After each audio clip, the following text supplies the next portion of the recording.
I think that winning this game and being the first one in the Challenger Series is like almost doing 70% of the job. The result is not that important, I think, because even if we lost, we'd win the others if we kept the confidence and everything else. But if we lose, people might lose some of that, which could hurt us. We're getting ready for this game. This is the most important game for us right now. I feel like their team's pretty inconsistent. They will either win early game or really lose early game really hard. We will 3-0 them. Maybe not 3-0, but we're gonna take it. I think our teamwork is better than theirs. I'm not scared at all. Hello everyone and welcome to our special coverage of the European Challenger Series Spring Finals, coming to you live from the LCS studio in Berlin, Germany, as we see the Copenhagen Wolves and Huma taking to the stage for their bout. I'm Efe Schoksdepoortere here with Trevor Quickshot Henry and Mitch Kreppel-Voortfuls for today's title fight between Huma and the Copenhagen Wolves, all for this trophy right here. It's beautiful, but it has, of course, more important implications. It really does, especially when you look forward to the promotion tournament. But hearing Rudy say, we're going to take 3-0, maybe not 3-0, but we're going to win. I want to see how confident they perform on stage. I like the contrast between whoever it was and then Wicked. Like this match, it was World Cup, 70% done. We're getting there, so important. I don't know, man. I don't think this match is very important. You know, as long as we don't lose confidence, we'll get into the LCS. Typical Wicked. Well, in any case, today these two teams are going at it in a best-of-5 set for the Spring Challenger Series Championship and the top seeding at the all-important Summer Promotion Tournament. There we see the side selection. Huma on the blue side for games 1 and 5, if it comes to that, of course. And the team that ends up winning the best-of-5 puts them just one match away from the LCS. Such huge implications. It really, really is. And it's a new promotion tournament format for the year. It is different from last year. You can see on your screen at the minute, match 1 will be a single elimination. That is the 10th place EU LCS and the loser of today's final. If you drop out in that final, there is no way for you to advance to the LCS. Yeah, obviously. So this is a seeding match. It matters. And then we go into a double elim bracket kind of where out of the 4 teams remaining, 5 teams in total, want to make it to after the first part, which is single elimination, it goes into a double elimination bracket. It's really hard to explain. You were right the first picture time. Makes a lot more sense. That's Yeah. why I just should talk less and we should make use of more In pictures. general. Generally. Yeah. Okay. Production, more pictures. All right, and that's our promotion tournament, by the way. We'll be covering that starting from next week, Thursday. Yeah. For now, though, we got to find out who will be the first seed. Let's take a look at the teams and how they got here to the big stage, starting off with Huma. They tied for second with Inspire in the round robin, but then beat them in a very thrilling best-of-5 to make it all the way to the final. Yeah, and that's also the reason Huma had the side choice on games 1, 3, and 5 for today's final. But that was an upset. I mean, Huma taking down Inspire, they were not expected to win that match. And if you look at the bottom bracket, the Copenhagen Wolves beating Millennium 3-0. That was way more of a surprise. They came in with a substitution, and Millennium were actually the pre-everything favorites to not only win Challenger, but also to make it into LCS. Yeah, but Millennium's play throughout the Challenger Series was dropping week by week, and then obviously Copenhagen Wolves made those substitutions. That kind of helped them a little bit, and that was the deciding factor. Also that we're moving to an offline environment, and these teams, they're always comfortable playing at home, so maybe they get some input as well, because the coach can technically be behind them. It's like, yeah, guys, I think it's time for Dragon. Maybe. Suddenly, right here, that's not possible anymore on the stage. Yeah, we'll see what happens. And as we see the action unfold between these two squads looking to go pro, we want to get your input. As always, tweet at LOL Esports and tell us this time around which team do you think is the most prepared to compete in the LCS and why. Tweet your answers at LOL Esports with the hashtag EUCS, and we'll check on them later today. So, talking about experience and preparation, let's focus in on the match at hand and taking a closer look at Huma, who have Werlip, Rudy, Godbro, Holy Phoenix, Jisvikas, and their coach Kubs. Well, nothing more to say about this lineup than experience, LCS, and even world stage experience for these guys. Yeah, 4 former LCS players and the one guy that actually isn't or hasn't been in the ULCS has went to Worlds. So they've all been plenty experience of playing on stage, playing for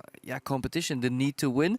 Hopefully they can bring that experience to the stage, because seeing a lineup like this, you would expect a very macro-oriented, at least foundation of gameplay, but it seems very much so that they're still relying on individuals to carry. They really are, and it's actually been a trend of Huma throughout the split.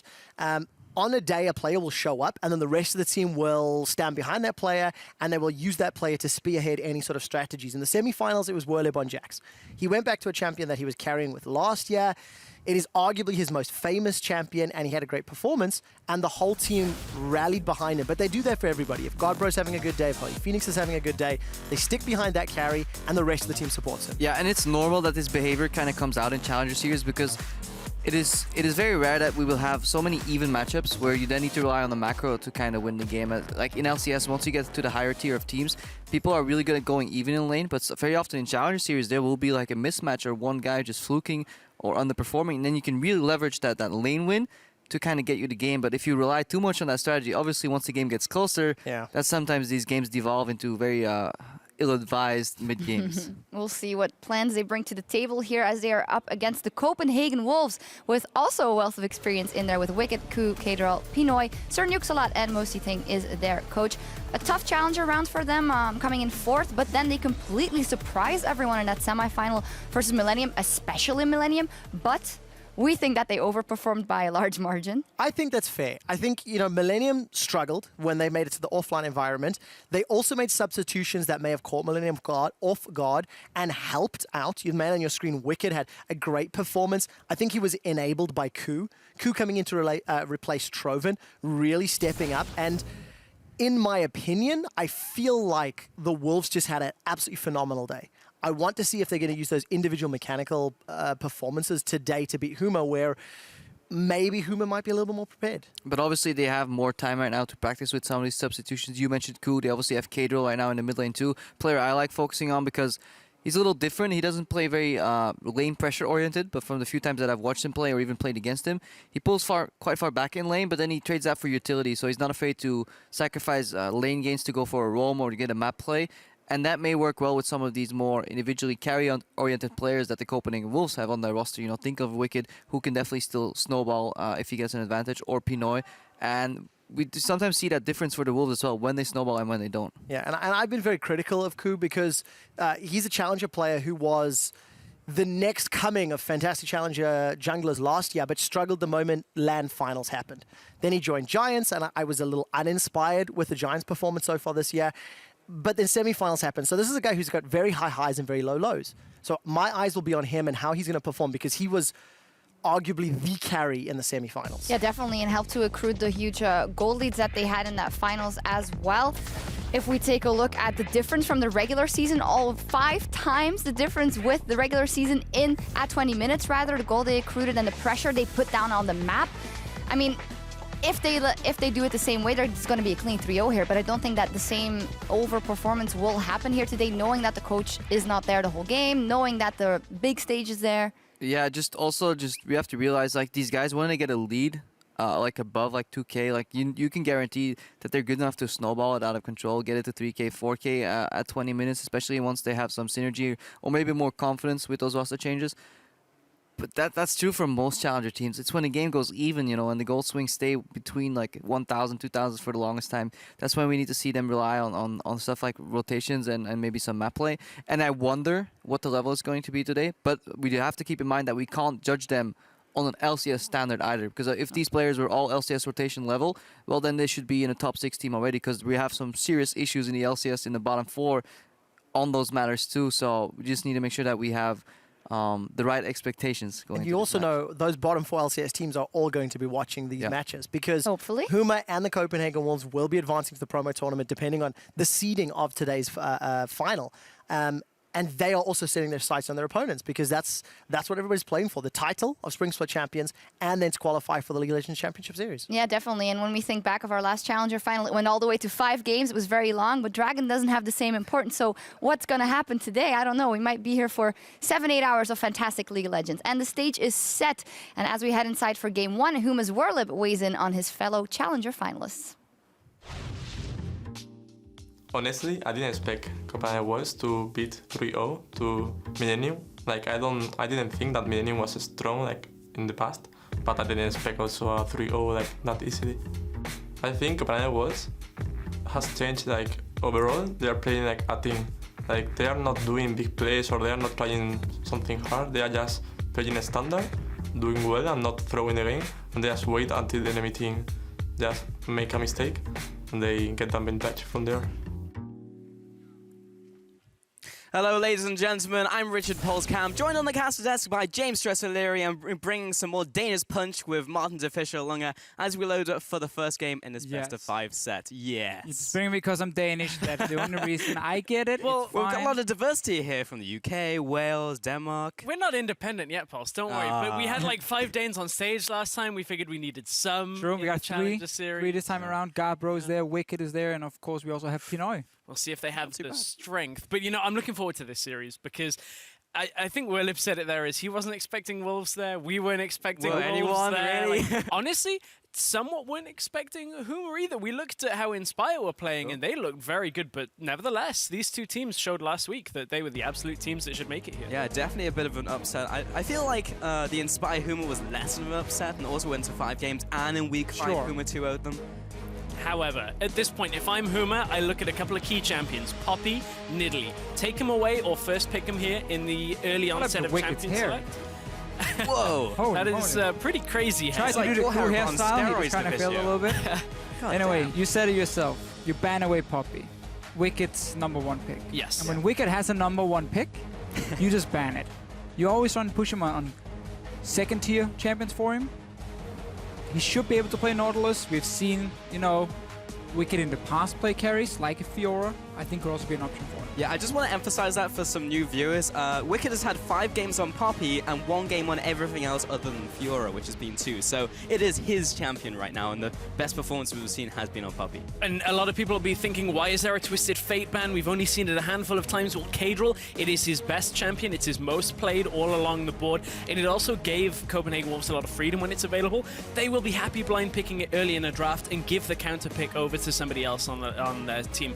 We know that Wicked prefers the Poppy, prefers, you know, other picks top lane, so they didn't utilize that too much, but it's still another option. I'm glad Huma have learned from the mistakes of Copenhagen Wolves' opponents Millennium and have taken away Poppy and Nidalee. We see Willip just hovering over the Jack, just showing that he can play it. Yeah, it's like, look guys, I know you didn't ban it out, but he carried 2 games real hard against Inspire. He did, and like it is his champion, but I 100% understand not banning it, especially in game 1. I think there are better top lane picks for Willip as well, even though his Jax is very famous, and he will probably fall back on it later in case they do fall behind. There's a lot of discussion here, or at least, you know, picks that you can see that normally would be banned in the LCS that are available here. Rammus has been heavily banned. We've got Kog'Maw, Alistair, we've got Gragas available that's seen a couple of bans as well. I was banned a lot in the semi-finals. Yeah, he was. A lot of these top tier picks are available for this pick and ban phase. Willip usually draws a lot of those Rammus bans as well, along with Jax, so I wouldn't be surprised if we see Huma maybe pick up now that Braum and Gragas have been picked up in first rotation for the Wolves. I want to talk about this first pick, Lucian, and what basically happens for Huma. I don't think first picking Lucian is that strong anymore because there are AD carries like Sivir, who's super good in the current meta. You can play Jhin potentially. We know, of course, that Ezreal is also being used as a safe pick. And when you first pick Lucian now, and there are the likes of Braum open, he's directly a counter to you in teamfights already. Add in a Gragas then, you have a massive tanky frontline against a low-range AD carry. Yeah. It becomes so difficult for Lucian to deal damage. And honestly, I feel like Wolves on their next rotation are fairly likely to do what they did in semis, and that was go, okay, put Kadril on Lissandra with teleport, put Pinoy on the Ezreal, and we'll just get Wicked, whatever can cope with the top lane. No point in picking top lane for them right now. That's what I would expect looking at their games last week. But of course, Sivir is available now as well as another option. And again, you can go Sivir Nautilus if you want to just stick to having that massive front line. Sivir is fantastic when it comes to buffing up these tanks because they actually have enough damage to take down an AD carry in these mid-game fights. And if you can just make sure they always get to that AD carry, there's nothing he can really do. So, 2 teams drafting very different, very squishy on the side of Huma. Obviously haven't shown the top lane just yet, but also went for Elise jungle. And Copenhagen Wolves, in my opinion, has the ability to just build a massive front line here with a Nautilus pick. Can also come in as the last pick for Wicked if needed. Yeah, they haven't picked just yet, but we do have the lock-ins from Huma, which were Elise and Corki. So most likely going to see Corki mid lane this game and then Elise in the jungle. So looking towards the top lane still. There's the Lissandra pickup, most likely for Kadril. Could go on Wicked as well, but we've seen it more from the mid lane. And then Sivir for the AD carry. And it's exactly the kind of pick Kadril likes. You can run teleport on it, you can get into other lanes. Yeah, exactly. You just get over the other side of the map, and he'll look to snowball either Pinoy or Wicked like we saw in the semi-finals. Interesting, something we didn't touch on too much is the Quinn ban.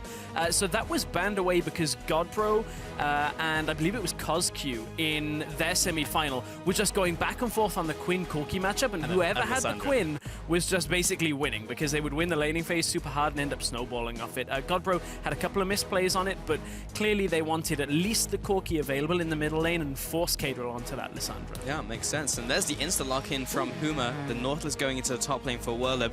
I hear the sigh coming in from Deficia. What, do you want the Rammus? What did you want? No, I really liked the Nautilus pick here. That's why I kind of wondered Copenhagen will also take it in their rotation, because I don't think Nautilus really, outside of maybe you pick a Fiora and you go full late game, I don't think there's anything you can really do to destroy him in the laning phase. And I think Copenhagen Wolves could kind of predict, okay, Huma is running with double AD carry. They need some sort of protection, so a Rammus or Nautilus are the most likely picks to come in.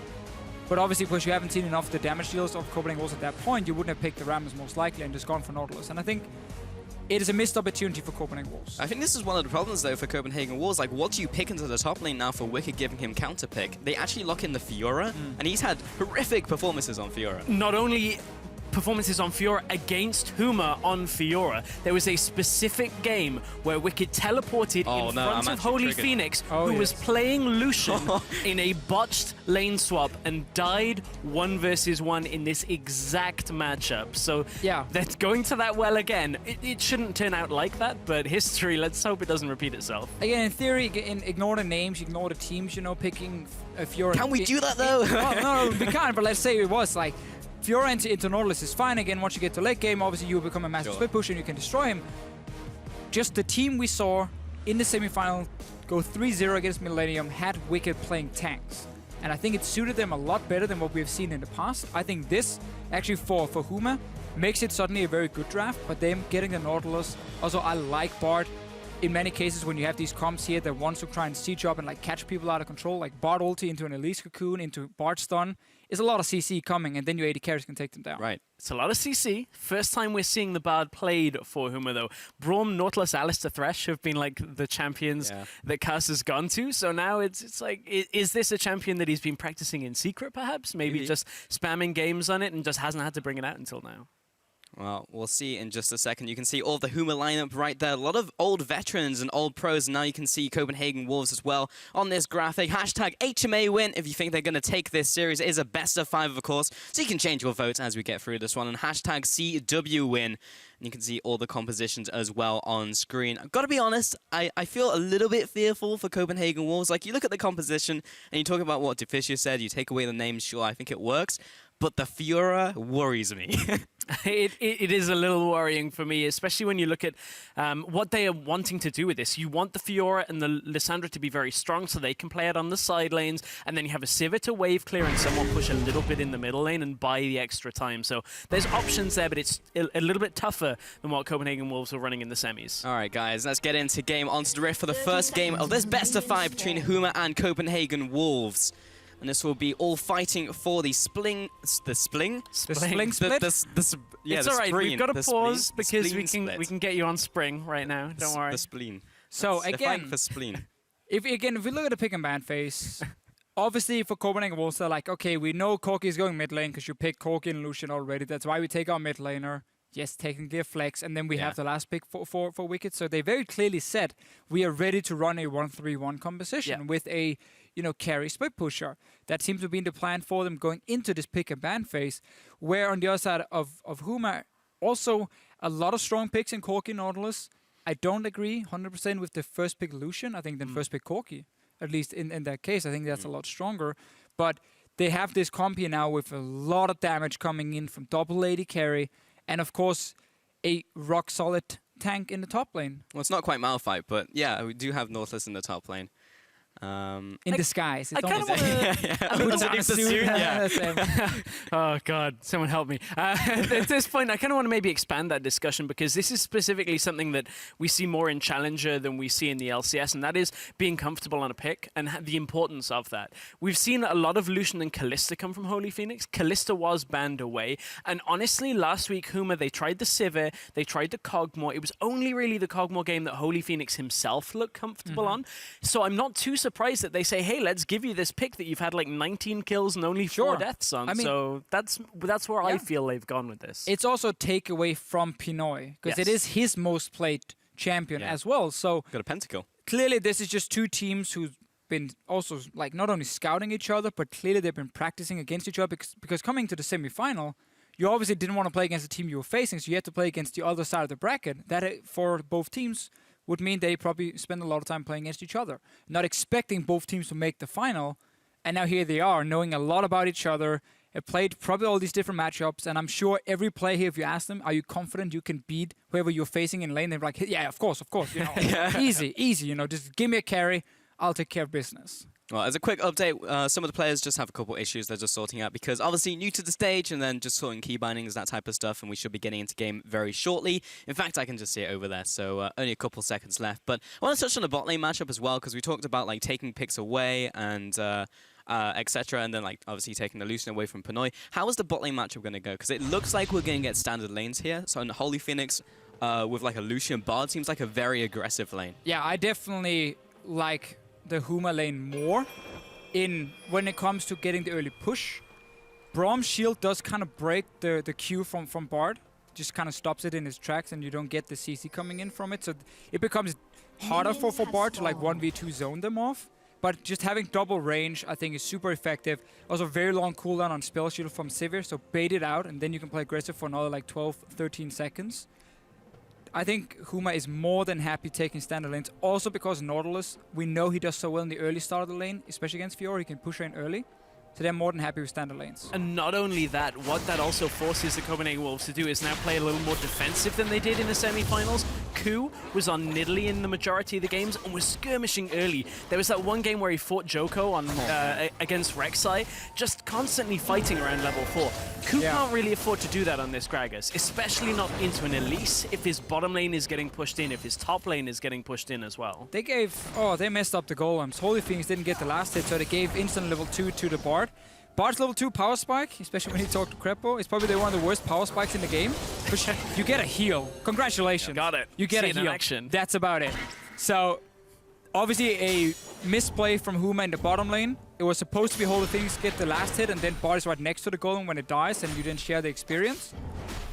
Instead, Kaz gets it, and he's now standing here being level 2 and doing nothing. This top lane feels a little bit like opposite land, though, right? You expect to see Whirlib on the Fiora, he carry games. You expect to see Wicked on the tank. We've got the swap around. Neither has seemed overly comfortable on these playstyle champions. So I wonder whether this is going to be a critical factor in the game or if it's going to rely a lot more on this bottom lane, like we've kind of discussed about the strengths of the AD carries. Well, I mean, yeah, AD carries obviously once we get out of the laning phase. Pinoy's had some good team fights. We know Holy Phoenix is a great carry as well.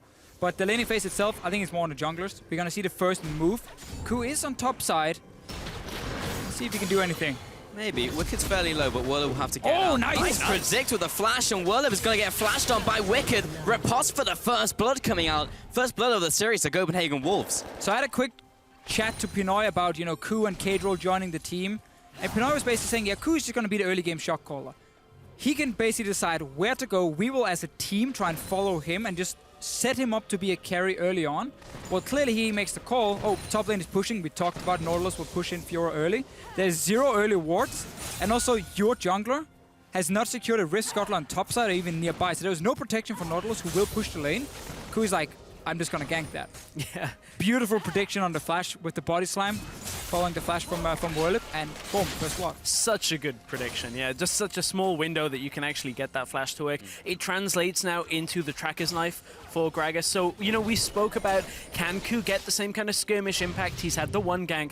This is now going to give him a little bit more freedom out on the map. I just want to see the flash again. Yeah, this timing, just right at the end of that animation. Yeah, you have like maybe a quarter of a second to make that decision, but oh man, it's happening again. Kadrol coming in now for the assist onto Whirlib. He's backing away, but not to the right side of the map, unfortunately, so Whirlib should be going down here. Another kill over to Wicked as he procs the Vital. And we missed the start of that, but it was a teleport play from Kadrol up to the top lane. This was exactly what we were talking about, this is what Kadrol will do. He'll sacrifice some of this laning phase. You can see he now has a CS disparity, but he gets Wicked a second kill now. And a Fiora with 2 kills at 4.5 minutes into the game is very scary in this kind of 1-3-1 composition. And that again really shows that Copenhagen Wolves coming into the pick and ban phase, they were ready to take that Fiora matchup because you run TP mid lane.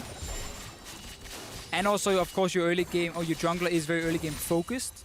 2 ganks, 2 kills, Wicked off to a fantastic start.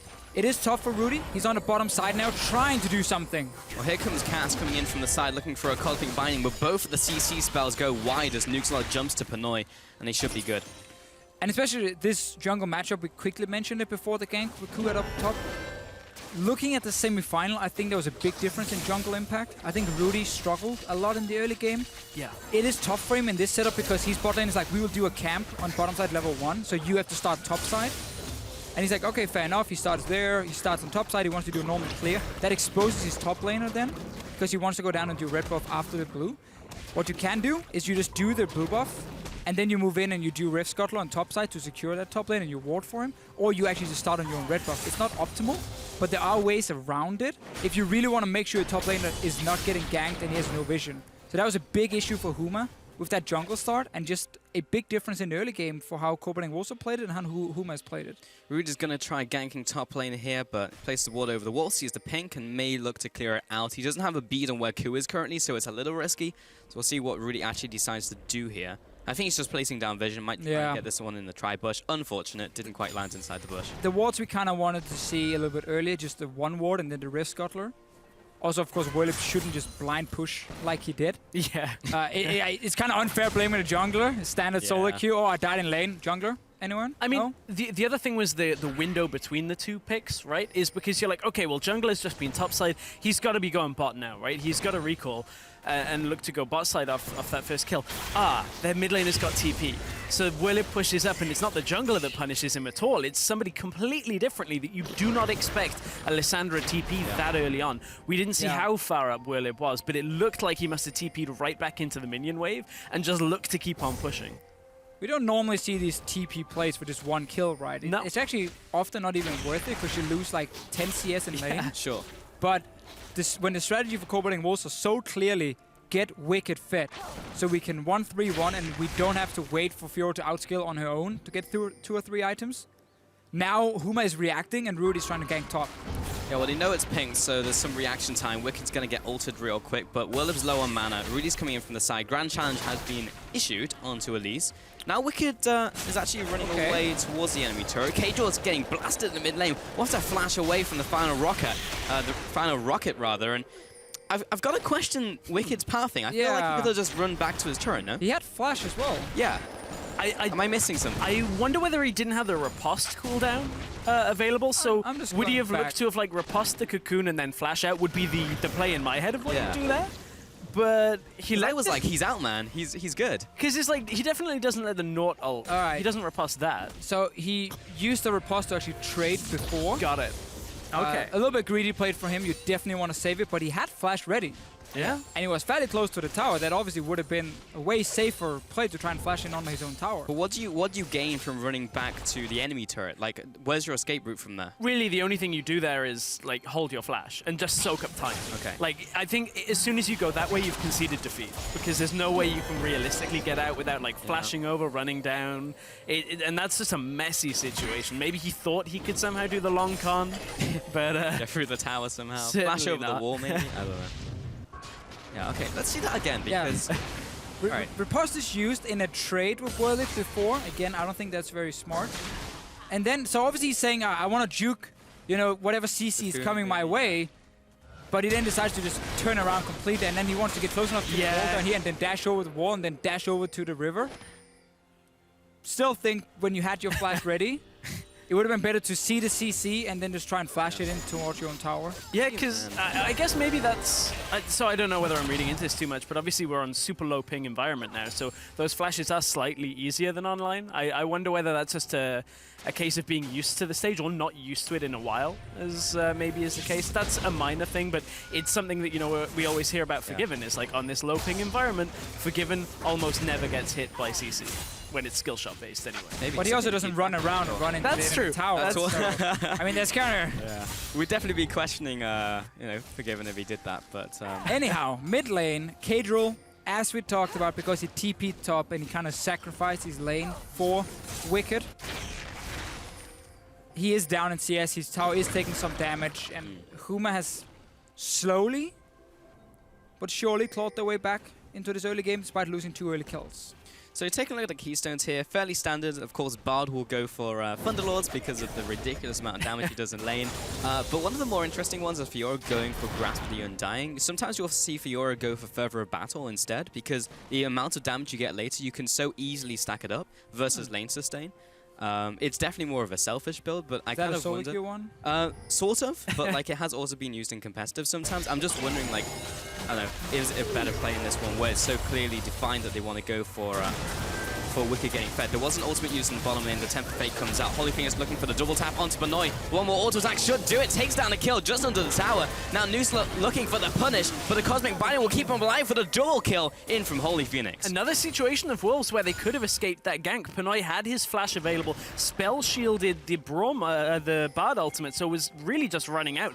He threw out the Boomerang Blade to try and trade back, thought that maybe Sir Nuxalot with this Ignite could have the damage to trade it back and forth. Both of them didn't use their flashes. Topside, though, there is a gank. Yeah, and Godbro is also reacting from the middle lane. Volatile Spiraling will connect onto the backside of Wicked as he gets back to his turret. Ku was also in the top side, so Huma didn't want to fully commit onto that.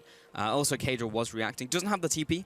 Did use that a couple minutes ago. Yeah. So ultimately, everyone will just kind of back away, and that play will fizzle out. I definitely feel like this is the kind of game we expected. You know, standard lanes, a lot of skirmish, a lot of fighting. So Pinoy gets binded here first. It's good that already here, CW could have played a lot more defensive. Now Holy Phoenix and Constantly realize, oh, they're actually really, really weak at this point. We can trade with them. Holy Phoenix is playing super aggressive.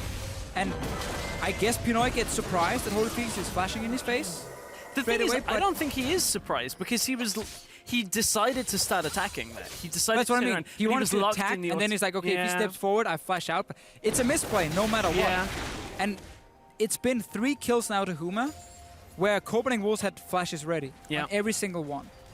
And more importantly, that was a 2v2 kill. Like, that wasn't even like junglers getting involved, because a lot of the early kills from Copenhagen Wolves was like, you know, Casual going to top lane, facilitating Wicked, Ku coming in, getting some nice ganks off. That was just straight 2v2.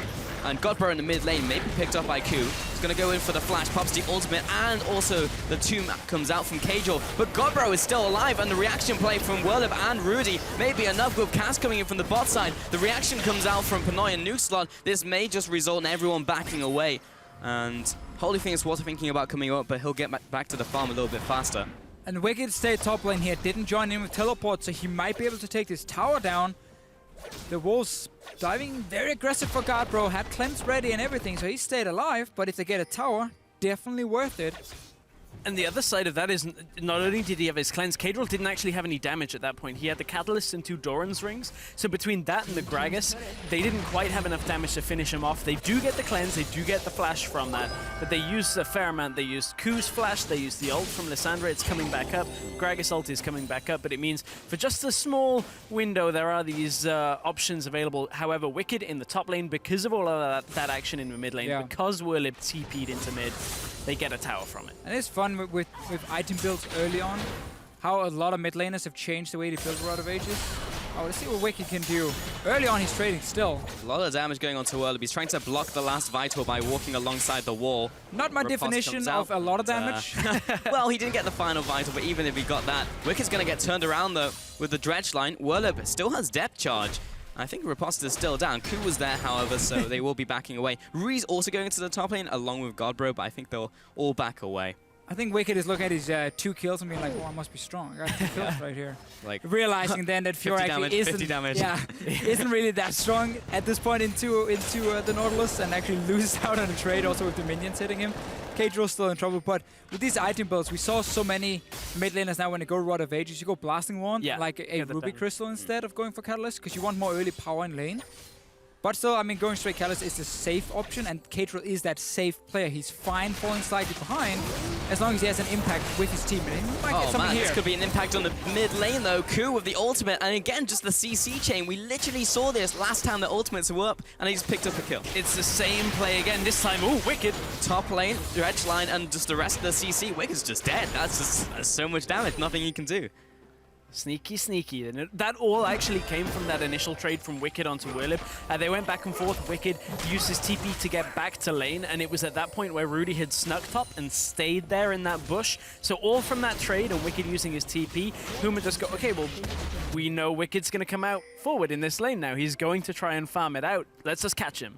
Well, there is something I want to talk about, and I've been trying for the last 5 minutes, I've but seen constantly you, there's fighting. I know what it is. So, There's another fight now, here by comes the another way. Here fight. comes Q, here comes Kadril, and they don't have their ultimates though, so I'm not really sure what they plan to do.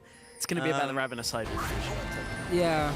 All right, so gonna in the whine mid about it? lane, no, in the bot lane. Fucking mid lane. In the mid lane, we saw Cull being picked up by Okay. Godbro, and that was picked up very early. I was just wondering what your guys' opinions are on Cull versus, because we usually see it on AD carry, right? But not a whole lot in the mid lane. Well, so often, if you have to go back early for whatever reason, you would get a second Thorns Blade. That is pretty dead now. You just get a call instead. And I think it is a lot better. The 80 HP you lose out is not good enough to not It's go gonna call get off and, this and ward get as their, well. yeah, you know, extra life steal or life back on hit, more gold coming in from it. So I think it's a fine item. We don't see it on Corki often because it's so easy to itemize him early with very cheap components. But clearly Gabro had to go back very early in this lane. Well, he's just completed it, so he got that value. I honestly thought it was going to be about the Ravenous Hydra on Wicked, because so many times we've seen Titanic Hydra, but now, of course, RIP the trade. You can't just swap it for free anymore. You've I don't like the Ravenous. I think it makes you so squishy. Yeah. This is good once he hits like 3-4 items, then it's actually better. When to take down these big tanks, Titanic Hydra is better in the early game, and the 500 HP is just so much value because you will get enough damage anyway late game. I'd much rather get 500 extra HP. Right, but what you've got to look at from this perspective is, in Wicked's head, you know he thought he could trade against Whirlib as it was. Sure. So what he does is says, okay, well, I'm going to push super fast. I'm going to be able to push every single wave as soon as I turn up here. I'll get the sustain. I'll just take these short trades. Never is this Nautilus going to be able to do anything against me. I'm Fiora, right? I've got this damage to go through it. But that requires, exactly, it requires Nautilus basically to be a bot and just be like, oh, I'm not going to do anything to you then. Because obviously when he goes in for the quick trades, Nautilus will trade back with him, and he then gets ganked, and he dies instantly because he's so squishy. I'm not saying it's the right thing. I'm just maybe putting some of the perspective from what Allowing we've seen him so to get far inside in the this head of game. Wicked. Hey, Thank it's you. what we've seen so far. Wicked tries to trade against the Nautilus, who's got Sunfire Cape yeah. already in this game. So that would be my assumption. It is better late game though. Yeah. So he might be saying, you know what, boys, I got 2 early kills. We're going full late game here. 80 minutes, let's go. And because once you get like 3-4 items, let's see what happens. Reg line onto Ku. And, well, there was the ultimate, but there was a disengage from Ku, so I think I'm not really sure whom we can get in range now. Godbro wanted it. I don't think he had the package, though. Wicked used Grand Challenge there. Not that it's the longest cooldown, but it now means that, you know, Wicked wanted to go in. A sign of perhaps miscommunication. Kuza's like, nope, get out of here. Don't Like want this at 90 all. seconds. Yeah. So it just means that Wicked, if he ends up having to trade 1v1, which he has done a couple of times, is going to be worse off for it than he would be. Well, Cass just clearing out some wards in the bottom lane. We've got some item builds being completed now. Holy Phoenix has accelerated towards his Essence Reaver, but bot lane is not too different. Also picked up the Zeal, so pretty standard build from him. Most likely going to be seeing Rapid Fire Cannon, could also see the Shiv as well. It's just one of these small things in the bot lane where technically it was never supposed to give 2 kills to the enemy AD carry. It's just been a farm lane almost the entire time. But then that misplay where the Wolves bot lane were too greedy and Sword and Holy Phoenix and Cast can punish them. And you just sit in that tricky spot where you can't really do anything in return.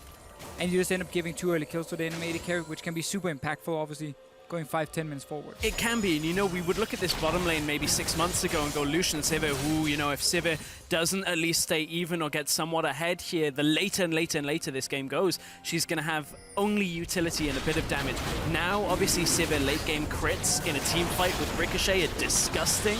So Copenhagen Wolves aren't that unhappy about it. Yes, it is a problem to overcome by locking down Holy Phoenix. Until he gets the QSS, Kadril should be able to deal with it fairly effectively. That was the best match. I just wanted more people to go in and just assume he went all the way through the wall. He only just trolled himself there. Oh, man. The worst one is when you're in base and you're trying to get along the long wall. Yeah, and you actually just go back into their base and it's like, well, sorry guys. I guess we're still here. Well, the Wolves, because they have TP ready in just about 2 seconds for Kadril, is trying to make a play on the bottom side. When you do have Sivir, you just want to push. You just want to push over and over and over. Tower has taken quite some damage, and you are setting up for a potential dive here, so I like to set up more so nukes a lot. Whoa, Rudy over the wall, lands the Kakuna, will instantly flash over, repels up while the rest of the team gets in range. Ku's dropping low, looking for this kill here. He's so low, but he's still not dead. The red buff wants him. But he'll take her out. Wicked now moving on to Godbro. He's out of mana, but he's able to kite away. Meanwhile, Kato just locks down Cass on the backside. He goes down. Follow-up kill onto Wicked. This is starting to be a massacre. Nuke's like split up from the team. There he is. Kato's trying to make something happen. Panoy eventually gets into the fight. Will speed himself up using heal. Repel comes up. Whirlip's trying to keep everyone alive. And Nuke's will just slam Rudy in the face with the Winter's Bite for a kill. That was incredibly messy, but that was, what, a 1 for 2? I think so overall. Fairly extended, super messy fight. Double TP was used by the Wolves to try and get into that, but Wicked was going in when the rest of the team was going out, and it meant that he lost 3/4 of his health and had to flash away straight away as he got into this fight. Really messy one, but Copenhagen Wolves are looking to push after it. So the setup I liked, you know, double TP ready, push in mid lane, then TP bot, and you force them off tower and you take the tower. It then turned into Cadril had to recall, so he's now really far away from mid, and then they're already waiting here, the Wolves, and they're being spotted. That's why Huma can engage on them and take what should be an even fight at this point. Red buff almost takes down Ku as well, and look at Pinoy, he has to run out of your screen, around the dragon, while the rest of the Wolves are fighting, and Huma is in a pretty good spot. We talked about Wicked, how squishy he is. Here he's kind of almost selling his mid lane at the same time. I'm gonna get knocked up, you're gonna get knocked up as well. And in the end, though, the Wolves, because Pinoy can now finally join in, and they're all so low on the side of Huma, so Nuke's Allowed will say, oh, some support gold, that's a side stone. Boop.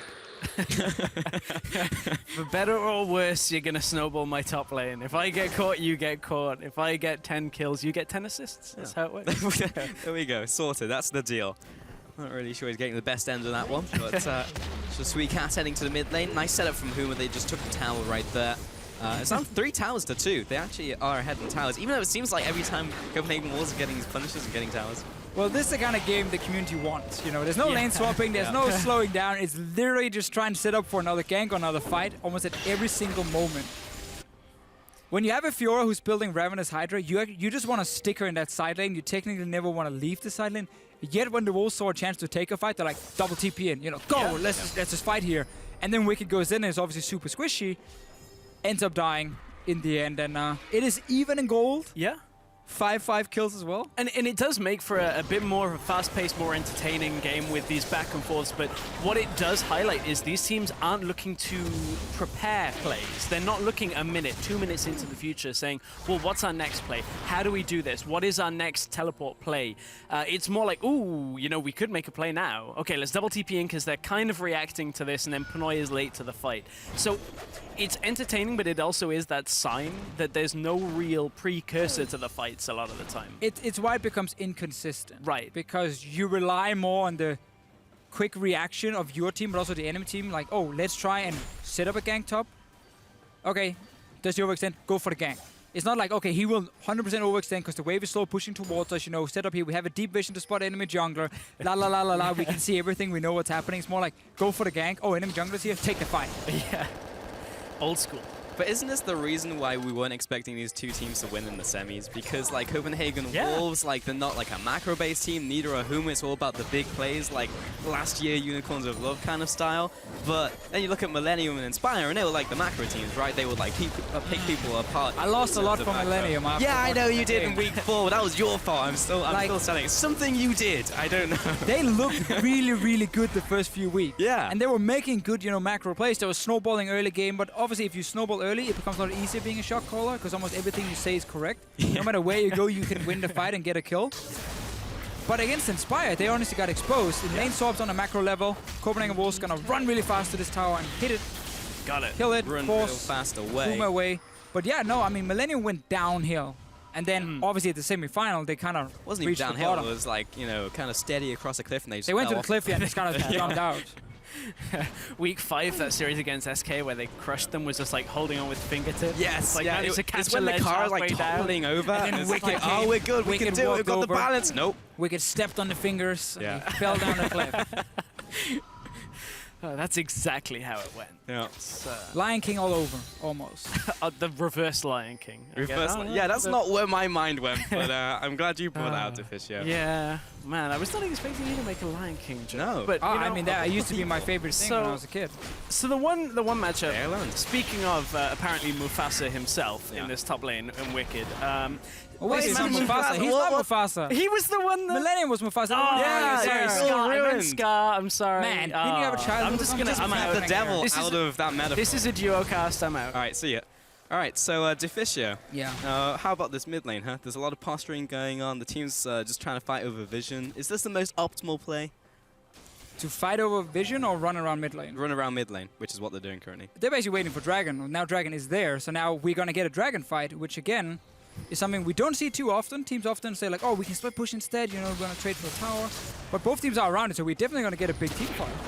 Oh yeah, because Ku wants it. Look at these the predictions. Ultimate, but Repel comes up, and this time really reads Ku.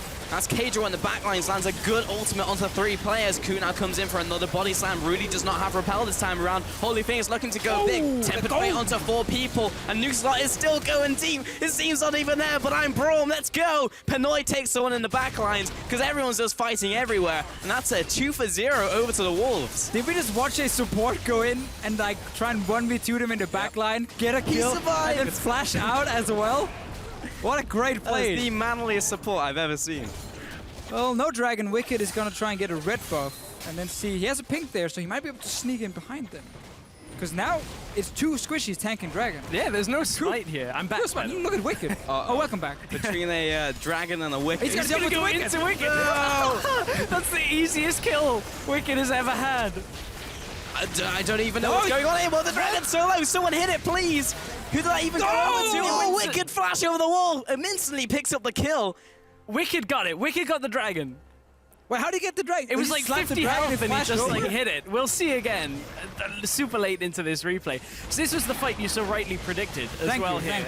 The explosive cask, you know, the repel, easy to. So this is what K-Roll does. This is, honestly, we've seen K-Roll do that in multiple games now where TP's in has massive impact.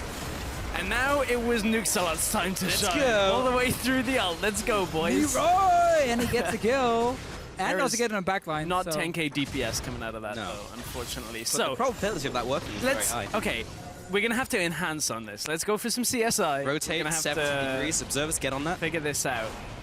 Because I'm pretty sure Wicked gets it. He just literally autos it. Why is Huma trying to take the Dragon here when Ku is still alive with Smite? Like, look at Wicked. He's just behind Dragon Ball Z here, and there's like, oh, Holy Phoenix. Hello. Godbro puts out so much damage, though, right now. And also, Copenhagen also been tanking the Dragon for the last, like, 44 seconds. And now Wicked... What was that? What even was that? How did he get it? It wasn't even like he didn't auto it. And it looked like a Sunfire cape or something. Did he Ravenous, like, active? It didn't look like it, but Deficio is on the job. That's like the only auto attackless. Yeah, it looked like he was so when it happened. If he just like Hydra procced it, because he was CC'd. No, it was it's red buff. Is it just red buff? Yeah, he had red buff. Well, okay. So Wicked sets up this play by stealing the red buff first. Nice. Yeah, you that was it. Steal the Dragon. More fighting, by the way. Wicked try and contest the red buff here. Rudy comes back down. Ku, there's the ultimate, knocks Rudy into the team. He'll be going down. There's no way he's surviving that. Again, K-Jaw's here with another great ultimate. Cass gets CC'd into infinity. Holy Thing is putting a bit of damage onto Pinoy, but he backs away as the rest of the team comes in from the north. Now Werlub's trying to back away, looking for some CC onto Nautilus. He lands the dredge line onto terrain because that one doesn't move. 2-0 over to Copenhagen Wolves again. Every time we have a replay, we come out of the replay, we can go like, all right, about 30 seconds, fight. And there's something like this again is like in the jungle of Copenhagen Wolves. Maybe it's the second buff they're fighting over. Baron is being started though. I didn't hear what you said. I said it's fine. It's alright. K-Roll's in. Have more fighting. Godbro looking to take down K-Roll. He goes down, but the Baron has been completed out from the Copenhagen Wolves. World is being chased out. Nautilus goes down. That's a 1-for-1, but the Baron over to the Wolves, and the Baron power play begins. Yeah, it begins now on this composition that wants the side lanes to be strong for themselves. Now Wicked gets to go over in a side lane with that Baron buff. You'll have the mid lane as well with the 3-man stack. So this was the fight again. We came out of a replay right into this. So Ku This time gets Rudy with the cast because Rudy doesn't have his repel available. Same play from Cadril. Once again, E in, W 2 people or 3 people, ult yourself. It's super standard Lissandra, but he's been very consistent in the few games you've seen him actually making that play work for them. That's a bit of a different build as well compared to what we normally see. He's not going Hourglass because he's ulting himself every single time due to cleanse on Gabro, and you know there's going to be a QSS coming in from Holy Phoenix. So he just uses basically his own ulti on himself to stay alive. I still like Hourglass coming in because it buys even more time where you are a threat sitting in that backline, but because the fights are so quick and it's like pop Sivir ulti, you know Gragas is going to get to the backline. We've seen Sir Nukes a lot get to the backline a few times, and you know Wicked is going to be there, so you actually don't need to buy more time as the Lissandra. You just want as much damage almost as possible to get targets low, and then the rest of your team follows up with this insane mobility. And that's a problem from Huma, something we highlighted in the pick and ban phase. Who is dying? He is. Not yet. Dropping low, but he's going to back off. Got a TP coming in from the backside from Whirlup. Going to be using the depth charge here, and the rest of the team will be looking to follow up. That Braum ultimate is zoning everyone from Huma, looking for the re-engage now from Cajol. Instantly CC'd by the Cocoon. They might be able to pop her, but no. There's the ultimate in from Cajol. He'll be keeping Rudy in place. Cast this time connects the magical journey onto the terrain. Now Godbro, he's trying to get back into the base, but Cass is not going to be so lucky. Wicked will be securing his fate. A 3-0 over to Wolf this time around. Yeah, I don't think Nukesalot's really tanking if he wants to, but so that whole fight kicks off with Ku getting caught, and then Huma, instead of kind of readjusting when they're like, well, Ku's out of the fight, Huma just go, okay, well, just kill the ward. Just get something. Get anything from this fight. Nautilus ult is used on a Gragas that nobody is able to auto-attack or even deal damage to anymore in the fight. Ku is already out, and that Naut ult goes down. So Whirlup just TPs in, and we've spoken about Whirlup on tanks. Just doesn't seem to have the same effect as he does on a carry. Because, you know, he's got to prioritize now a squishy target. Who have you got? A Sivir that has a, you know, a spell shield? Do you try and go for the Lissandra? Well, she wasn't there. Watch for the Nautilus coming in here. He just goes for the low health target. It's the only person he can get straight away, so he's like, I'm just going to throw my ult out, and it does nothing from that situation. That's a lot of this engage. Then Whirlup goes in into 4 people and doesn't really have anything he can do here. I think there's so much of this, again, falls back on champ select when you first pick the Lucian and the enemy team goes Braum Gragas. Like, team fighting is so difficult for you, even if you have a front line in Nautilus. Cast now might be going down. He's all alone, so we don't need play-by-play on this one. Rip. But, like, you have this double AD carry set up with the early pick Lucian into Braum Gragas, and then later on Lissandra came in. So there's so many ways for Copenhagen Wolves to just literally deny the AD carries from ever auto-attacking anything. Because if they step too close, there's so much CC from multiple members and enough damage from like Wicked popping in, and then of course Cadril always ulting himself. I feel like Copenhagen Wolves, especially in that first rotation, just got such a good setup to deal with teamfights, despite picking Fiora late as well, because the other 4 members can just make up for everything that Fiora would lack in a fight, and actually set her up to do well. It's like, we got massive front line, we got mobility from Sivir, we got tons of CC against double AD carry. Like, have fun ever dealing damage. It's also a simple composition to run because Cadril, like, the roles are very clean cut, right? Like, Cadril jumps into the back, pops his ultimate, zones people away, the front line tanks, and the Wicked comes in from the side, or they 4-1. Like, it's fairly simple where, you know, Huma are trying to execute something a little bit different with the Bard coming out, and yes, he's had good ultimates, but it's usually because of being on the back foot, and it's just, you know, Nukesalot is going to come in and 1v5 you anyway, so... Yeah, that is going to be the case. I wonder now, we've got 3 QSS finished on Huma. One's now in the Mercurial Scimitar on Holy Phoenix. So even on the Nautilus, they're like, well, I need to get out of this crowd control. Need to have some impact in these team fights. Also for the Fiora ultimate that you can get rid of. So there is obviously a lot of utility coming out from the QSS. Yeah. But it's one of these things that, unless now we see it work perfectly from Huma, that's a lot of gold into these defensive resources, which is like, well, we can't really turn a fight back into it. I think it's good pickups, though, all down the board. It just seems so much of Huma's plan with their picks, where it built around early game and like, okay, we pick Bard, so we have Bard Lucian, strong 2v2 lane. Yeah. Corki is always going to have pushing power in mid lane. Nautilus will push early against Fiora. So we have 3 pushing lanes, and we have an early jungle lane at least that is stronger than Gragas pre-level 6. So we play around winning lanes and winning the jungle matchup 1v1. And then we use that to take like the Lucian Bard on once they take him bot, we rotate them around. Bard is fantastic at getting into an enemy jungle, you know, creating picks, setting up tower dives, and catch people off guard with his ulti. But he couldn't do that because Rudy, first of all, wasn't there in the early game where Coop managed to pull up a few ganks. And then also with Kadril, you know, TPing around, despite Huma getting that double kill bot lane, Wolves kept it even. And then we started getting these team fights coming, where the Gragas and the Braum and so on just have so much impact, and the Lissandra from Kadril. Well, here comes the bot lane push in from the Copenhagen Wolves. I feel like Huma should be able to defend this. Got a bunch of wave clear. Top lane is going to be split pushing though, and Whirlib is going to try and stop him, but I think Wicked's actually going to take this one away. No, Whirlib is able to clear out the minion wave. He doesn't have to commit right now as well. He's super strong, so he can just walk up on the next wave. Pinoy. Onto Pinoy, flash over the wall from Rudy, but only connects the Cocoon onto the front line. Now the TP out from Wicked. Got a couple seconds for Huma to do something, but Holy Phoenix is down for the count. So is Rudy. Copenhagen Wolves just running over Huma right now. Bot lane tower will be going down. So will the inhib. This may indeed be the game here, gentlemen. Copenhagen Wolves have the small minion wave, but they have the tanks just to tank up the turrets and keep those minions alive. And what really can Godbro and Whirlib do with 40 seconds left on those death timers? Not a whole lot, I have to feel. Copenhagen Wolves just trying to zone them away. ZZ Rapolo goes down, but Copenhagen Wolves are onto the Nexus and will be taking game 1 in this best of 5 against Huma. It was more of the same from the Wolves from last week. Ku manages to get the early game impact, manages to snowball the lanes with Kadril's help, and from there, Wolves are like, okay, well, we'll play the same game plan. Don't even need the same champions. We were worried. Was it the Nidalee? Was it the Poppy? Seemingly not in this first game. They have both banned away. The Fiora does work for Wicked. Ku on the Gragas does get the same kind of impact. I mean, that's the thing, right? Wolves drafted 4 picks that would do so well in team fights, and then 1 split pusher as the pick into the Nautilus. And when they were technically supposed to struggle early game against Huma, they managed to stay even because of Ku, obviously having a good early game, but also some misplays here and there from Huma, and then we start getting some of these fights where Copenhagen Wolves comps is just so much better. And that's the crazy thing, right?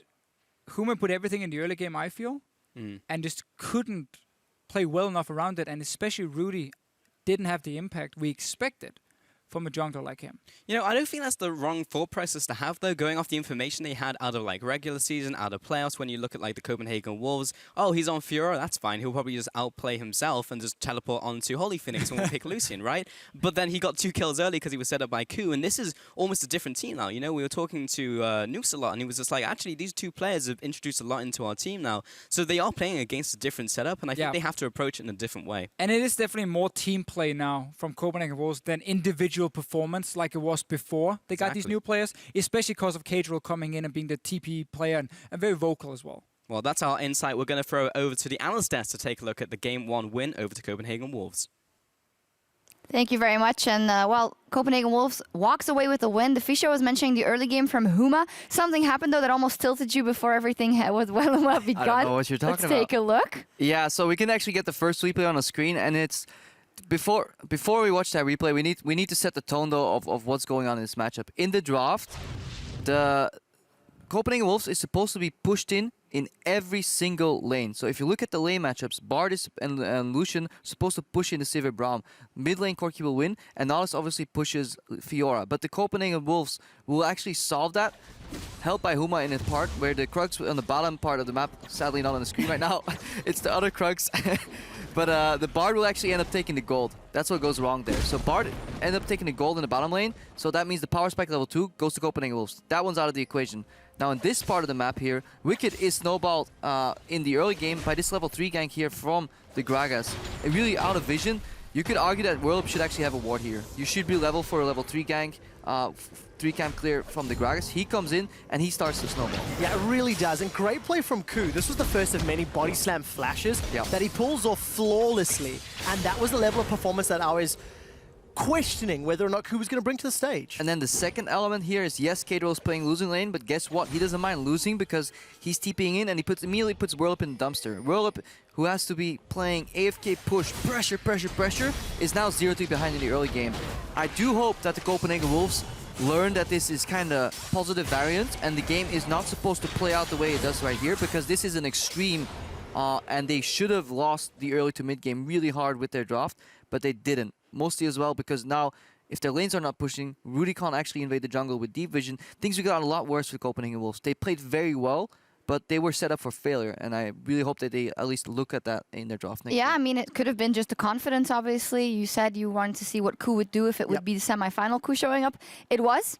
Maybe it was down to a game of inches. They still got ahead, but what happened then, right after, they almost gave up their lead just like that. It felt like it because Wicked takes everybody on a wild goose chase up in the top lane, really holding on to his flash. Pull up the second set of replays because we look down bottom and Pinoy and Nuxalot, they really hold on to their flashes. And, you know, this engage, both Pinoy and Nuxalot could have gotten themselves out in a straight up 2v2. Yeah. I mean, Tempered Fate completely whiffs, and Holy Phoenix still manages to punish. Yeah, at any point they can opt out. I get the sentiment here. You want to turn into a stun lock, but Pinoy should have just flashed out earlier. Yeah. And this kind of starts the equalization of the game. So these are errors on both sides that kind of get avoided in the LCS matches. We don't see solo kills very often.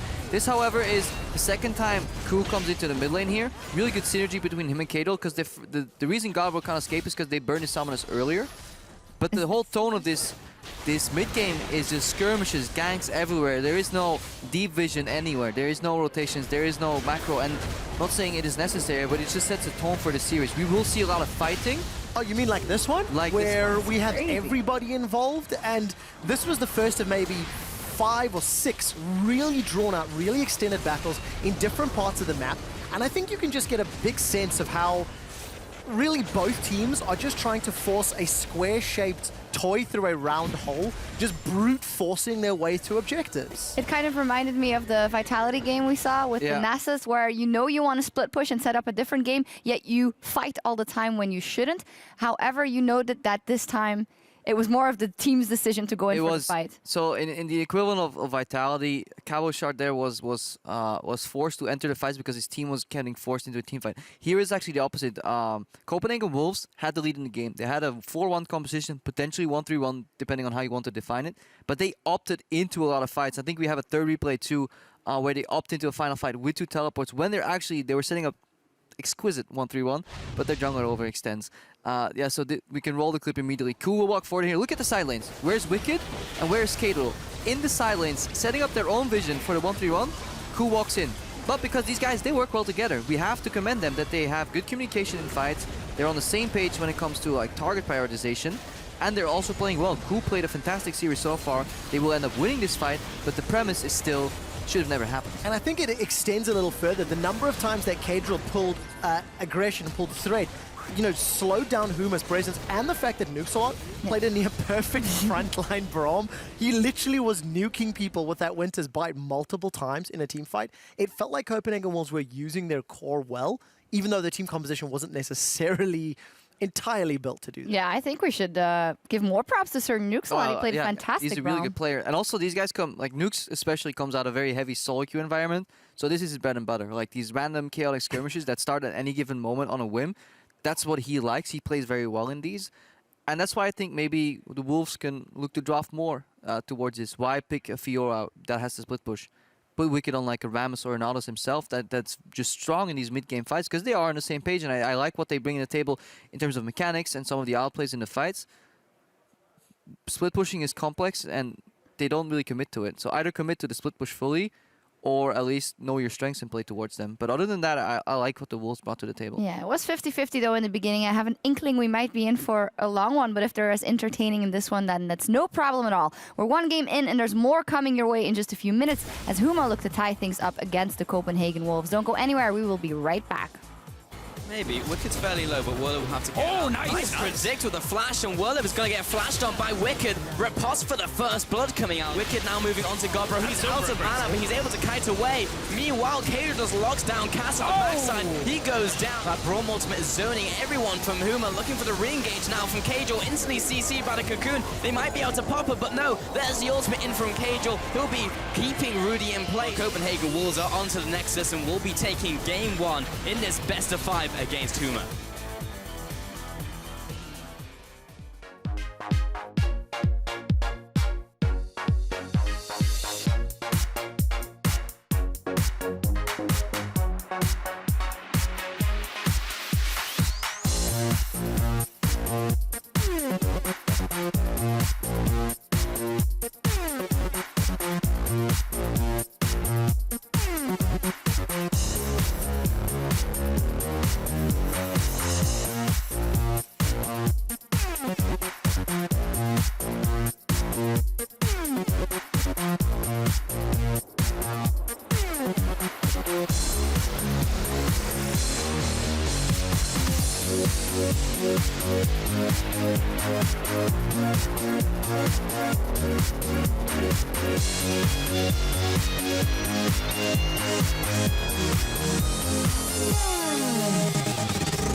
We're pretty prepared right now. We are like super, the mood is good between the team and we're like everyone on the same page.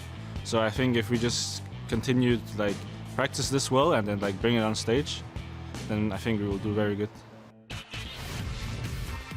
Welcome back to the European Challenger Series Spring Finals, where Copenhagen Wolves are currently 1-0 over Huma as the team sell in for Game 2, and that was definitely an interesting Game 1. There was a lot of fighting going on after the 15 minutes, but expected. That's what we said before we went in there. But when you look at this comp, and it's like, oh, they got such a good 1-3-1 comp. It's great. They'll get ahead. They'll go to side lanes. No need to group as a team. Every time we come out of a replay, there's To be fair, 4 people fighting. They had the better team fighting comp, as we mentioned quite a few times with the Gragas and Brom and so on. And we talked so much about the early game for Huma had to work, but they fell behind. You know, jungle versus jungle. Rudy didn't have the same impact we expected. They messed up the camps at level 1. Yeah. Werlip died twice in lane early because he got camped, and then everything kind of fell apart from Huma in the early game. It did, and you know, we have got a side selection swap up here though. So no more first pick Lucian for Huma, but what this does allow them to do is their super secret strategy that they used in the semi-finals twice, which is last pick Jax if it's available for Werlip while on red side. Because Werlip's still like, just give it the panic button they open up. If needed, is like smack it like Jax, log in, there we go, we're ready. It is an option. Yes, he used it to beat, obviously, Inspire in the semi-final, but that Game 2, where they managed to come back because he basically front doored them and like double Nexus turrets and won the game. They were still behind in that game, and like the Jax was behind, and then suddenly he gets a triple kill. Yep. Next thing we know, he takes your Nexus. Yeah, next thing you know, you got to deal with Gwinsu's Rage Blade, Hextech Revolver, Jax. Yeah, because we were trying to guess the build, and he was just like setting random items and building something else. Like, what is this? He's baiting us. But no, I'd love to see it. And also, we do have those team fights. Maybe we'll pick up another random triple kill and just go ham. We don't know. Jafisser just pointing to the hair there from Wicked. The Wicked hair is all over the place, man. I approve. You know what? I think it's Fisher's nice. a hater. Maybe but that's No, why I'm I on actually team like that Wicked hairstyle. right maybe that's why they're banning Quinn, so that she doesn't nest in it. So that was a little harsh. But they can ban the Jacks. They're on blue. Josh, you can leave again. Yeah, I'm off. I'll see you guys. All right, Jafisser, let's take a look at these bans. Hey, they banned the Jacks because they don't want yeah? that potential last Yeah, pick. cool. So if you just said that, you predicted the ban. Well, I was going to, and then I had a really Sure, bad of head course, joke. yeah, I yeah, actually, yeah, there we go. I mean, what this will allow, though, is Huma to first rotation or, early rotate the Twisted Fate, which normally wouldn't be that strong. They won't first pick it. It could come in that 2 or 3 spot here. I mean, surely Huma would save the last pick then for Guardbro against a potential TF blind pick coming in. The problem, though, is if you know that he's likely to blind pick the TF and they want to keep top lane for later on in the draft, unless they draft something like a Nautilus for Wicked early and kind of swap things around, I think you can fairly easily read that and kind of go Corki here and just go for a very, very safe mid laner for Godbro. I mean, Huma should probably just take Corki in the early rotation. Worst case, you put it AD carry, right? And you take an assassin in the mid lane, because when you have Corki as well, it actually opens up for like Zed to be picked potentially when you get the magic damage then from your AD carry. I love this first pick though. Sir Nuxalot had a great Braum game, and I think right now he's just the strongest support, especially in these fights. And we have seen this team; they want a team fight. I like that Huma is saying, you know what? We also want a team fight now, so let's just match team fight versus team fight. Front line already being picked up. There's the Nautilus for the top lane. Can also be flexed, and the Grag is picked up. And yeah, it's so interesting with Nuclear as well, because all he picked was Trundle for like 5 weeks, and now he's gone to Brawl. Suddenly brings out a load of other things. So you were right. By the looks of it, it's going to be the Whirlip up in the top lane on picking that Nautilus early. Obviously, could go flexing to support. I know we've had a lot of discussions about Nautilus support and how tanky he actually is when you look at it. So I kind of expect it to go up to Whirlip unless they have something ridiculous, like they want a last pick for Whirlip as a carry. Right. I guess Fiora's not that ridiculous, but it's available. Should they as long as Wolves doesn't show the top laner now, you will most likely pick support for Huma in the next rotation. And then you would show, okay, it is Nautilus top, and we want a last pick from it because you can play Twisted Fate. So that's most likely what we're going to see. Jungle pick for Copenhagen Wolves is what I expect. And then you just say, we're going to hide it because you want to see where Nautilus is going. At least it gives Wicked the possibility to go Fiora again. Yes. And we can maybe camp for him because now we actually have the better jungler if you are the Copenhagen Wolves with the Elise compared to Gragas. And also Ku had that better early game in the last one. But it's also because I think Rudy kind of got screwed over by his lanes a little bit, not warding early on. Like level 3 top lane, you always have your ward down. Gotta know it's coming. And we had the other lock-in of Sivir as well, going back onto Panoy. It leaves Lucian up, which was actually the first pick coming in from Huma last game. They put a lot of priority in that, so we might just see another Lucian pickup coming in from Huma. We've also seen them up towards the likes of Cogmore. We are on 6.4 still, so there hasn't been another wave of nerfs. Yeah, this is a fairly similar situation where they had a lot of frontline for the Cogmore to stay alive behind. So they do have other options if they want to go elsewhere on this. But I would expect either the Lucian or that, but it's the Ezreal they actually go with in the end of all things, with more frontline. So there is the support picked up. It is pure team fighting from Huma. It does give Copenhagen Wolves the chance, as we said, to run a 1-3-1 comp and say maybe we want to opt out of these team fights.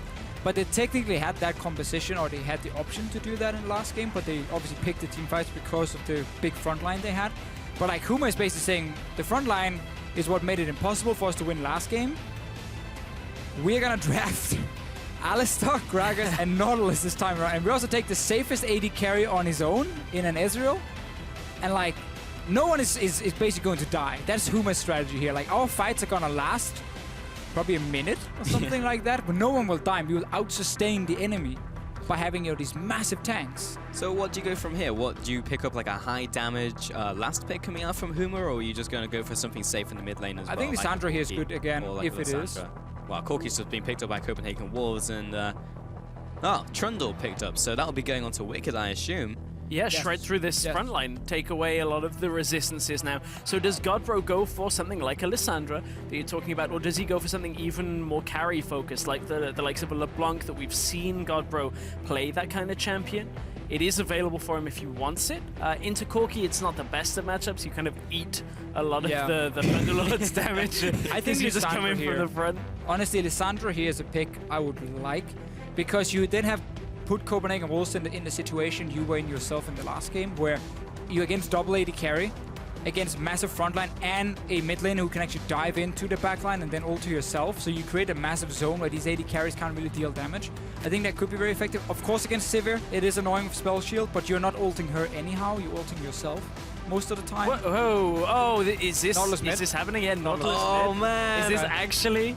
I mean, we're going LCK, boys. This is their tankiest lineup I've seen in a long time. Is this Nautilus mid? Yeah, instead of doing Nautilus top into Trundle, it's something LPL has been running. The dream. I've seen it in Korean solo queue a bit as well. Fake has been playing around with it, but I've seen it in solo queue too, but it's been me playing it. The Nautilus mid, yeah. KT Fly's been playing this a whole as well, yeah. Like it's every week now. Like this is literally just. We don't want to have you play Trundle into Nautilus. Hecarim has always done well into melee matchups, but same for Trundle actually. Like, I don't know how this one-on-one will go top lane. That's going to be very interesting to watch, but Werlip and the rest of Huma is looking for big team fights here. It's just team fight on team fight on team fight on team fight on team fight. Over and over.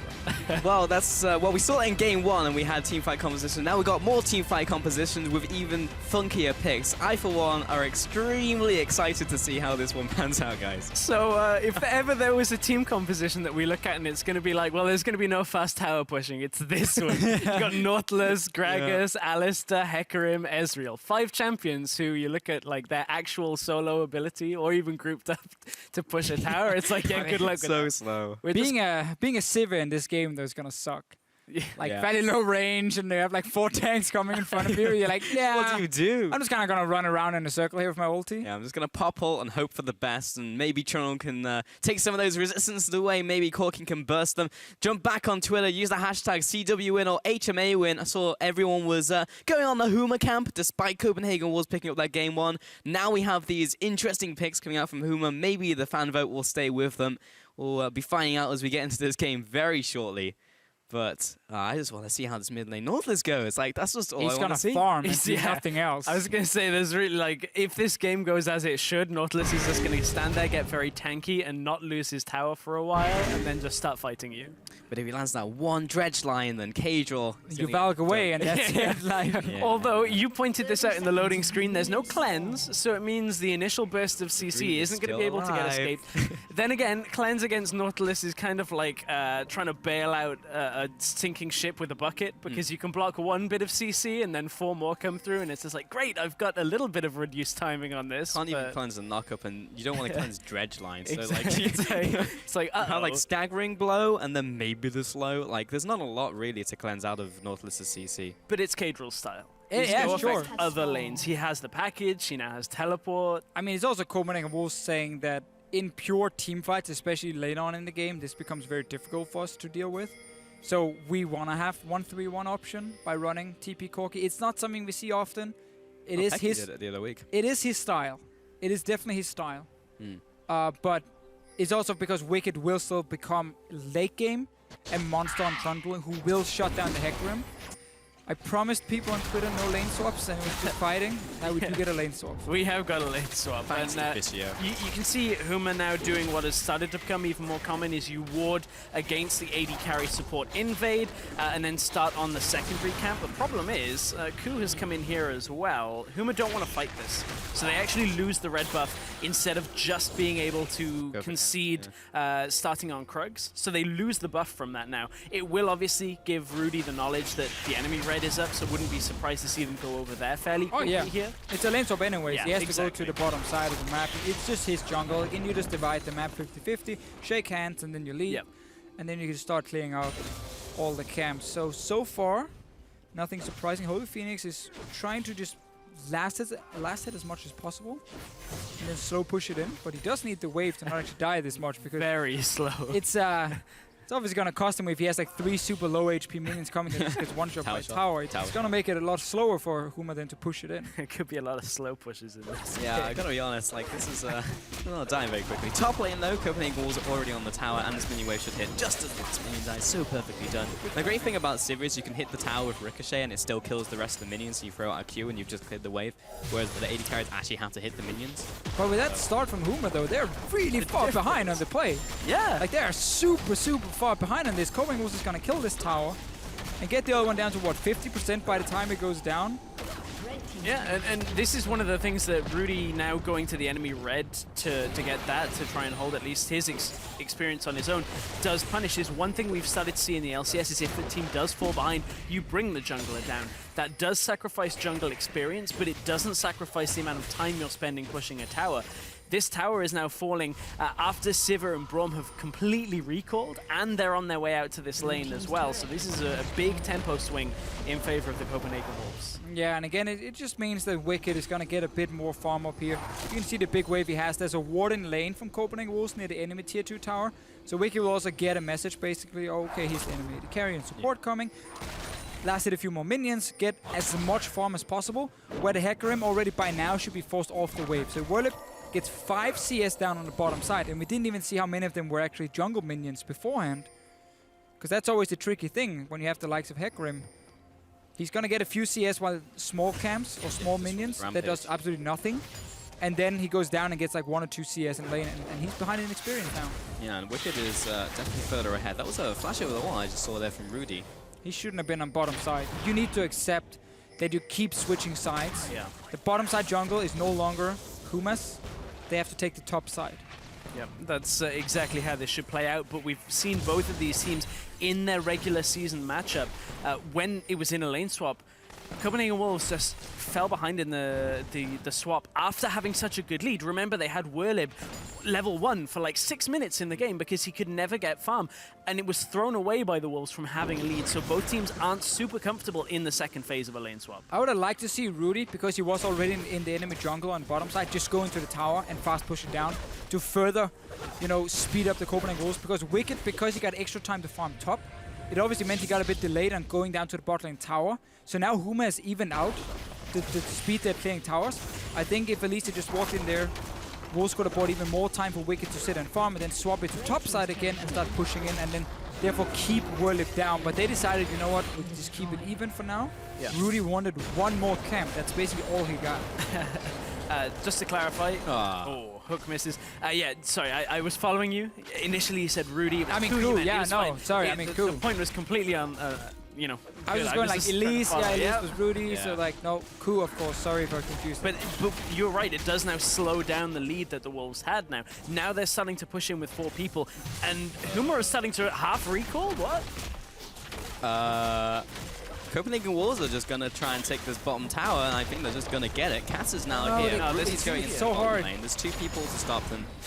It is very much a bait often to go for that second tier 2 tower in the same lane you just push in, because it actually means your top laner will often then not get any farm, because you're pushing it all the way into tier 2 and killing that tower, and then you push it further in towards enemy inhib tower, and then you recall, so your top laner can't farm that lane for a long time. That's why you want to recall, and you actually want to swap to the other side and push for that tier 2. Because then your top lane is just sitting and farming bottom side. Meanwhile, setting up a small trap, and Wicked did catch farm because obviously there were 2 guys still on the tower over there, because Huma did exactly the same. They just decided to basically abandon it very quickly and therefore gave more farm to Wicked. But Wolves have been wasting time after the teleport top lane. They actually had nothing to gain here, and they kept 3 people in the bottom side. Huma were trying to enclose them there, but couldn't actually get around the side. What it just meant was as you said, Wicked manages to get some farm, but it allowed Huma to readjust on the map, get the Ezreal down there very safely, didn't lose any farm because there was no way Wolves could have pushed it to the tower, and Pinoy wasn't getting much there himself either. And that's the thing, if Huma had just bounced the wave on tier 1 top when they killed it, Wicked wouldn't have TP'd in and picked up now basically 2 extra waves. Yeah. He would have been with his team on bottom side trying to push for that tier 2 tower, realized they couldn't take it down in time. He wouldn't have a lane to farm then, because if he had to go top, it would be a lane pushing away from him. And then he's too squishy, he's too weak at this point, he's behind in levels normally compared to an AD carry, and then he would have been punished for it and he wouldn't have been able to farm anywhere. But because Huma didn't bounce the wave and started by saying, hey, let's also do the same and get tier 2 tower, and then realized they couldn't do it in time. They ended up actually just giving over even more to Copenhagen Wolves, and only Ezreal is benefiting at this point, which is a big problem for Huma because Wicked is going to be very strong up on top. Yeah, well, it's just so incredibly weak. Copenhagen Wolves also, because of how this has all worked out, had members on the top side, so they'll be able to take away this Herald very easily. Gonna go to Coop. Okay. But this is a fairly late take on the Herald. Normally what you'd see would be the top side. But you can still push in. top tower. Right, that was what I was going to say. Normally you'd have seen Huma push in, make the wave bounce, and then go down for Herald because you've seen Wolves on the bottom side.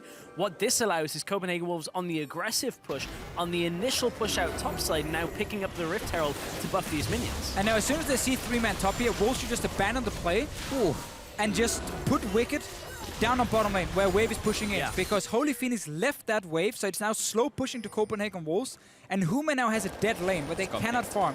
They cannot farm this bottom lane. Put Wicked there to catch that wave, he gets even further ahead in farm. Because right now, it's also Holy Phoenix who's pushing out the lanes. So you always want your top lane, who's the weakest member in lane swaps, to receive the waves, and you want your AD carry, often with support and jungle nearby, to push out the waves. Whirlip can push this one like 1 or 2 waves, and then he might just feel like he's overextending. Yeah, because there's no wards for him. And it's not Wicked going bot. They actually put Ezreal down, oh sorry, Sivir down. Interesting, they don't value Wicked getting more farm. I guess they just want him to take the wave coming on top side, because Whirlip will push it down anyway. Yeah. And also, Pinoy is behind at this point. So I guess they're just saying, you know what, this wave is going to push in anyway. Whirlip will only get 1 more wave, and then Wicked can grab it. Well, Huma are going to respond by trying to take Dragon here, and I think they should be able to get it. I don't think anyone's really going to contest it. Some people recalling as well in the mid lane, so this should be an easy Dragon take. Pinoy also picked up the call early. Actually, mid lane, Godbro pops depth charge, respond with Repel. That'll be a flash from Coop, so not bad. Ends up worth it. Was a little questioning the initial depth charge, just because especially you when know they have the repels repel coming out, but he uses it to force the repels so that you can then force the flash. Oh, so nukes a lot. Package is being delivered. Instant exhaust comes out from Cass, and the exhaust comes up. Rudy pops the ultimate over the wall while he's trying to take blue buff, and that was just a simple first blood to Cajal. Yeah. The first package of the game. Cass had used his flash up on top side when he got caught by the pillar. And then he's just basically stuck around in river, got caught out. Good use of package, and nukes a lot, setting up another kill on Braum, basically doing exactly what he did last game. Wicked has now returned to his lane, but instead of him getting very far ahead of Whirlip, they valued having Pinoy catch up. You can then argue, you know what, did we want our Trundle to be even stronger because he's going to be our main split pusher, and Sivir is going to be more of a utility machine against 4 tanks, basically. Yeah, but that's a team decision to make, right? Okay, AD carry catches up, or top lane gets further ahead. Yeah, and you know, for Huma, if these small skirmishes where 1v1s, 2v2s kick off this early on in the game, they're going to be a little hesitant to actually take them, because their strength is a little bit later when they have items under themselves. They can take the damage from champions like a Sivir or a Corki or an Elise early on in the game.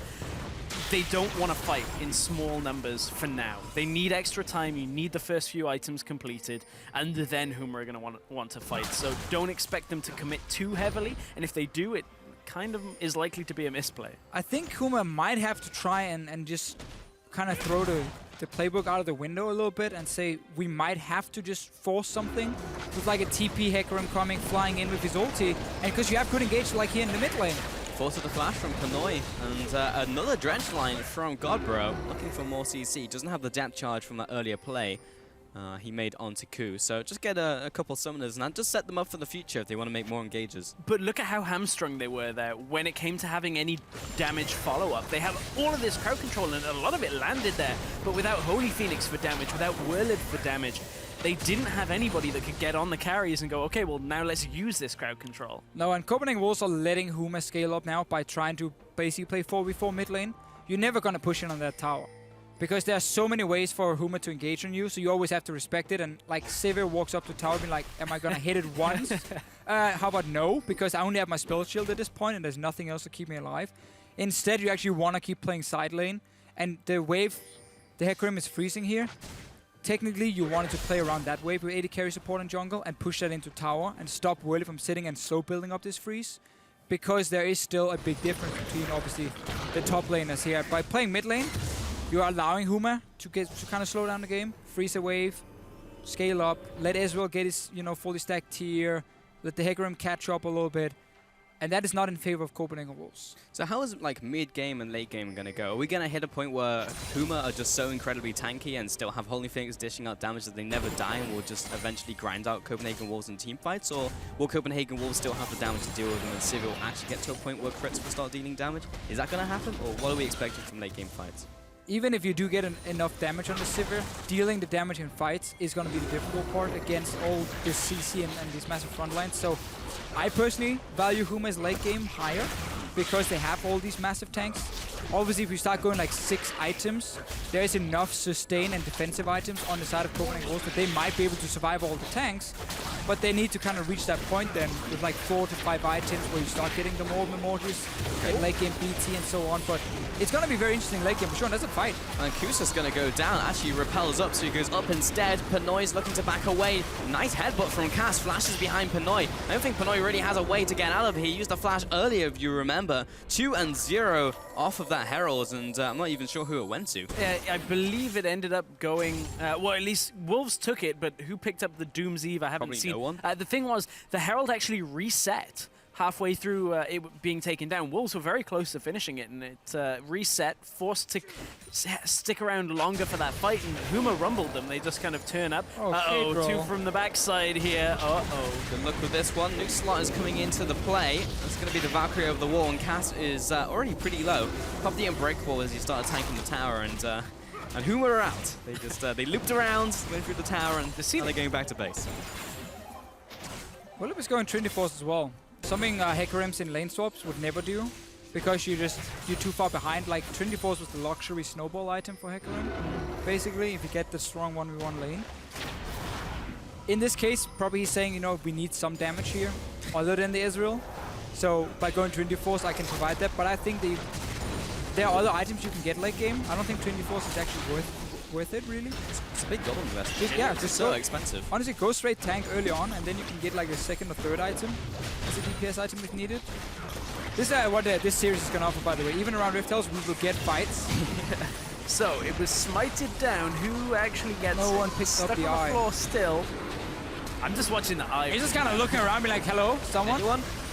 Any takers? Anyone at all? No. No, Okay. no Who one. gets it? Is it? Well, no one can Rudy's take like, it. he steps on it. Okay, Rudy's No, like, No, he didn't can't take it. because they didn't kill Oh. it. Yeah, he just Only stood the there. team who kills it Of can course. take Taunted the eye. He just squashes it with his belly. Yeah. Yeah. So, we may not have a Rift Herald buff on anybody, but Huma right now, Godbro's like, I've got this, boys. Give me the portal, first item. We're going to push some waves with that. Nautilus isn't going to get pushed out anytime soon with himself plus the portal. Wicked's like, okay, just give me all of this. Yeah. Doesn't give me any gold, but whatever. I'll just add my stats. feel manly. I saw Froggen get all of that CS the other day. I want to match his record this game. And CZ Rot will help me do it. My problem is always when it comes to physical damage dealers and not tanks, and you build CZ Rot, CZ Rot dies in like 3 seconds. Run! It's not really that strong. I think Huma instead should just build purely for team fights and actually not for 1v1. Because worst case, you have Corki sitting and matching the Nautilus and just wave clearing. And then you have the Trundle versus Hecarim matchup, especially late game, where Trundle is going to win that matchup. So I think Huma just goes straight for team fight instead and do like this. I like this more. Set up tower dives instead. So go. CZ Rot is a good item, but it is weaker than other team fighting defensive items. Yeah, that's fair to say. I think in this instance, it's Godbro saying, well, we don't really have the best pushing power, and I want some MR against Corki, so I guess it works for me. So Godbro is just wanting to get that push on a little bit hard. But I think you're right. To have stronger fights, I think makes a little bit more sense with the team comp that Huma had. It's basically win fight, then take objective, you know? Don't try and push in a tower fight. Yeah, the charge fight coming in from Godbro. Big ultimate comes in from both teams, actually. Lots of CC coming down, but ultimately Cajal will drop low and get deleted. Holy Phoenix and Willow were exchanged. That was a Ricochet just picking up Nuke Slot on the backside. Now Rudy and Godbro are all that remains, and 2 tanks aren't going to be able to do much here. That was a 3 for 2 in favor of the Wolves. Yeah, and that's the first big team fight for Huma, but again, remember with some of the items here, like the Trinity Force rush from Wallop, he's actually not tanky at all. He dove in, very easily just got taken out, and then the only damage dealer is of course Holy Phoenix. If you can single him out as an Elise, you can win every fight, obviously, if you are the Copenhagen Wolves, and now the AD carries can start pushing in. not only that, the Trinity Force is only just completed by Werlip. He didn't even have it for that No, I don't fight. like it in lane swap. He had Swiftness boots plus a cloth armor. Instead, he was kind of getting this utility and slight tankiness on top of that. So it ultimately ends up costing costing Huma the tower now in this middle lane. Here was the beginning of the fight. We'll just see exactly how squishy Werlip was here, because also no flash as you'd expect on Hecarim. It's just a one-way trip into this fight. Yeah, he dives He's in. not even full health. So they go for the AD carry, and then Sir Nuxalot blocks a lot, and Werlip even gets into tower, but like he dies in like half a second almost. And then Ku just flashes on here, takes down the Ezreal that was already chunked, by the way, from Cadro with the package. And that's a problem for Huma, because these team fights are where they want to win. When you draft a 4-tank composition against double AD carry, you are looking to win these fights, especially in the mid game. That's where you snowball, because you have enough damage on these tanks, right? Just from base damage. And then once you get to late game, the Ezreal has fully stacked up his tier, and you have these super, super long fights. And I guess, you know, for Huma, unless we start, as we talked about earlier, it goes like to the point where BT is there, Moore is there, maybe even Asterix is there for the AD carries, and they actually become almost bruisers. Yeah. Then these tanks will run out of damage, and you have these weird fights where you're just trying to slowly but surely hit them down. But until that point, these AD carries are squishy enough to die to tanks. So does that change the dynamic then? Because we just spoke about Hecarim going for the Triforce, and now he's like super squishy. So do we hit late game and then like actually Copenhagen Wolves are a little bit better because actually see if it can get through the Hecarim? Or are we going to hit late game anyway and he just starts itemizing tank and it's still fine? That's an interesting question, because we haven't really seen this in a while when it comes to Hecarim, especially not Triforce. So it kind of depends if Werlip has the damage to go in and like annihilate the backline super quickly, because we've seen that kind of Hecarim play where it's like you get all the way in, you're able to not only start the engage but chunk the backline so far down that they actually cannot really output damage. So if that happens, my answer kind of has to be that the Hecarim's is going to go in and win the fight, but that obviously remains to be seen. It's against the Civet. So a lot of it is very pivotal on the ultimate. And then the problem with Trinity Force Hecarim, one of the reasons it's so good as a first item in a 1v1 lane is because like the Phage has so much value for Hecarim. Even the Sheen coming in, get like Q proc the Sheen, then auto attack, makes you very strong against melee champions. When it comes to his actual teamfight impact, I think the Trinity Force is very limited in what they will do, because you're already rushing in, you know, as a Hecarim with your ulti and you have Ignite. That damage is often enough to deal with these squishy AD carries. The Trinity Force is more, in my opinion, for the laning phase itself, but there was no laning phase. Yeah. So again, you have now this 5-6 minutes where he's not tanky at all, maybe even 10 minutes where he's not tanky at all, and all Copenhagen Wolves has to be afraid of is more or less this Nautilus, who also went ZZ Rot, by the way, as we talked about. So all of them is kind of slowed down how quickly they could be super tanky in these team fights. So just as an update, Willem had some keyboard issues, but we should be getting back into game very shortly. Maybe the problem was he accidentally picked up Triforce, and that was the keyboard issue. But would be kind of weird with the keyboard. Yeah. It's like, no, he selected. I mean, he misspelled. Yeah, he wrote it, and it was like, he wrote in like, I don't know. It's on German keyboard, so he got the wrong letters. Dead man's playing. It's just like Triforce. Yeah, I don't think that was the case. Anyway, for Werlip, though, as a player, we actually started to see him picking up Hecarim during his time on Giants, and it became the solution to a problem that Giants had with their inability to engage on that team. Giants just didn't have really a shot caller that was like, let's go do this right now. Huma haven't seemed to struggle with that too much, and on this composition especially, there is no shortage of engage from anybody else. You got Alistair, you got Gragas, you got Nautilus. So what would your feelings have been now? Obviously, it was last picked. We saw the Trundle already. Would you have maybe thought differently about like the likes of a Fiora that we've seen Werlip carry on? Like, I'm looking at other picks that were potentially available for him that maybe could have had a slightly different role. Well, again, the big thing was they had the Nautilus, which was supposed to go top, and then they saw the Trundle like, oh, we don't want this matchup, so we swap it to mid, and that's why you last pick it. And I think without 100% knowing the Hecarim Trundle matchup, because it's not a matchup we see very often, Hecarim especially does extremely well early on into melee matchups because you can just spam Q on them, and it's very hard to deal with. So it also explains to me with Copenhagen Wolves lane swapping. I mean, like, Hecarim doesn't do well if he's being shut down early on because he needs some fairly expensive items if he wants to be a damage dealer, especially with Trinity Force. So sit him behind a little bit in this swap here, and it definitely was the plan for the Copenhagen Wolves. And I just want to see these late game fights. I want to see where do we hit the point where these tanks runs out of damage against the AD carries, if we ever hit that point. You know, when Thornmails comes in and everything, like, what can Pinoy really do in late game fights? And do we just get these very prolonged team fights where suddenly the tanks will out-sustain the AD carries and kill them? Or do we actually reach a point where AD carries are bruiser-ish enough to stand and basically tank the damage? And then it's up to Holy Phoenix on this Ezreal being like the only damage dealer late game. Maybe, because the fights we've seen so far is like Hecron's jumped in, immediately died. Like, you know, Holy Phoenix is still very squishy at this point. So we definitely haven't hit that stage, but even so, the tanks were still staying alive. Like, we had like an Alistar and a Nautilus still alive at the end of that. Yeah. They were still trucking. But yeah, Copenhagen Wolves, will their damage run out? Right now they're hitting spikes because they've got like, you know, Triforce in the mid lane on Corki, Essence Reaver in the bot lane, almost 2 items spike from Pinoy. I wonder if we're gonna see Cadril baited into the Last Whisper buy on Corki that we look at and we're like, stop buying Last Whisper on Corki, because he's gonna at some point think, well, I have to get through this resistance somehow. So does he go for that? I would maybe prefer to see him go for something like a Blade of the Rune King. It's not the best item that synergizes well with Corki. But then again, it's go AP carry at that point. It's like, oh, nice armor you have here. I just wonder, what is that itemization now for a Corki against so many tanks? That's kind of my question. But do you remember that Luden's Triforce build? What else? Something Haunting Guys. No, Haunting Guys. Yeah. Maybe he goes that route. AP Corki mid lane build we saw some time ago. But for Copenhagen Wolves, they know at least now that Huma is actually not that strong.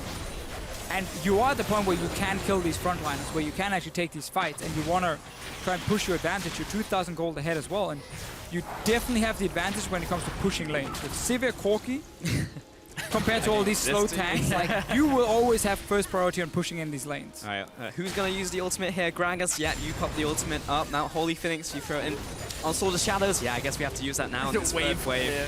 There we go. No, it goes wide on the minions. What was that even meant to do?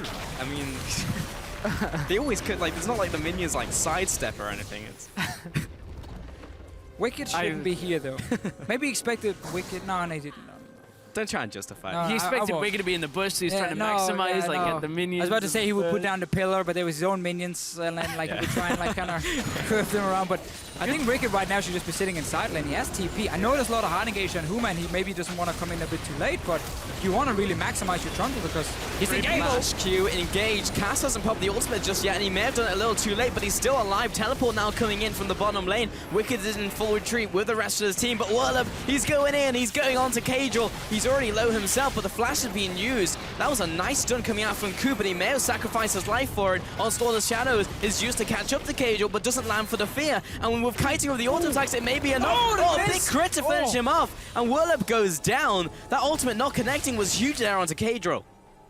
Very good engaged by Huma, though. Pinoy, so greedy when we get the replay here. He uses Spell Shield just on a normal Gragas barrel, and then he actually walks in to try and auto-attack on minions or the tower with no Spell Shield. So instant cast just flashes onto him with Alistar, knocks him up, knocks him back in, kills the AD carry. You cannot do that. Like, you're Sivir here, you're supposed to sit with your spell shield. Look here.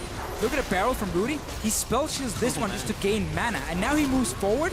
Instant just gets punished. Pop, dies. You can never make those mistakes against so much engage here. Because that's your substitute for an escape, is you have to hold that for the security, and then you're basically forced to flash out anyway. So not only does Willib's ult not quite connect on this, he also goes for to swing the scythe with his Q here. As look at this as they're running, it's like max range. Willib's like, come on, doesn't quite get it. And the crit, yeah. Yeah, feels bad. More fighting, out of a replay into a fight. We may have a disengage here. I mean, Wicked did TP into this one. He's too fat. Well, he got it. He got it. Yeah, he's delirious. Don't worry about it. Wicked. Tuck in the stomach. Like, move around. It's like, he's trying to squeeze across. And yeah. And it's just, damn, this suit. Can't take it off at all. That's the other problem, you know? With, like, Gragas is kind of, like, flexible in some way, but with Nautilus, like, you're kind of screwed by flexible is not the one way. This kind of like Jello, right? Like, we're gonna see, like, Olympic gymnast Gragas skin coming out. I imagine it more like a pudding, you know, like, because it's kind of like wobbly. What, just assumes the shape of whatever he's that's not really how it works. Is it not though? 100%. I mean, a little bit of it. I Are guess you a scientist, there is Ifisio? some. I don't know if a scientist would give me the answer I'm looking for, but Just a general scientist. It doesn't matter. yeah. I would love to see anybody whose like job description is just General scientist. Just scientist. Pretty nothing badass. else. Yeah. Oh dear. Yeah. I was gonna say, what would you specialize in, but he's a general science. Science. Yeah. Okay. It answers itself, Pulse. Gabro is setting up a small trap, but he's not trapping anyone. No. And even if he finds someone, what's he gonna do? Like, he's Northless with ZZ Rot Sunfire. Wicked goes up there, he probably loses. But he's actually 3-0-1 in this game. He's just gradually been picking up kills in these fights and just not dying. Interesting build from Wicked. Not aiming for Titanic Hydra. In basically a game where he's supposed to be the one-split pusher. He wants not only the ability to push the lanes faster, he actually also wants the ability to take down people 1v1. But he's building for team fights more than anything. So we are going to see the same situation where both teams have a few elements of split pushing, but it just ends up in where the other team, can we fight them? Go, TP in, let's fight. I think it is going to really limit the impact for Wicked. It's mainly now going to be about just taking away tank stats from Guardbro most of the time. Would still like him just to be like actually a massive threat in a side lane, because it is difficult for Huma to stop him. They would have to just engage fights every single time. Don't worry, he's adapting to the series, because we know there's just going to be fights all the time. So it's like, well, yes, I am a split pusher in this game, and we're looking for the 1-4, but we've had a lot of fights, so I'm just going to go for this team fighting build. Could go 1-3-1 with K-Draw, but K-Draw has often been with the team as well. Goes for the rapid fire cannon for a bit of poke, looking to siege down these turrets, so when you get in that situation, you just pop one auto attack and chunk the tower down little by little. Pinoy with the most easy read adaptation ever, rather than opting for the likes of an Infinity Edge or BT or anything like that, is going straight for that Lord Dominic's right now. It's just like, you've got a lot of armor, you're tanky. Okay, well, this is annoying that I have to do this, but let's get that difference in percent health that will come from that. Yeah, not as fun as like Third Item Last Whisper when that was a thing back in 5. Like, you just don't feel good about the purchase. That's no, never. No. Copenhagen Walls did push Huma off of this dragon, but that means there's going to be a fight. On Sword of Shadows onto 2 people. Pinoy is gradually getting damage down. He's going very deep into the fight, actually goes into the bottom side. Werlip and Cass are dropping low, and Willow will be dropping. So will Rudy. Now he's still alive, but the turnaround onto K-Draw, who'll be dropping. And now Holy Phoenix is trying to go onto Ku, who was separated from the pack somehow. This fight just got incredibly messy all of a sudden, and Holy Phoenix is trying to chase him down. He'll eventually get him one last Q, but that was ultimately a 4-for-1 for Werlip. What even happens in that fight? Well, it's the same thing again. You know, there's so much engaged for Huma, and everyone can just dive in except for Holy Phoenix. They get to the back down the Copenhagen Walls. Look kind of shaky. But then Gabro enters the fight. You know, mid lane Nautilus, highest level in the game, super tanky at this point. And also, again, Nautilus base damage is pretty insane. And he just walks in, he's like, bonk, bonk, double kill, Baron. Yeah, it comes in. Because I saw Rudy and Cass drop so low, I was just like, wow, this fight's done. Yeah, but then Godbro comes in, as you said, with the not only the base damage from Nautilus, he's got Sunfire Cape, he's got the additional AP a little bit mixed in there. Yeah, exactly, with... he just ripties. Rudy! Oh, no, that's actually the smite. That could have been bad. It could have been a Winter's Might coming out from That actually could have... Because everyone backed away just assuming it was dead. That could have gone real badly. To G2 Fnatic, dying at the back of the... All right, let's see the engage. So Godbro's not here. And like, by the way, we almost never see team fights around dragons anymore, but this series is going to offer it. So engage from Kaz again, dive onto K-Draw. He doesn't die at first, and Godbro is still not in the fight. He's still running in at this point, so it looks bad for Huma. But then this super strong Nautilus just joins in, smack 2-man down, and like, he's not even taking damage. His shield didn't even break until now. I think even the cooldown probably just, it just expired. Yeah, man, Godbro coming in on this Nautilus. It does kind of highlight how strong as a pick Nautilus is. Yep. It's like, well, you can play it top, you can play it mid, you can play it support, but support's like not quite the best role out of the 3 of them. You can just play it as a very safe pick. And you can just build tank, and you can build anything. Destroy almost everything in a 1v1. He's got Eastbourne Gauntlet for some damage, fantastic. Next will be like an Abyssal Scepter. Abyssal Scepter, Gunblade.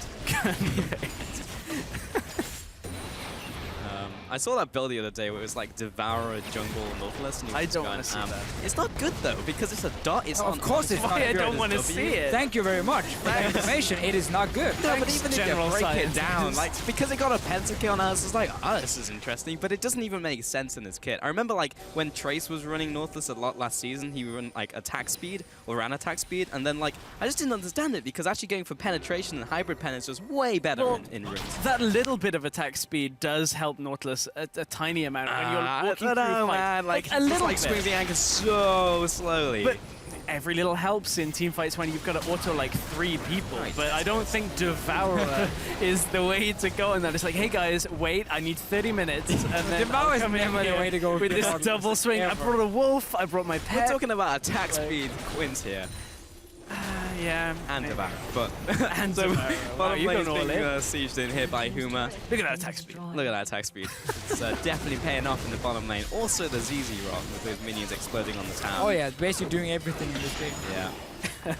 Winning the game. I mean, but we talk so much about Whoa, that was a fast. these team fights from Huma. Just Copenhagen Wolves. It's so hard to like make the right decision because technically, I think they had a better chance of winning if they just tried to play split push with Tronwu, but they built him for team fight, so they're basically saying, we want to fight you. But that's what Huma's comp wants to do. Just wants to fight and fight and fight and fight and fight. Especially when they are still so strong, where they have enough damage on these tanks to kill the AD carries. Yeah, and you know, you've said it already and we've seen it in action. The way that Sivir wants to wave clear, she's somewhat short range to get that first auto off with Ricochet for the static proc. So when she steps forward, it's like, well, do you have spell shield or not? Because if you don't, we're just going all in. And Pinoy's even used his, you know, poorly a couple of times in this game, and that's been capitalized on. So regardless of the fact that Huma had, we said, slow pushing capabilities with the Baron, they got a good few towers for their Baron power play. Now they will get slowed down a touch, but it's all going to be on Pinoy.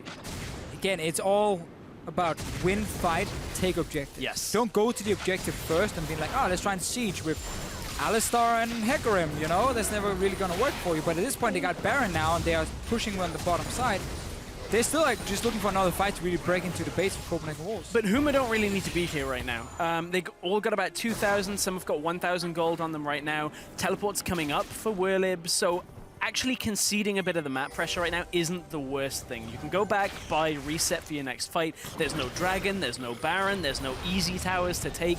This is the time for Huma to slightly relax, come back stronger, and look at setting up another teleport play with Whirlib once you've sorted your lanes out. They desperately want this top lane, though. They absolutely want this top tower, and it's slowing the game down because they're not going to get it. Meanwhile, got Godbro going from lane to lane, just picking up farm left and right. He's going in here, gonna farm some minions. There we go. He's on 273 in this game, so it's been having a pretty fun game, honestly. Next stop, 876. Yeah, here we go, 8, on 6, the way. whatever. And the expected laning phase from an Nautilus in mid, push lane, or try to, farm a bit more, try and farm a little bit extra, and then... The Abyssal! Oh, is there a fight yes, coming? it actually was. DPS Nautilus incoming. I mean, no one can kill him anyway, so you might as well just go for Abyssal at this point. I like how Holy Phoenix is just itemizing against Wicked, basically. Like, all right, you know what? I see you, Wicked. We got Last Whisper early on as well. We got Blade the Rune King, you know. Wicked is gonna try and kill him, but it's never gonna happen in like a million years. I think, again, this build from Wicked just really makes zero sense. Just get kited. Deadman's Blade has also been nerfed so many times now. He doesn't really have a way of getting to Holy Phoenix. He doesn't have a way of killing Holy Phoenix, even if he gets to him. Yeah. And he doesn't have a way of winning a split push war because of his item choice. Yeah. Like, the damage down in bot lane is almost non-existent. Don't worry, guys. And then Gabro's gonna hook himself to the wall. See ya. Ezreal came through. Optimistic. Just a supportive. Wait, well, Rudy's dead. Oh, Rudy! What happened? Copenhagen Wolves just found him. Cass is gonna flash over the wall to his team. Gonna be popping the Unbreakable Will. Comes in with the combo onto Pinoy and Ku. Holy Thing's putting damage on the backside, and Whirlib is just kind of walking around in circles because he can't really help the cow at this point. Nice 2 pickoffs by Copenhagen Wolves, but we didn't see the setup to that. No, suddenly Rudy was just dead. And the weirdest thing about that is Rudy dies and Huma are like, we can still fight this. We've still got 2 tanks left here and 1 in bottom lane. But we knew that Godbro couldn't TP out because Wicked was right on him, auto-attacking the entire time. So really weird choice to follow up. I mean, Wicked can stick to these targets. It just takes him a lot of time before he kills them. So Rudy just gets caught going basically into clear ward, and then he goes down. A lot of CC from Wolves kills him. Meanwhile, the rest of Huma was like kind of split up. Some of them were trying to push in top lane. Just a bit greedy, moving in on your own. You know, pushed away first, and going back in then here. move in. Yeah, that's obviously for them now. Kind of feel like maybe they're a little bit too strong in their mind. But step one is always push the lane first, then walk in and get vision. Because you want to see the enemy team sit in their lane defending against these minions. You don't want to walk in blind to the jungle, clear out wards, because then suddenly you can get caught out. Well, at least they made that play after the Baron play, so they didn't mess up their stat. So they did have a pretty good Baron play. That is the smallest of silver linings I think I've ever heard. Well, they are still ahead of this game. When you become a caster, it's all about the stats. It all is. about storylines. It doesn't matter what happens in game. That's true. Doing very well on this pick. Not sure if it fits the comp, but doing very well. Holyfing is now taking up this dragon pretty easy. Currently on 3, so actually 5 dragons is not too far away from this one, but unlike the last Challenger Finals, we've had a lot more action leading up to those dragons. Yeah, They've kind of been kind of just on the side, yeah. It's like, oh, we had a fight, we've got some spare time, we're going to take dragon now.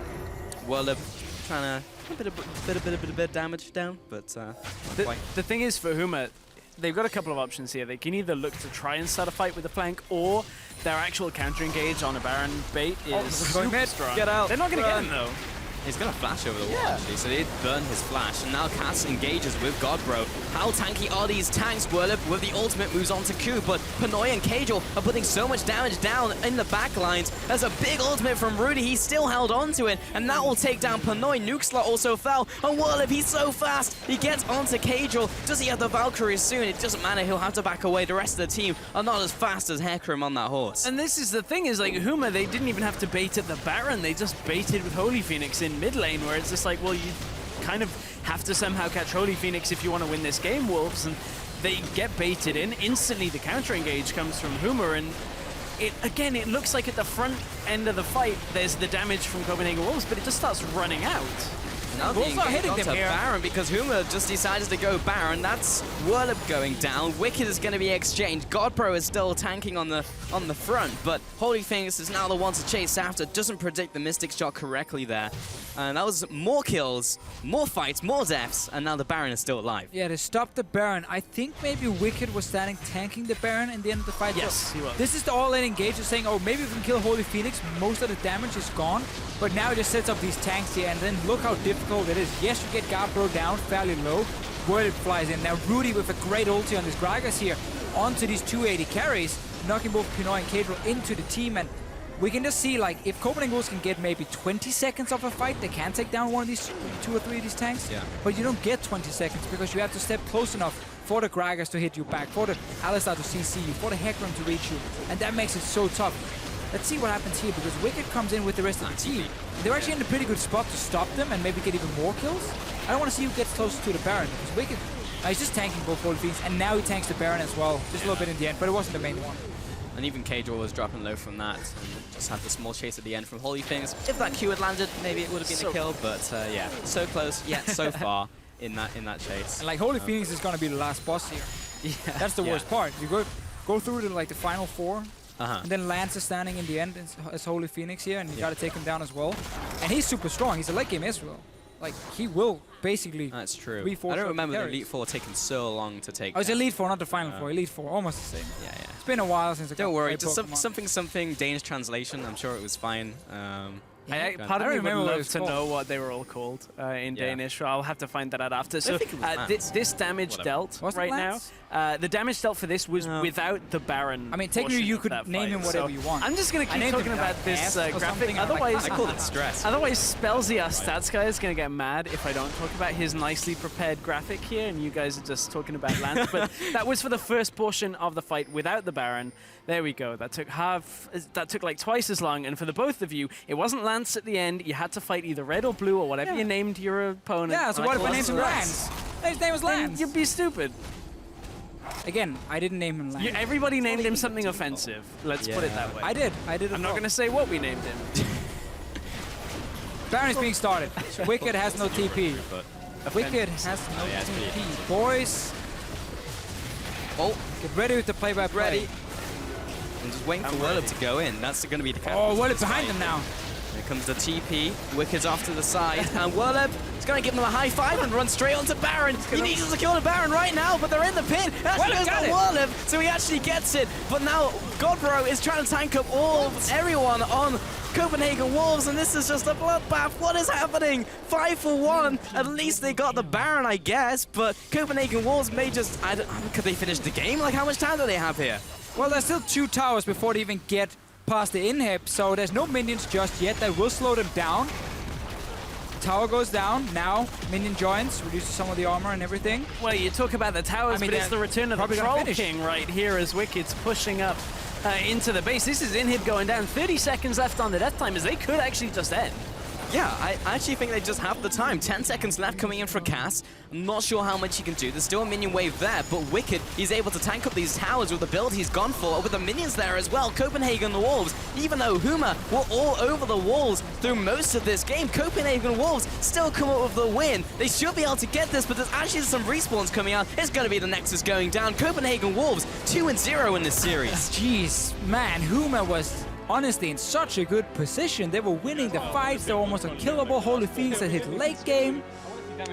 Rush into the Baron because they saw Wicked bot lane with no TP. They're like, start the Baron. But they're forgetting you are the full tank team. Yeah. You do not kill the Baron very fast. You will take damage from it. It will reduce resistance and everything.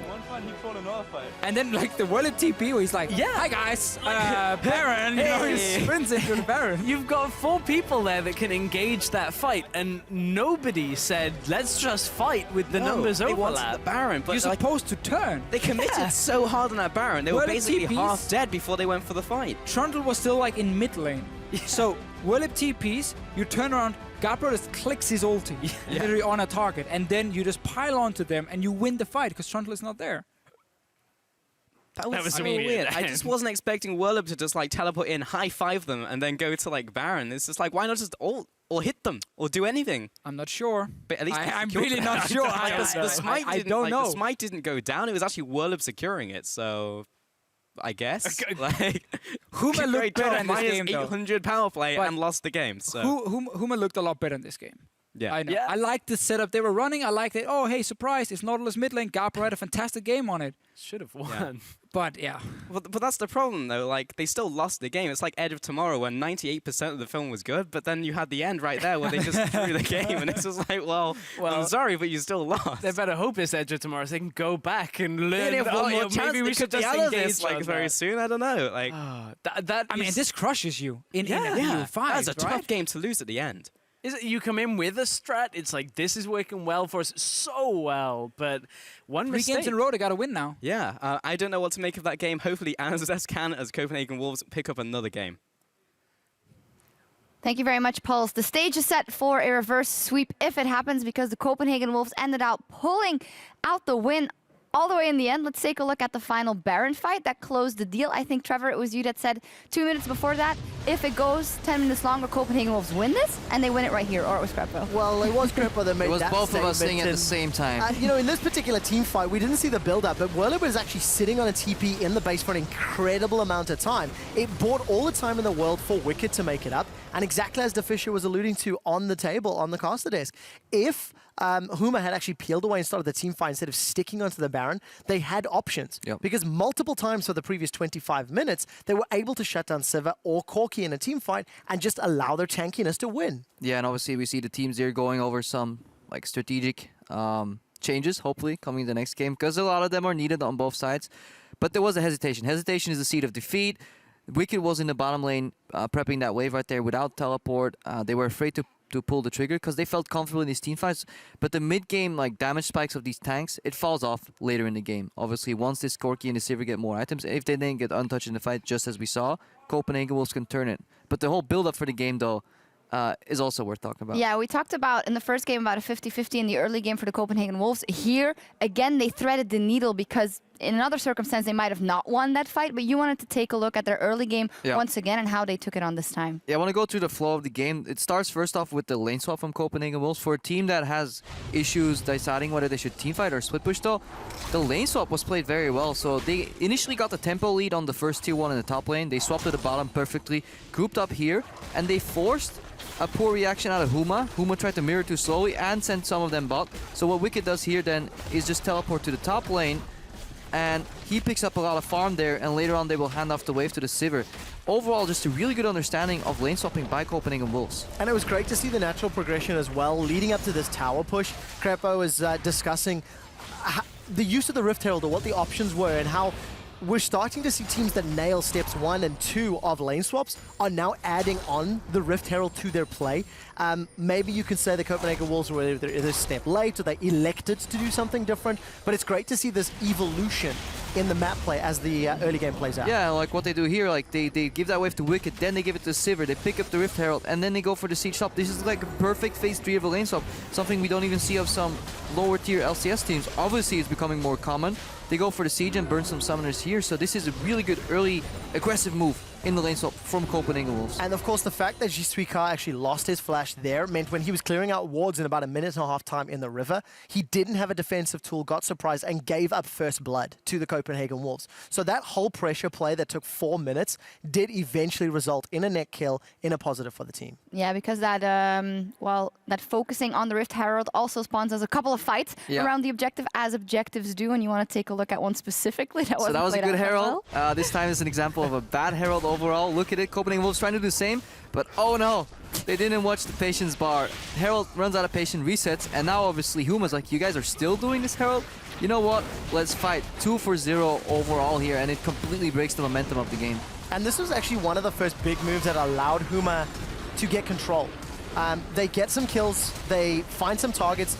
Pinoy was a little maybe hesitant with some of his spell shields later on and gives up kills. And another good example of a team fight where Cadril initiates without the support of his top laner, and it gets turned around. Wicked does not have teleport at this moment in time. It's another example of Copenhagen Wolves not having the bigger picture in mind.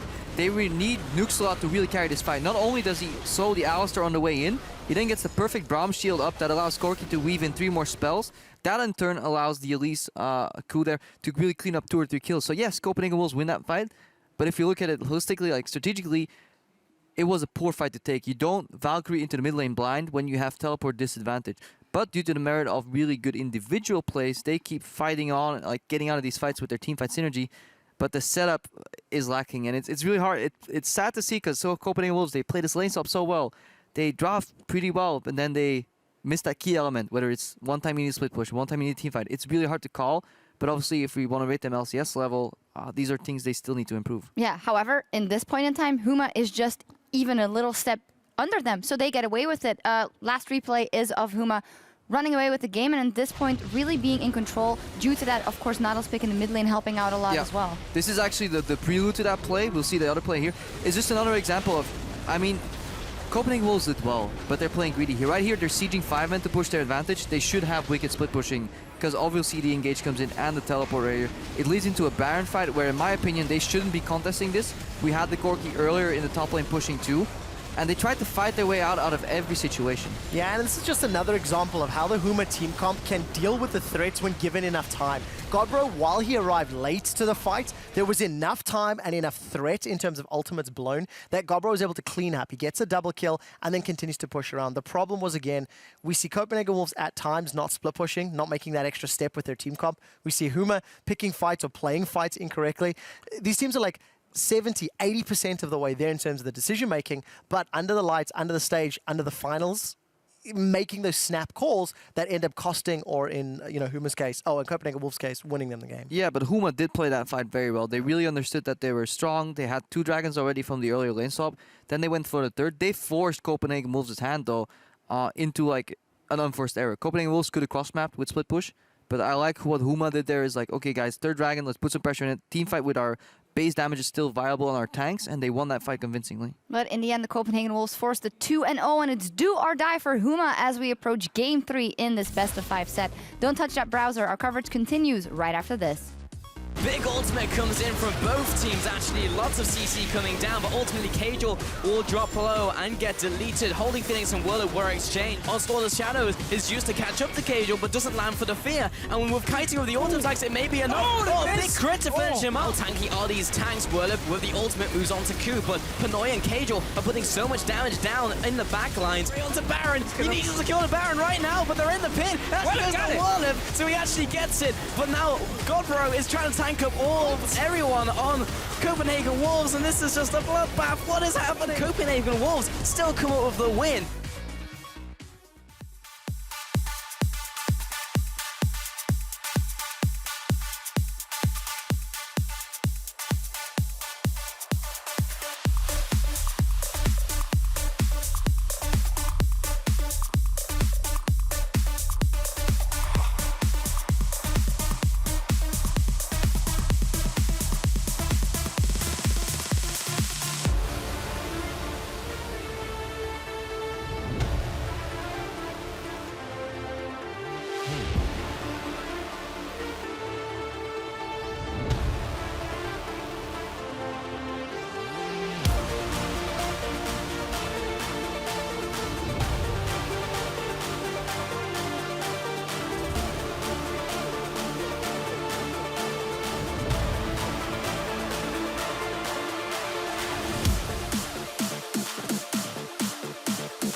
Welcome back, everyone. The EUCS Spring Final stand at match point for the Copenhagen Wolves as we look towards Game 3. This is what they're fighting for. Krepo, is this the closest you've ever been to a prize? No, I've actually walked in a trophy in a stage that I then went 2-0 up and then ended up reverse getting swept. Yeah, talking about so I've been closer than this shots. Talking about a support that is pretty close to the prize, Sir Nukesalat for the Copenhagen Wolves. We want to take a special look at him because for us, he has been a standout player for the Copenhagen Wolves in that 2-0. Beyond a shadow of a doubt. Those stats are phenomenal. 2 kills, 4 deaths, 25 assists in 2 games. The reason I read those numbers out loud is in contrast to his 3 previous games during the regular split, which he lost all 3. He went 2 11-12. So he's outperformed his regular season performance in just 2 back games. Not only has he improved his individual play, it just seems like he's reading the map well. Every time something hits the fan, he's there to jump in, save a teammate, and a lot of times actually turn things around in favor of the Wolves. Yeah, I think when the Wolves have sometimes this like sloppy decision making, as expected. I mean, nobody expects them to be perfect. A pick like Braum on a player like Nukes is actually something that can really help them turn the tide. In a couple situations, they overreached, got caught. He bought them some extra time to at least make it even, or they went to a fight and he decisively won it for them by peeling damage. And it also just shows you why Braum is such a strong pick. So I have to commend the Wolves for their drafting and in placing such a high value on that Braum pick. Yeah, godlike Braum play. He must have been watching G2's hybrid. So then going into this deciding Game 3, this could be it for the Copenhagen Wolves, but Huma wasn't far off from it. But it seems that their decision-making is just lacking at the crucial times. Is it enough to bring it back? I mean, Huma could have won both games. I think second game a lot more convincingly. Yeah, sure, like they were like 10k up and they should have probably closed. It all depends on how the game plays out. If they can actually abuse Copenhagen Wolves' tendency to repeatedly enter teamfights and just draft like a pure teamfight composition, maybe put some pressure on Kadril, who, without getting much help, kind of doesn't play that strong of a laning phase, and he's been giving the liberty to AFK push too, so maybe they can make him crack. Alternatively, they are red side, they have last pick, give Werlip Jax split push and beat Copenhagen Wolves in a game that they've shown they can't really play. Yeah, just go for it. They are ready, so we'll see if they do. It's time to load up for picks and bans, so let's shoot it over to the casters and get into that maybe final game. Thank you, guys. And yeah, it could be the final game. We're on match points. And I mean, that last game, I wasn't expecting to go to the Copenhagen Wolves and be in the situation we are right now. But here we are, guys. We are. I like the strategy from Trevor there. Get the Jax. Yeah. Is, just pick it, even if it's banned, you can pick it anyway, right? And unfortunately, I feel like the Wolves read that as well. It was like, they're probably going to try and pick Jax. Yeah, and how do you deal with that? You know, this is kind of high-level strategy. You write Jax, you don't mistype it, and you ban it. Right. Jan. No, but I mean, Copenhagen Wolves pool side again. Remember that, right? Copenhagen Wolves pool side. I'll keep it. Keep it in mind. It's up there. Also, you guys keep it in mind. Yep. Last time they first picked Braum. Can you text it to me? I think that's perfectly fine.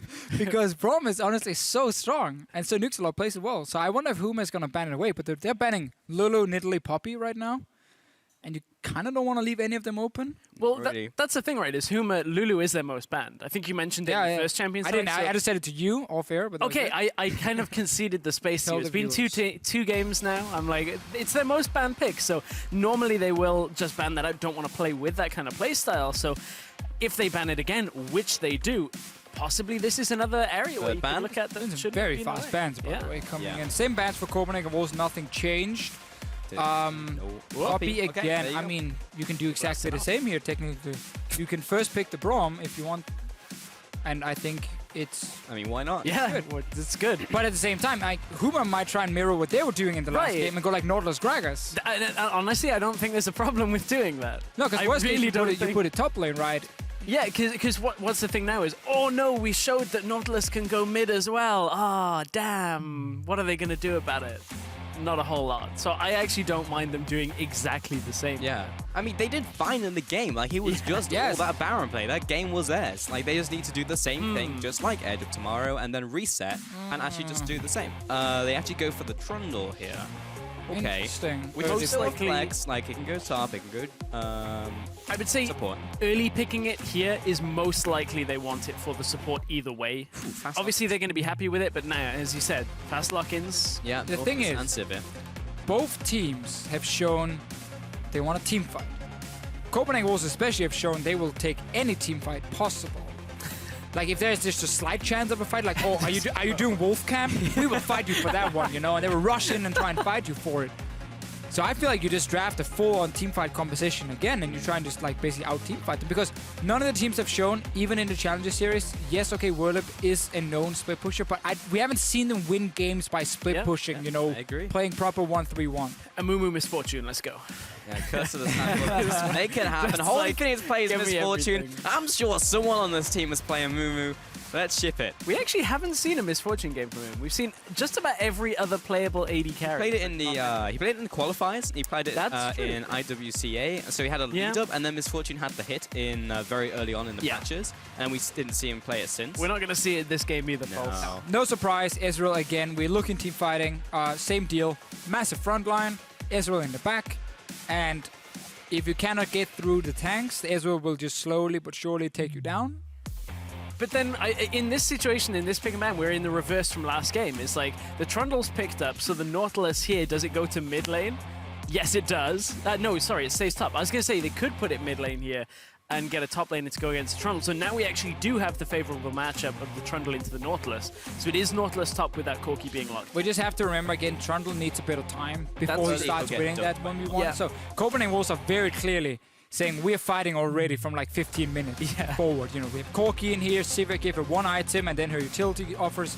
She offers is very good, and her base damage early on Boomerang is very strong, obviously. And we know Nautilus, we've seen it time and time again. So Copenhagen Wolves are just gonna force fights over and over and over from the 15-minute mark and forward. And that's a Cassiopeia. Okie dokie. Where is this going? That's mid. I mean, mid lane. I mean, it has to be. Yeah, it's not blue side, so you can't do the good old Cassiopeia tease with Grom. Stop it. It is gonna be mid. It's lane. gonna be mid. Interesting choice. If ever there was a... And by interesting, I mean, I don't like it. I don't like it, but like Cassiopeia, a good Cassiopeia in team fights... Yeah, but... It's like, damage output is insane. So then you've got to try and team fight. Yeah, Cassiopeia's main problem and the reason she fell out of favor was that there were so many things that had longer range than her that could then either prevent it from dealing damage or just one-shot it straight away, which technically also prevents it from dealing damage, so it's kind of the same. You are against Nautilus, Lee Sin, Braum, and the mobility that Sivir offers to make these targets get to the Cassiopeia every time. Like, Gadbro has to land the sickest ultis in these team fights. Yeah. Otherwise, it's gonna be tricky for him to deal damage, but both him and Ezreal are like in that situation. If they avoid the main engage, the consistent damage they can deal after is pretty strong. Not only that, I feel like the lane matchup against a Corki is one that I'm not a big fan of. I mean, Cassiopeia has a strong laning phase. She does, but then now, like, how are you going to wave clear and try and combat the Corki's ability to roam? In this game, Godbro's going to do it with a teleport on Cassiopeia as well. And with an exhaust on Cadril, there is no ability to like trade effectively prolonged. Like any all-in is going to go in favor of the Corki. Well, potentially for the last time today, hop back on Twitter, use the hashtag CWWin and HMA win. We've got the full compositions lining up, and it's currently 2-0 to the Copenhagen Wolves. Potentially a surprise coming into this best of 5 in the grand finals here in the Spring Split Challenger Series. But yeah, we'll be getting on to the Rift very shortly. And this could be the clean sweep. I was not expecting it, but then again, I wasn't expecting the clean sweep last time from Copenhagen Wolves against Millennium. So we can see all the champions loading in here. And you can see the mid lane and the Nexus. That's what you want to kill at the end of the game. Some logos as well, if you want to continue the trend. Birds and Wolves. And here's Ku and Rudy. Rudy is going to move away. Uses the body slam.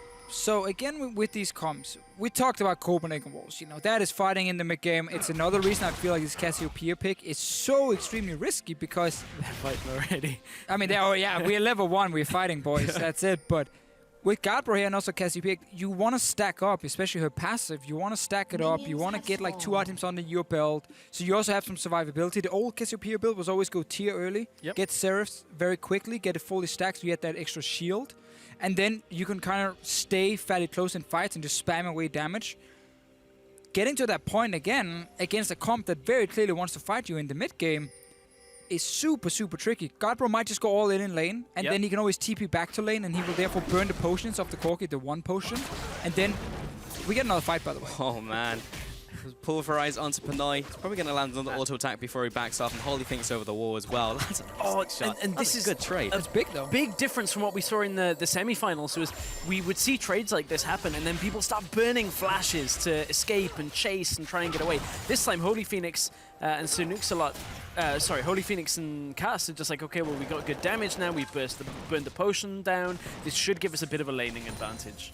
Problem is, they had to take a longer route around, so they actually lost the first push coming in for it. And you can see also what Sivir will do is she will start flicking W and then spamming Push everything. Yeah. auto attacks on the waves, and it's not very difficult to do, and it's very effective. It gives you that early level 2, and you burn the potion. That was the advantage, or 2 potions because 1 from each. That was the advantage Huma got from this. But an Israel Alistar lane will not do anything in the laning phase. Like, you will literally sit there at your tower and just last hit and last it and last it. And probably lasted a bit more. Difficult for a Sivir and a Braum to do anything on top of that, though. You okay? I'm fine. You're okay, good. The fadeaway last. He's about to get choked a little bit in the end. Rudy's heading top. We saw this similar pathing out from Ku in game 1. Also against the Nautilus. Yeah, it's the same play. This time, I think it was... It just missed. Weird happened there, yeah. He didn't actually get knocked back. I think Rudy didn't have momentum anymore coming in from his E, so he just flashed on top of him and nothing happened. Okay, Deficio's gonna check it out. All right. I'm on it. Break it down. Yeah. Just because my brain just remembers everything. I totally do not have a second screen where I can go back and watch. Yeah, he's it in was his early. own palace. He was trying to predict the flash, and Rudy flashed in early, and Wicked didn't quite flash far enough. I guess for his sake, that was a good thing. So yeah, it didn't quite line up. I'm gonna take everybody on a history lesson that maybe doesn't really know Ku. So no, there's gonna be people that maybe haven't seen Ku outside of a couple of games in the LCS where Lee Sin hasn't been particularly meta when he was playing. Ku, in the very old days, Season 3, Season 4, was known as like a Lee Sin near one-trick in Challenger. If Ku was on Lee Sin, he would carry a game regardless of the opponents, regardless of anything else. So the fact that he's picking Lee in an important match, in a matchup that is okay for Lee into Gragas, I'm looking forward to seeing what Ku can do now on his old signature pick. I was back in like Cloud9 Eclipse days. Yeah, but he's such an interesting player because back then, the likes of like Alex Ish and so on, they were hyping him up. Yeah. Playing a lot of solo queue with him, saying like, this guy is like the new superstar jungler in Europe, and he obviously was on Cloud9 Eclipse back then, even joined NIP.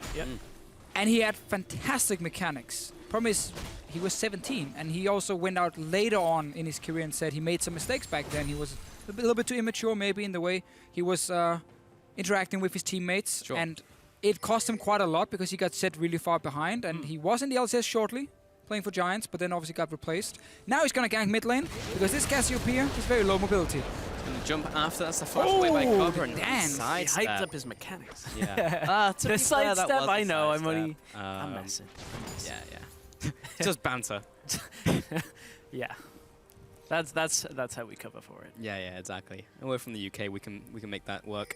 That is the Tear of the Goddess, picked up by Godbro in the mid lane, so he's going to be stacking on up. Yep. Rudy has gone for a very early jungle potion. Yeah, Hunter's Potion. Interesting. Rather than opting for... Guys, they're fighting. I know, it's like... Also no one's gonna it's die. Ezreal Alistar. I want to hear the play-by-play. Oh, they're trading back and forth. And the heal. Yes. Oh, It's insane. not horse racing, the fish. It's coming around the bend. Well, then again, I guess that's what Whirlip was trying to do in the last 3. He's coming around the bend, going over the barrier. He's got it.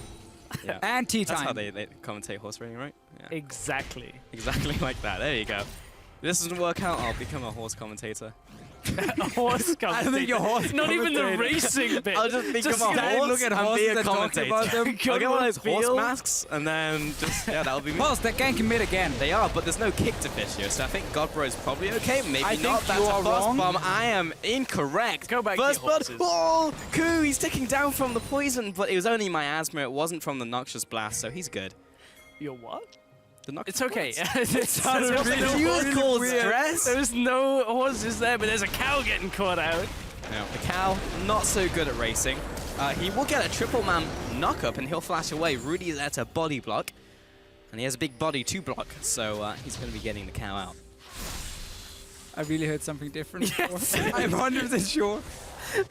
Anyhow, Godbro is he's back mid. He's what I have to work with. He's stacking the tier. Let's see the replay here where Pulse called that Godbro was going to be okay. And as we can see here on the replay, Godbro is clearly not okay. Well, Ku was almost not okay either. But he was. He was, and then he was. Alright. So after all of that, Kadril is 10 CS ahead in mid lane and got that kill. So far, Cassiopeia not particularly working out as well as they may have wanted, but of course it is later on into the game where you want the pick to start getting better, but do you really this is trust? like dark omens? Do you trust in your team right now to actually get to the late game point when you know that Copenhagen Wolves has so much engaged and they want to fight you over and over? I mean, that's really the tricky thing, right? This mid tower has very little defense because it's just a Cassiopeia wave clearing. Yeah.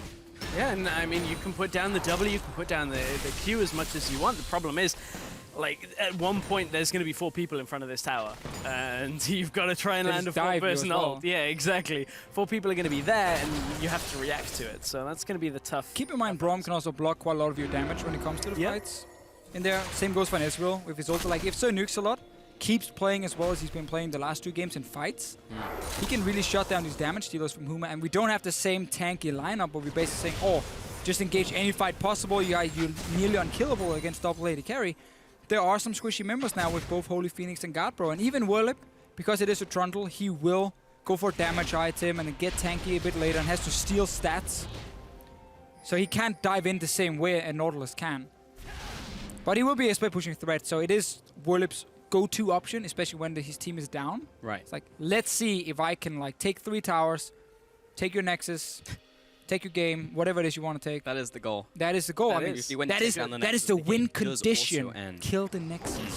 That's a nice set of buzzwords you got there. I'm going to throw some old school ones. Just quickly, double tier. We're going old school with some buzzwords. That's an old one. Double Aegis as well. Do we have a Trinity Force spike on Corki? We do. Yeah, there's some old. Yeah. I'm feeling good about this. Still works. Yeah, it's good. That's my analysis. You're going a lot of the history part here. I know, right? As well, that's my analysis. Rudy's. Oh! He's out.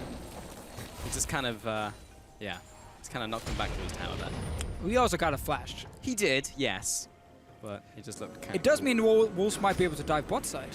TP and Wicked as well. He's pretty low though, and Holy Phoenix. Kick him against the wall, lands the Q. That should be a dead Holy Phoenix. Nope, he's out. He's got the flash, he's got the E, but now there's 5 people wanting Holy Phoenix, and Cass is going to go down first, but now all of the walls are chasing after him.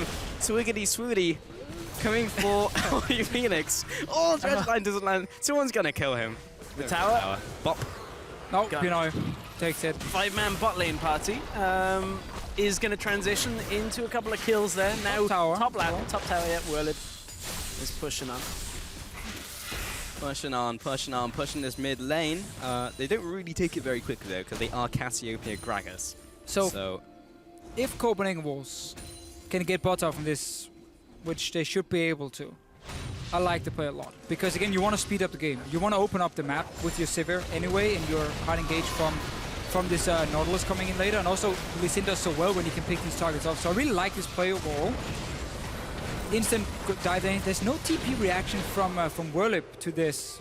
Basically saying, as a team, okay, we can't defend this. It's 5v2. Just try and take top tower instead of it. But it gives Copenhagen Wolves a tower now and gives them more kills, and then you can swap Pinoy to top side. Yeah. And Trundle has no wave clear, Cassiopeia has no proper wave clear, Ezreal has very weak wave clear. So by constant moving your AD carry, like Pinoy should go top here. He should not run back to bot lane. I don't think there's anything for him to do bottom side unless Wolves are putting so much focus on Dragon. They want to push out bot lane and then take a Dragon. But your objective is not to get 5 Dragons and wait 30 minutes and then win the game. No. Your objective is to fast push in these towers and speed up the game. You can even see Whirlip went bot lane because he's like, well, Pinoy's probably going to go top right, so I'm just going to leave that lane. And now he's on the bottom side. Yeah, and Ezreal's down there. Holy Phoenix and Whirlip. Pushing. Like, everybody's here. And there's been seemingly no communication. Whirlip's now like backing off, like, okay, I guess I'll go top. Yeah, now he's to recall and go back top. But the thing is now, so he just lost an entire wave. Or 2, depending on how many died before this pushed up. So now he's either got to like TP up there or walk and lose more. Well, it takes tower. He stays here, now they're just going to try and push bottom lane, yeah. So he is going to lose more. This just gives Wicked so much time. Yeah. Wait. Yeah. Now they're just taking the tower. This is so weird. It's like he can still defend. Now he's TPing, okay. Okay, now Wicked back away. This is really weird. This is. It's like Kuma got invited to a party and then there was no one there, but they made their own party. Mid lane, Ku does that happen a off tower shot. Pulse? Yeah, unfortunately it does. Forever alone. I'm not going to invite you to my party. What? Wow. So, in that middle lane though, Flash was used by Godbro, got the ult. Exhaust was used from Kadril. We finally found out what it'll take for Kadril not to take TP, or at least have that kind of global. Apparently a Cassiopeia that he needs an exhaust against will do it. So that is one normally good thing for Wolves. They don't have that available to. Nuxalot is taking a lot of damage. Miasma in the follow-up, but meanwhile, mid lane, Godbro's dropping low. One more auto attack will finish him off, but Rudy managed to get the better of Braum in that one and take him down. One against the Freljord there. That will be Herald also dropping. I'll be going over to Q. We're seeing some strange small things here. Nuxalot trying to clear ward in the river when his team has already run to the Rift Herald. It's like, you have no business moving out there because there's a chance you get caught out and you're all alone. Or at least no one can help you enough to save you. But again, also, all these plays before, I'm almost 100% sure Whirlip was like, they're going to swap Sivir top. If I go bot lane, we can fast push in that tower and we can trade towers. But then because Copenhagen Wolves didn't do that for whatever reason, Wicked got some free farm and also got a lot of damage on that top lane tower. Huma still did get the bot lane, so it is even in turrets, but they are behind in gold, and that advantage Whirlip had from before where Wicked TP'd away is now gone because of that entire play. So I guess Copenhagen Wolves mind-gamed them, or maybe Huma mind-gamed himself? I'm not too sure. Well, there's no mind games going on here because Wolves just show up middle lane. It's just like, well, we're not going to have you guess anything. We're just going to show 3 people and try and start side lane. They can dive Godbro so easy with Nautilus Lee Sin. Godbro's dead. Yeah, no flash either. He has his ult. Yeah, they have to just not going to come in from one angle, so he can't land a triple man ult if they go for the dive. I like the fact that Godbro is respecting it. He's like, okay, you enter my jungle, instant just back away. Don't risk it, because Trundle is pushing bot side. Wicked will recall and go catch that wave. Could have done a little bit earlier, but he wanted to set up that potential dive. And now this is because of that play before where Willip left the lane. Tower is now open for Wolves, and they have 2-1. Willip actually does a lot of damage to turrets. It's just like every time he just whacks it with his trudgeon, it's like a lot of damage. And now with the frozen domain, it's going to be the hook landing onto Willip, but because he hasn't actually hit Wicked yet. Okay, now he's got Tower Pro. That was the ultimate being used. Willip still taking a little damage. Riptide did a lot there. Meanwhile, Q's gotten caught out by Rudy. He's going to pop the ultimate, keeping with the stun lock coming in from the E and the ult combo. Now Q will back away. Nuxalot was there to support him. Bot lane Willip did get alive. I believe he popped Subjugate, but now in his trade he won't have it anymore. And because the W is still on Wicked, he's doing a lot of damage in return. Frozen Domain will get a bit of distance for Whirlip. It's going to be the flash after and the response with another flash from Whirlip. 18 Wicked is really just him landing the dredge line, which will be quite a while. There it goes. It doesn't land. The barrel roll. Rudy flashed for that one. He's out of there. Yes, he tried to flash body slam into him. Yeah, it's because he knew Kuz was still down from being in the jungle earlier. Just before, but again, a lot of these small fights happening. Whirlip on the tower when he gets hooked in by Wicked, literally all you have to do is just run. Like don't auto attack him. You took like 2-3 tower shots from it, but then lose some of the fights. Again, he goes Titanic Hydra, so we actually agree with this build compared to the Iceborne Gauntlet into Deadman's play we saw last game from Wicked on Trundle. So you're going to have a strong split pusher here from Huma's side, but they have lost 2 outer turrets. The map is open. Next objective for Copenhagen Wolves is obviously push in lane, get deep vision in one of the sides of the jungle, and then start playing around these 2 lanes, and then you open up that mid tower, because no one can stand safely in mid if you are Huma. It takes a lot of time for you to wave clear, and if they're also pushing on one of the side lanes around it, they walk into the jungle and you're forced to back away, otherwise they go dive you. So it becomes very difficult for Huma now to kind of slow down the game. And Wolves are just going to look for even more fights. There's been a mentality shift slightly, boys. Not only is it Lee Sin for Ku, he's building that kind of mix of damage now as well. Isn't just bailing out to tank after the early game. He's going, give me a Hex Drinker. I'm going to make that into a Maw. Maybe get myself something like Asterix after. I'm just going to play like full solo Q Lee Sin at this point. Well, he also went Warriors into Skirmishers. So instead of going Trackers, which is usually the wards that you get for your ward jumps, he went Sightstone after that. So he's just looking for more and more damage. Not going tank. No, that is the TLDR. But yeah, Wolves, I mean, they can afford to play a little cocky in a game like this where they're 2 wins over their opponents in the best of 5. They just need 1 win here to go into promotion tournaments with first seed. So they would only be 1 win and 1 best of 5 away from the LCS, which is what the teams are fighting for here today. Bro might get caught out here. Yep. Yeah, he's going to look for that ultimate, but Ku hits him with the ultimate beforehand. That's a 2-man ultimate, and actually, Cass comes in with a knock-up onto Cadril. The Gatling gun wasn't enough to finish off Cassiopeia, and now with the rest of the team coming in, this might be enough. Huma will lose Rudy. Cass has already gone into Unbreakable Will, but they broke his will, and he's dead. And Holy Phoenix is over the wall, Godbro's putting out still some there. damage. Godbro, he He's didn't dead. go back to base, and he's gonna he die. couldn't. Minions are gonna kill it. I guess he could maybe run all the way down, but he was so low, and I don't know, again, this Cassiopeia pick, there's just nowhere on the map for it to be, because if she sits at a tower, she gets tower dived and killed. Yeah. If she walks into the enemy jungle, she gets caught up by, you know, extra mobility from Lee Sin, from anything almost. Like, even the red buff could probably kill her at this point. So... Well, the minions just killed her there, so... Right, I mean... Conclusive. You saw it. Case closed. Analysis right there. It's just such an issue because you're still looking to scale up on it. And like Godbro is like trying to see if he can make it into the mid lane, but there's obviously deep vision. This is what we talked about. Push up mid, get deep vision. Yeah. And then you control the jungle. Ku tries to outplay there, turning his back. Just when he thinks Godbro's going to land the optimal ult, Godbro actually ults it like a third of a second longer, and he's like, haha, I got you. It didn't really result in too much because Wolves right now have enough of a mix of damage and survivability for a fight like this.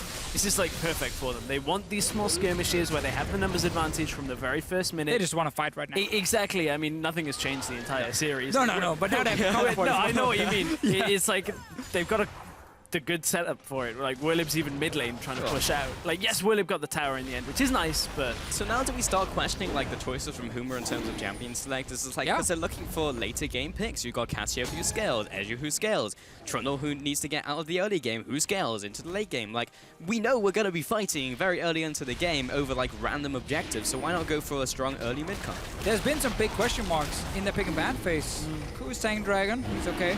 Like, again, game 1, first pick Lucian.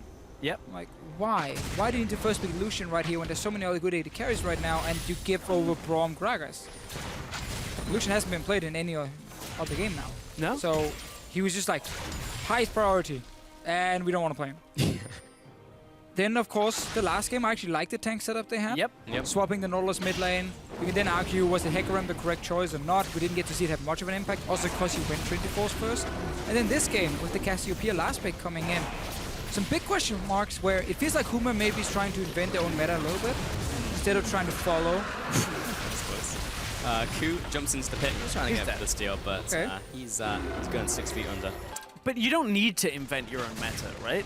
Like, in neither of these games, the previous ones or this one, have we seen any impact on Rammus in pick ban phase? Whereas in the LCS last week, for Europe specifically, 9 games played, and I believe it was 7-2 overall. Not like, obviously results aren't everything, but it's a strong pick in the current meta right now. So showing the replay of who trying to steal the dragon. Also, Sir Nuxalat nearly gets this one as well.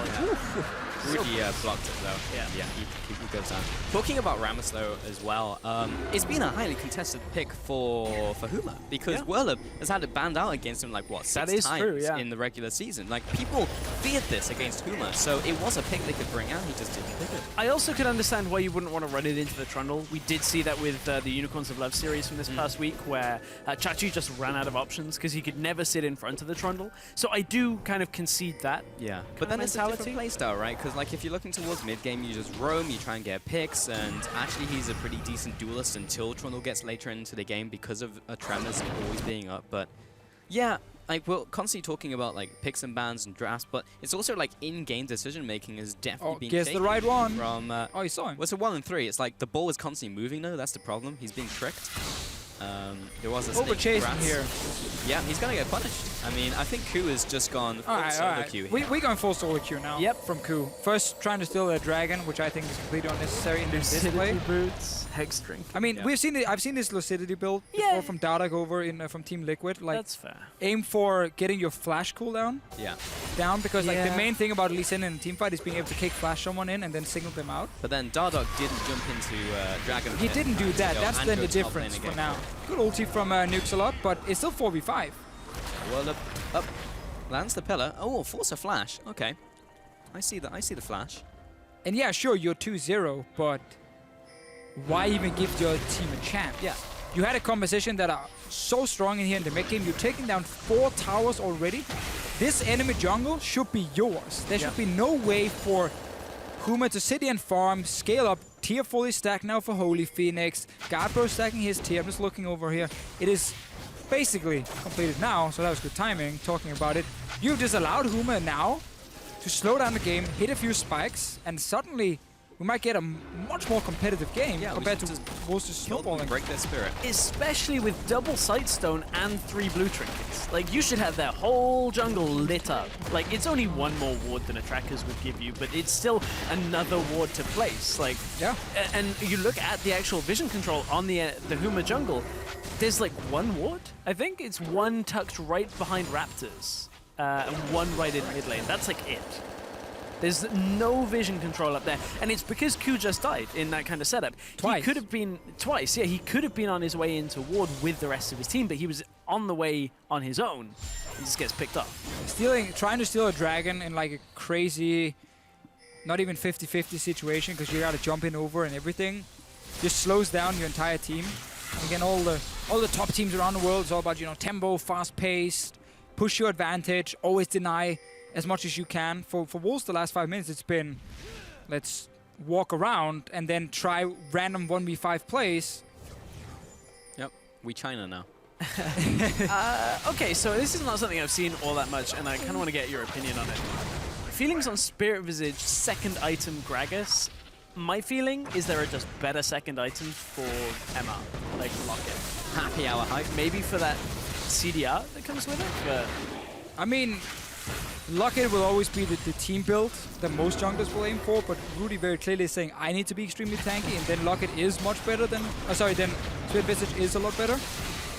Tankiness is helping him out, but like, physical damage from Sivir, from Lee Sin, the small bit from the Corki, I'm not sure I would have rushed straight MR item. Yeah. I think you can just sit on the cowl and then complete an armor item instead, because, I mean, sure, you're going to take quite some magic damage from the Corki, but Wicked is never going to hit you, like ever. It's literally just the Corki damage he's purely itemizing for. So I do agree with you. I would then almost prefer to lock it more and then an armor item for him. So at least the entire team benefits. But it does help the healing coming in from the Hunter's Potion. Yeah, he's gonna. That's the value. You know what? The next one is he's gonna buy a Dark Seal just to assist that even more. Oh, fight mid lane. Cassid. Oh, he got Nuxalot. Nuxalot jumps into the team. Will be popping the ultimate now and locks everyone down. Copenhagen Wolves are losing members left and right. Ku is gonna be sacrificed so that Sivir may live and will die for his sins. 3 for 1. 3 for 0 actually, and Huma get away with that team fight. Wicked had no teleport. And Copenhagen Wolves have taken the entire game plan and literally just destroyed it. They have no clue now what to do. They're just kind of hovering around mid. Wicked is trying to see if he can stop. Pinoy is there, but Pinoy is very low. He is. Here comes Ricochet. Wicked just has to get in there almost. Wicked, exactly. He just needs to try and get inside the Baron pit. But man, this Baron will just go down to Huma. There you go. Super good engage from Huma in the mid lane. They've shown, with cast on Alistar, they're not afraid to jump in, flash engage. And then, like, look here, so he hit what's the wrong target technically back. He wants to get K-Drill, but Nuxalot is staying on him. But then Guardbro now, even though he gets kicked back, there's no damage because the tanks have already dealt with this backline and Guardbro stays alive. And Wicked is running from the bottom lane. And the most curious thing about this whole situation is you look at what the comps want to do, you look at how they play out. Wicked TP'd to the bottom lane from halfway between mid and bot, because Whirlid was pushing up to the tower, rather than utilizing the numbers advantage to maybe start a fight for the Wolves, which is what their comp we looked at really wants to do right now. He TPs defensively, and that allows Whirlid to just go, okay, well, I'll just run up to mid and we'll start a fight. And we talked about this, like, what, 3-4 minutes ago? With Ku's solo actions happening and Copenhagen Wolves doing nothing on the map, Huma got to stack these tiers here, and, like, they are suddenly very, very strong. And they are leading in this game, despite falling so far behind. And the compositions with this Cassiopeia who had nowhere to be on the map. Now she can just join in for team fights, and you can always engage with Alistar and Gragas. That was such a misplay, because Huma were basically locked out of the game. They were never going to reach the point in the game where they could start scaling with Cassiopeia, Ezreal, and Trundle, but now they've hit that point, and the Lee Sin pick is now basically reduced to trying to make plays with the ultimate, kick people into the team and try and pick people off. Like, I don't see what the damage build does anymore. And look at the difference between when Huma are now ahead and when Wolves were ahead. Huma instantly set up vision bot side. There are a couple of wards that have died since for them, but they just littered wards all the way through the bottom side jungle, all the way into the Wolves territory. So it allows them, with this Baron buff, very easily to just walk up in this bottom lane, take it out, because they know nobody's there to defend. And a full credit to Huma for sticking together as a team. I know it sounds kind of boring, but in a game where you start falling behind and you're down 2-0, it's very easy for a lot of players to kind of go a bit crazy and be like, oh, I'm going to try and make solo plays. I will be the big carry, right? You would do that, Pulse, probably. In this case, Huma here actually stuck together for a lot and made some calls like, hey, let's take Dragon here, let's just get what we can on the map. And then with Ku jumping in twice, trying to 1v3 them and like make some crazy outplays, they just killed him and they just bought enough time, and now they're confident they can team fight. Mid tower is being sieged in. Holy Phoenix is just speeding up the attack speed of Essence Flux. And yeah, I mean, everything's coming up gravy for Huma, honestly, in this game. 4,000 Baron power play. 20 seconds left on that one. I'm not sure if they're going to get another tower being Tom's being pushed in actually by Whirlup. So could see just a swift rotation up to top lane, land some wards in the top jungle. I mean, the minion wave's still there. Wicked is having a very hard time clearing these minions. Here comes Huma. Looking for the siege to happen. There's still minions there. Now they're being cleared away, so maybe this will be a little bit harder. Maybe they'll stick around and keep that minion alive. No, he's dead. Well, last time we saw them stick around when they had like 2,000 gold each. This time it's about 1,000 if I remember. They want to keep the advantage. They have no other lane right now really threatening Copenhagen Wolves. I think bot lane is pushing away from Huma, so they have to just back away. They're not going to gain anything here. And we got to see now, have they learned anything from the last game with the shot calling? You know, are they going to try a super risky play again? Even though they are in a great position to win this game. Well, right now, their way out of this game isn't have Whirlib teleport in to engage for a fight. It's have Whirlib in the side lane and push. And just keep pushing. And hopefully he drags a second person over, and then you start the fight.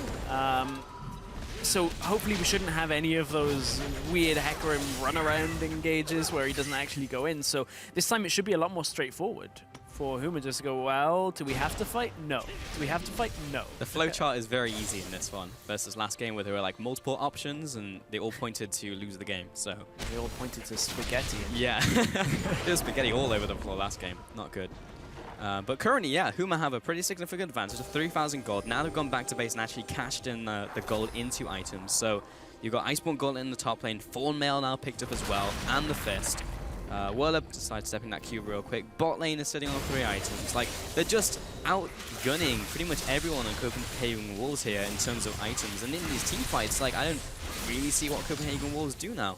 Get a big crit from Sivir. I mean, it's going to be one of these fights where Ku kind of makes up for his mid-game, and he singles out Gabbro, Holy Phoenix, kicks them back, and almost in, like, while Gabbro's flying in the air, they have to kill him because he has Hourglass and also has the shield coming in. So it is one of these situations where you need a massive outplay suddenly from a team to win, and with flashes ready, it's also on Huma's backline to then overextend. Because, like, when you see Ku come flying in, you respect it, and it's better than to try and flash away and not get kicked back. Or just instant Hourglass, potentially. Because you have a great line to protect you in front of you with the Alistar, Trundle, and the Gragas. And it's just about, do not die to the Lee Sin kicking you back into the damage dealers, and you win the fight. Sounds easy. Yeah, it gets easier at least when you're Ezreal, first of all.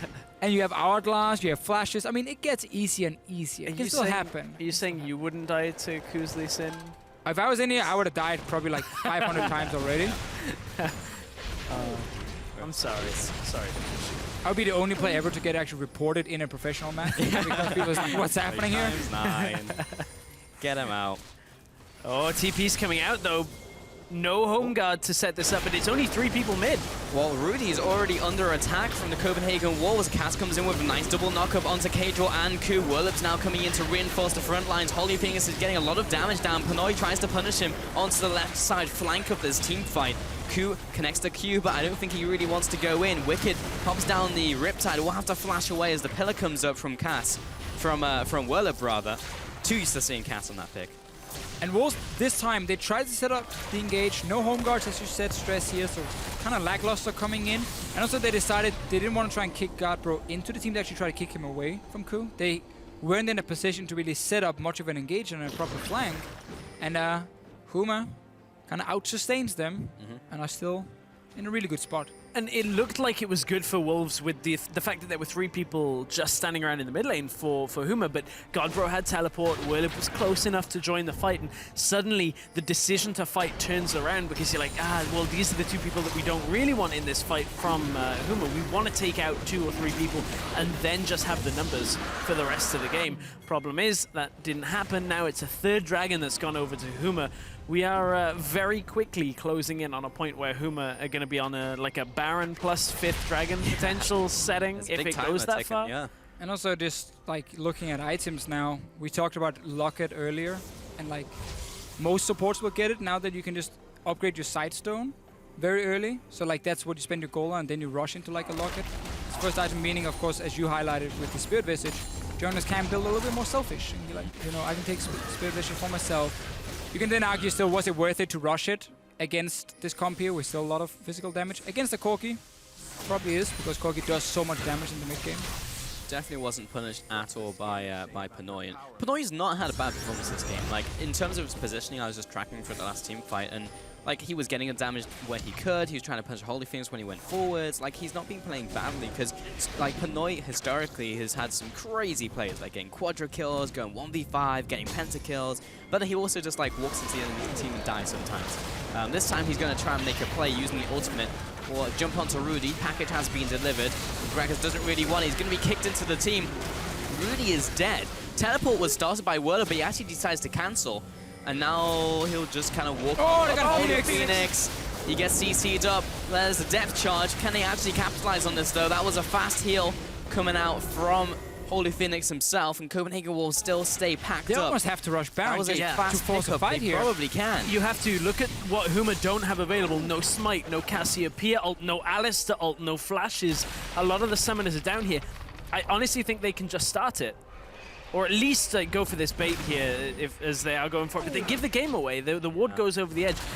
They're wasting the time that they had to make these options. Yeah, you honestly have to start it just to get the fight. Yes. To take a 4v5. Like, yes, okay, Wicked doesn't have ulti, but you might not get a better chance, honestly, to set up these fights here if you are Copenhagen Wolves. So starting it is fine, and then disengage instantly as Huma comes close, and you just engage onto them. Guardbro with no flash can barely move into attack because there's such a high chance of him getting CC'd and killed then. Yeah, I mean, because there's no smite, it's not even a 50-50 situation. It's like 90-10, if that, when you have a prolonged one. And as you said, they either come in early and you turn to fight, or it gets low and they have no real way of sealing it away. But really weird at the start of that initial fight because Whirlip held his TP for so long, uses it too late, and then goes, okay, I don't want to come into this fight anymore. I'm not going to join the rest of the team. So that's now a cooldown. It's just over half of the way available again, but still just Whirlip maybe not 100% comfortable in this game on when he should be TPing, when he should be splitting, and how that influences the rest of the team. Rudy's kind of alone here. Sivir popped ulti Again, as well. Second time in as many minutes. Keeps happening. You have to burn the flash there. Didn't want to get the Winter's buy onto him, especially with Ku following up. That can be big for next fight though, because again, the body slam flash is what Gragas does so well in these late game team fights here, and that's now gone for Rudy. Still, you have flash here for your Alistar. That can be your main engage onto the back line of Copenhagen Wolves, and everyone is hovering around this Baron.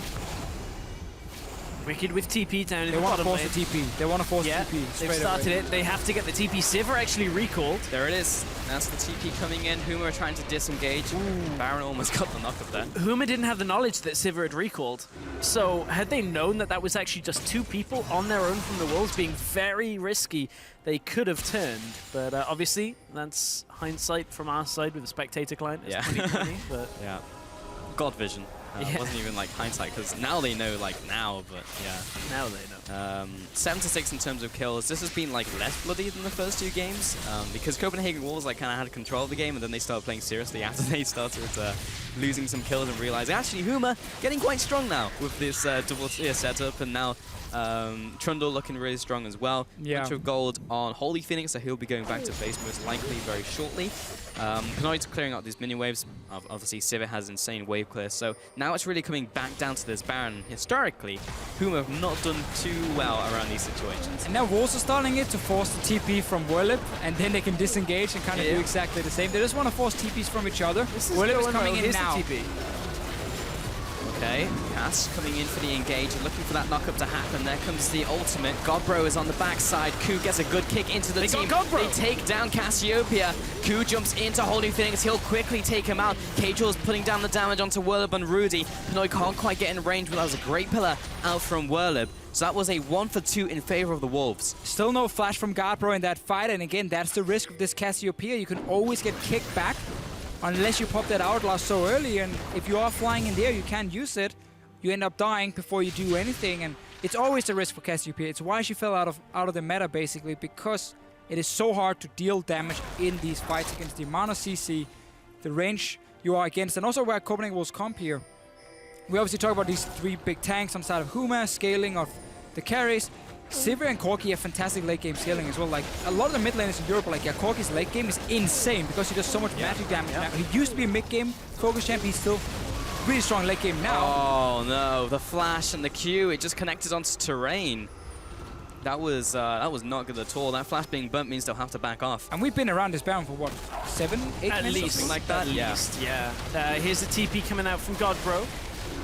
This time it's just, again, to force a fight here. Or this is actually the opposite. Normally we've been seeing people start the Baron. I mean, they learned from last time, right? It's just like, okay, this time we turn, but they do it preemptively. And now they're going on to the Baron, but they need to find the right time to do it. Again, Dredge Line doesn't land. Godbro, I don't think that ultimate hit anyone, really. It just hit a tank. And Holy Phoenix is down, so is Godbro. Both of the DPSs are out of the fight. Now only tanks remain out from Huma. Cajal was traded, but it doesn't matter. Copenhagen Wolves will happily take this Baron. Baron really hates Huma. And also, they clearly hate making calls around it. Because they make so many bad decisions when it comes to the Baron itself and how to disengage. Like, their plan was to force a fight because they thought some of the Copenhagen Wolves members had gone back to base, and then have Guardbro apparently flash out and try and stun as many as possible. But realistically, you're only going to get 1 or 2 targets, and one of them is going to be Wicked, who also has QSS in this game. Like, look at the fight here. So this is super risky because Wolves are still around. They're still very healthy, by the way. Wicked misses the hook. Gabo flashes forward. Spell shield Sivir, QSS Nautilus, and he just gets popped instantly. Like, I hate to say it, this Cassiopeia is just... Yeah. It has no value. And Pinoy, the spell shield was out, but I believe Pinoy was actually out of the zone anyway. So it's like so many of these things were available for the Wolves to kind of just stand there and take it, and then you go, okay, well, you just use Flash. It's your escape tool on this very squishy carry, and you're right, this Cassiopeia. Honestly, there is a fair reason why we have not seen her a lot in recent play, and with so many engage tools in the current meta, from just about every top and jungle champion, it's so difficult to actually output that damage. And it's just fun how this game, like in terms of, you know, when out of composition is really strong, it's gonna like kind of up and down. Wolves were so strong in the early to mid game. Huma needed to get these fully stacked tiers and like 2 items completed, and they were suddenly very strong and would get more even fights. But then going even further into the game, when you have, again, a champion like Cassiopeia who struggles to deal damage, and then Corki and Sivir, who has fantastic late games now in terms of their damage, and you have that front line of Braum and Nautilus. We've gotten to the point where Copenhagen Wolves, as long as they can CC Cassiopeia, they can just out-DPS Huma in the fights, and we just keep going like up and down in this. It's so rare you see a composition's power spike be like a sine graph. You know, usually it's like a parabola, so it's like strong at the start. Maybe they have a dip in mid game and then late game they spike again. But yeah, we're all over the place in this one. I think Wolves' comp though is strong at almost any point in the game. From like super good when it comes to the early to mid game with in terms of pushing, with Nautilus pushing, Corki pushing, Sivir pushing. I think this is the kind of composition we will see a lot more of in this meta with Sivir now in it, and just so much pushing power and strong mid game fights. And then because you have the scaling of these carries, and Ku is trying to go ham. Ku just went into the base. I believe he kicked Godbro into his team, but when he's the only one in base, that doesn't really help. Wicked is trying to get out of here. Lancer Pinoy's trying to get into tower. Meanwhile, bot lane's being pushed in by Pinoy. That will be the tower going down. Can he get a collapse to happen? No, they'll just back away and disengage. But look at that situation. Pinoy had the tower so very low, with the Baron up, on the minions. The same in mid lane. Wolves had it incredibly low. Look, it's half health. Ku goes in. Okay, nice so he does get Godbro, but he lands him 4 people. Like, look at the damage that's being done on the turret here. Huma couldn't really have stepped forward if Ku was back with Cadril and Wicked at that point, because you don't want to take that fight. And they were pushing down 2 inhibitor towers worth at the same time and doing it successfully. There was no reason to go behind the tower and make that play. It's the same as him trying to steal Dragon earlier. It now slows everything that the rest of the Wolves want to do. The middle turret is very, very low. It just needs someone to come up and bop it, and then it will go down. But bot twist tower, it? Pull it? Twist it, pull it. Anything, Flick. any of those Tip would it. just kill that tower. Tip that tower, man. Take it. So yeah, bot inhibitor is now exposed for Copenhagen Wall. So yes, they can go down there, but yeah, I absolutely agree. They have been definitely put behind. Wicked has actually had a good game on a tank. Like 008, okay, we've seen a lot of dredge line misses, for example, but he hasn't just been dying constantly. And really, we haven't seen a lot of good performances out of Wicked outside of Poppy and small champion pools. But yeah, on Nautilus, not too bad. Then again, Nautilus is more linear when it comes to different type of champions currently in the current meta. But Not quite Ramos level. Yeah. not quite Rammus level, yeah. That is probably as linear as you can get. I also feel like Wicked, maybe this is too far on this, but Yeah. has like reverse stage fright. That he's obviously more comfortable here. Because we even saw a Fiora game that was decent by him. Yeah. A couple of mistakes, but generally seemed in his element here. Compared to how a lot of players get when they come up onto the big stage. And it's just like, you know, you don't want to make the big plays. You're not used to being aggressive. Or at least being in the situation like this when you're Right. playing aggressive, so you want to play a little more conservative. That just hasn't really shone. But it's funny, right? Because you look at Huma and these all guys who have been on Yeah, the that's- LCS stage Whoa, before, and here's will the go fight. for another engage. They will pull the trigger. Whoa. That is something that Huma have not been afraid to do in this series. And Wicked has managed to find Godbro. He'll go into Zhonya's. Everyone is still alive, but I believe Cass will be going down here. In fact, Godbro will be the one to fall. Wicked's trying to get onto Rudy now. He's very tanky, and maybe they're starting to win out here as Holy Phoenix is getting the damage down onto these big tanks. Panoy is the only person remaining. Has to triple kill, looking for that quad, but Wordup will come in with a shutdown as a 5 for 2. These late game fights here are just insane between the teams. Copenhagen Wolves were fighting just outside the tower of Huma, and they didn't manage to single out Gabro early. He actually got to Poppy's hourglass this time and buy a bit more time. Then he flashed in, tried to land the ult and end up going down, but they bought enough time for Holy Phoenix to stay back, and we still see these tanks here staying alive for such a long time.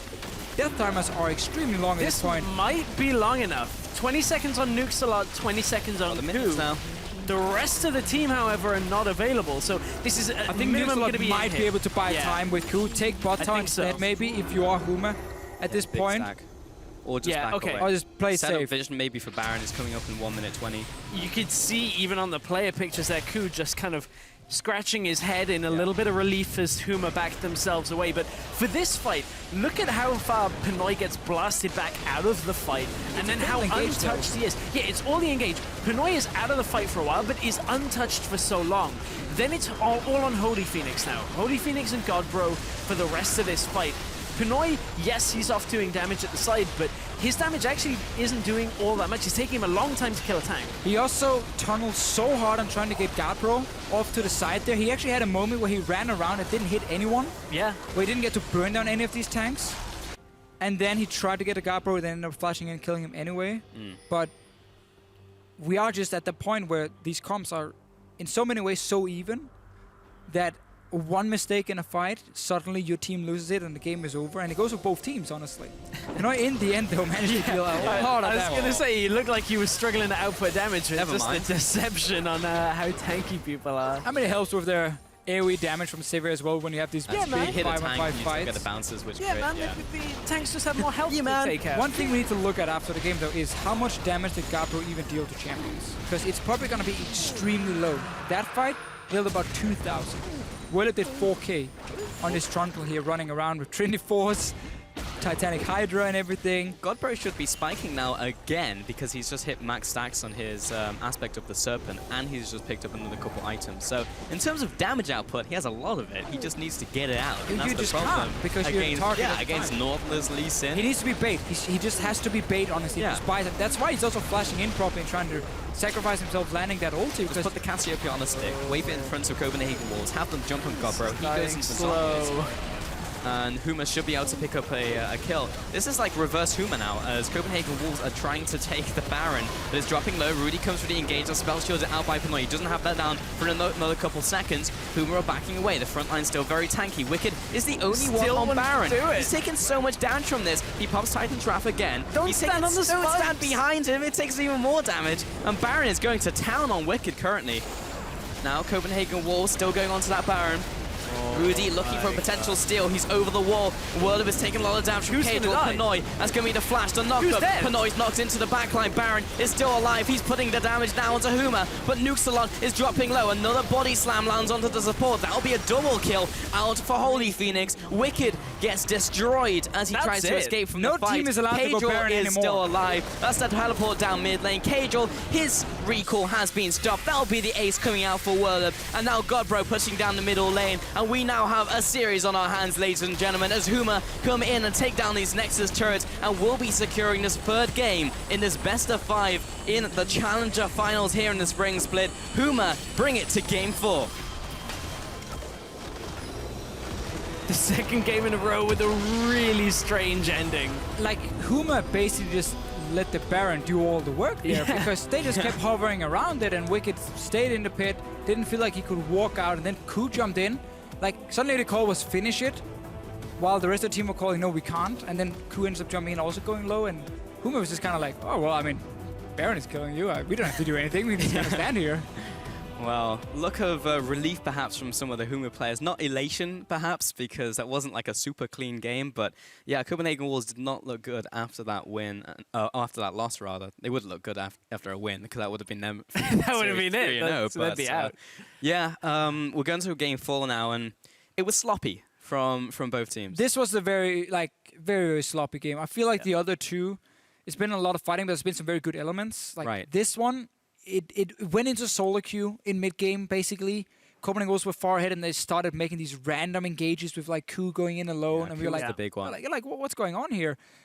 Suddenly, Huma gets back, and then their dreadful Baron, again, actually almost lost them another game. I mean, I mentioned it about how old pick for Ku slipped back into his old mentality, where it was like, I'm just going to try and carry, I'm going to try and get kills, everything, and then, there's not actually a whole lot of strategic play on the map there. And that was a big regression from the Wolves, from what we had seen in previous games, what we'd seen in previous series. They're going to need to fix that. Well, now we're going to Game 4. We're going to hand it over to the Alistair to take a look at that last game. Thank you very much. It is Game 4, but man, was it close at times. A lot to talk about, especially at the end. We want to bring it back to the start, though. A lot of comfort picks again coming in for the Copenhagen Wolves that they keep getting their hands on. Yes, I mean, the picks and bans was quite interesting, because for the third game in a row, they had the core of Corki, Sivir, and Braum on the side of Copenhagen Wolves. But what I really liked was the adaptation for Huma. As the casters so rightly pointed out, Jax was going to be banned, but they put Whirlib on a split pusher anyway on that Trundle.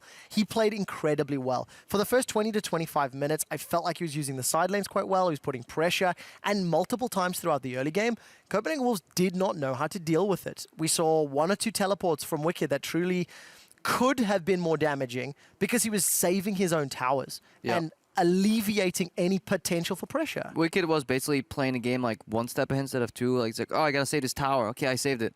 Now what? And then they had teleport disadvantage, and it allowed Whirlib to just put that much pressure. I think the Trundle pick definitely won the pick and bans, but still I don't think Kato should get Corki every time, because I think there are weaknesses in his play that can be exploited, and he just gets a free lane every time on the Corki, and he does it well. But all that early game kind of doesn't matter anymore once we got to the late game and all these... Yeah, this is where the term Clown Fiesta comes in a little bit again.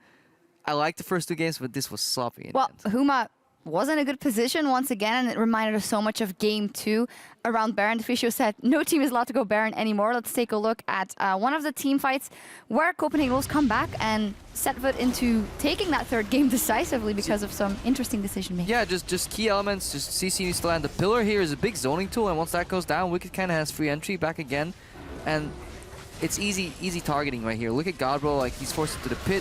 He tries to go in, but his ulti doesn't really connect it out. And Kato does a fantastic flash here on Je suis Kaz, and Pinoy is untouched. If Sivir can be untouched in these fights and get the ricochets off over and over and over, any of Corki and Sivir survive, the fight will be lost. And that was honestly very well played by the Wolves to really punish that mistake, and that was Huma kind of failing to pull the trigger again at the right time and then panicking into a mistake. I didn't feel like the Cassiopeia had a lot of opportunity to put damage down throughout the fights, and I also feel it was difficult because for the majority of the team fights, Ku was able to pick Godbro out and just like eliminate his potential. There was a number of times where he was comboed with some of the other guys on CW, and I was very impressed with how they were able to shut that Cassio down. Yeah, but that actually is highlighted a little bit in our second replay.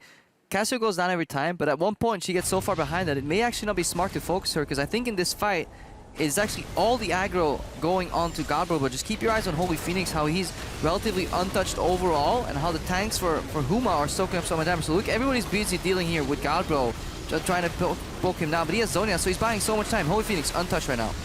Still untouched, and he's just whacking away with blue as late game scaling, while the front line is soaking up so much damage. So it begs the question, is all this attention on the Casio worth it, or should we just fake it out, force Zonias and switch? We being Copenhagen Wolves, and this is completely rhetorical, we're not biased here at the analyst desk. And there are the Copenhagen Wolves as well. I mean, they have to bounce back now, and it must be hard when they were so close and they have no one to blame, I guess, but themselves, because the team fights could have gone either way, and it was Ku actually that overextended a couple of times in there. Yeah, I felt so too. You know, leading up to some of those mid lane fights, Ku actually overextended for Godbro with absolutely zero support. He went in for a flash kick behind the inhibitor. He wanted the highlight reel. He's like, okay guys, we're 2-0. I heard Nukeslot is front runner for MVP. No. That's my title. I'm going to get some kick flash in. Sadly, it didn't work out. He tried to steal that dragon once too. Yeah. Just a little, green, I feel. Like you have to keep your composure there and just make sure you finish the series clean. And here's Huma as well. Obviously, things will be looking up. The hand warmer is always necessary for a good performance. Definitely, very, very important. Can't be, what's that called? Undercooled, cooled. There's like a fancy word for that. Frostbite is a serious condition here. Yeah, I don't know where you're going. You don't know where I'm going. But sorry. let's go to the last replay, which is the Baron fight, because obviously decision making is a problem for both of these teams. But I think like here in this one, the Copenhagen Wolves, I mean, they have the right idea for most of the time. They stalled the Baron out, so they wanted to have Wicked tank the Baron up and not take damage, but eventually he's gonna take damage, and obviously Huma not suffering from hypothermia right here. That's it. They're keeping their heads just cool enough, and eventually they stall it out, and they will end up taking this fight because they realize what Copenhagen Wolves will do. Is Copenhagen Wolves are doing like, okay guys, let's finish the Baron. We have no damage.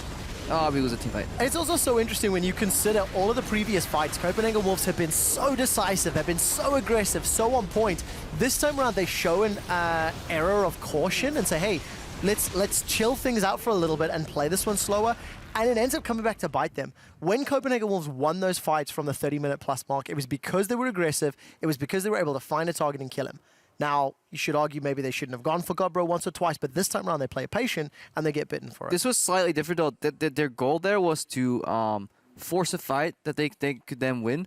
But because they didn't actually put enough pressure on the Baron, Huma could wait it out. If Huma would have entered into the trap, then obviously Copenhagen Wolves could strike. Pass.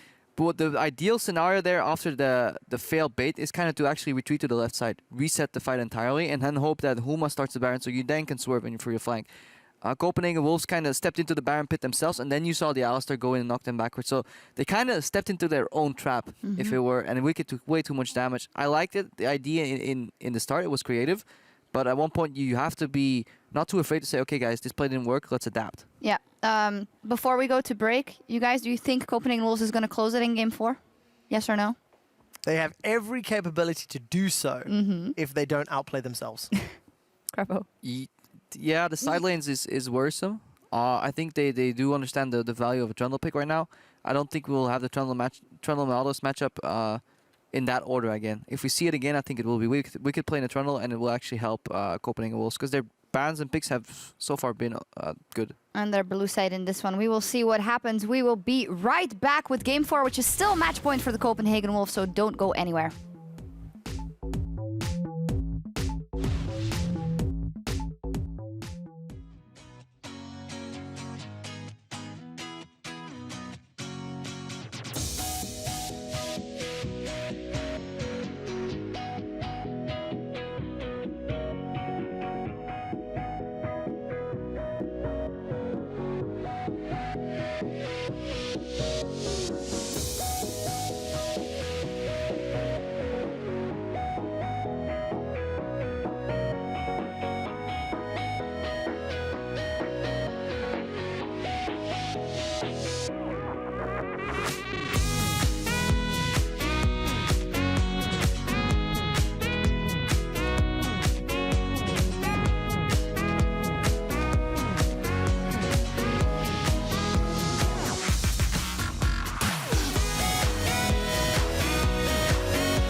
Welcome back, and as we get into our Game 4 of this Best-of-5 series, Huma are still backed against the wall as they look to keep their shot at first place alive. But that game was, well, it was messy.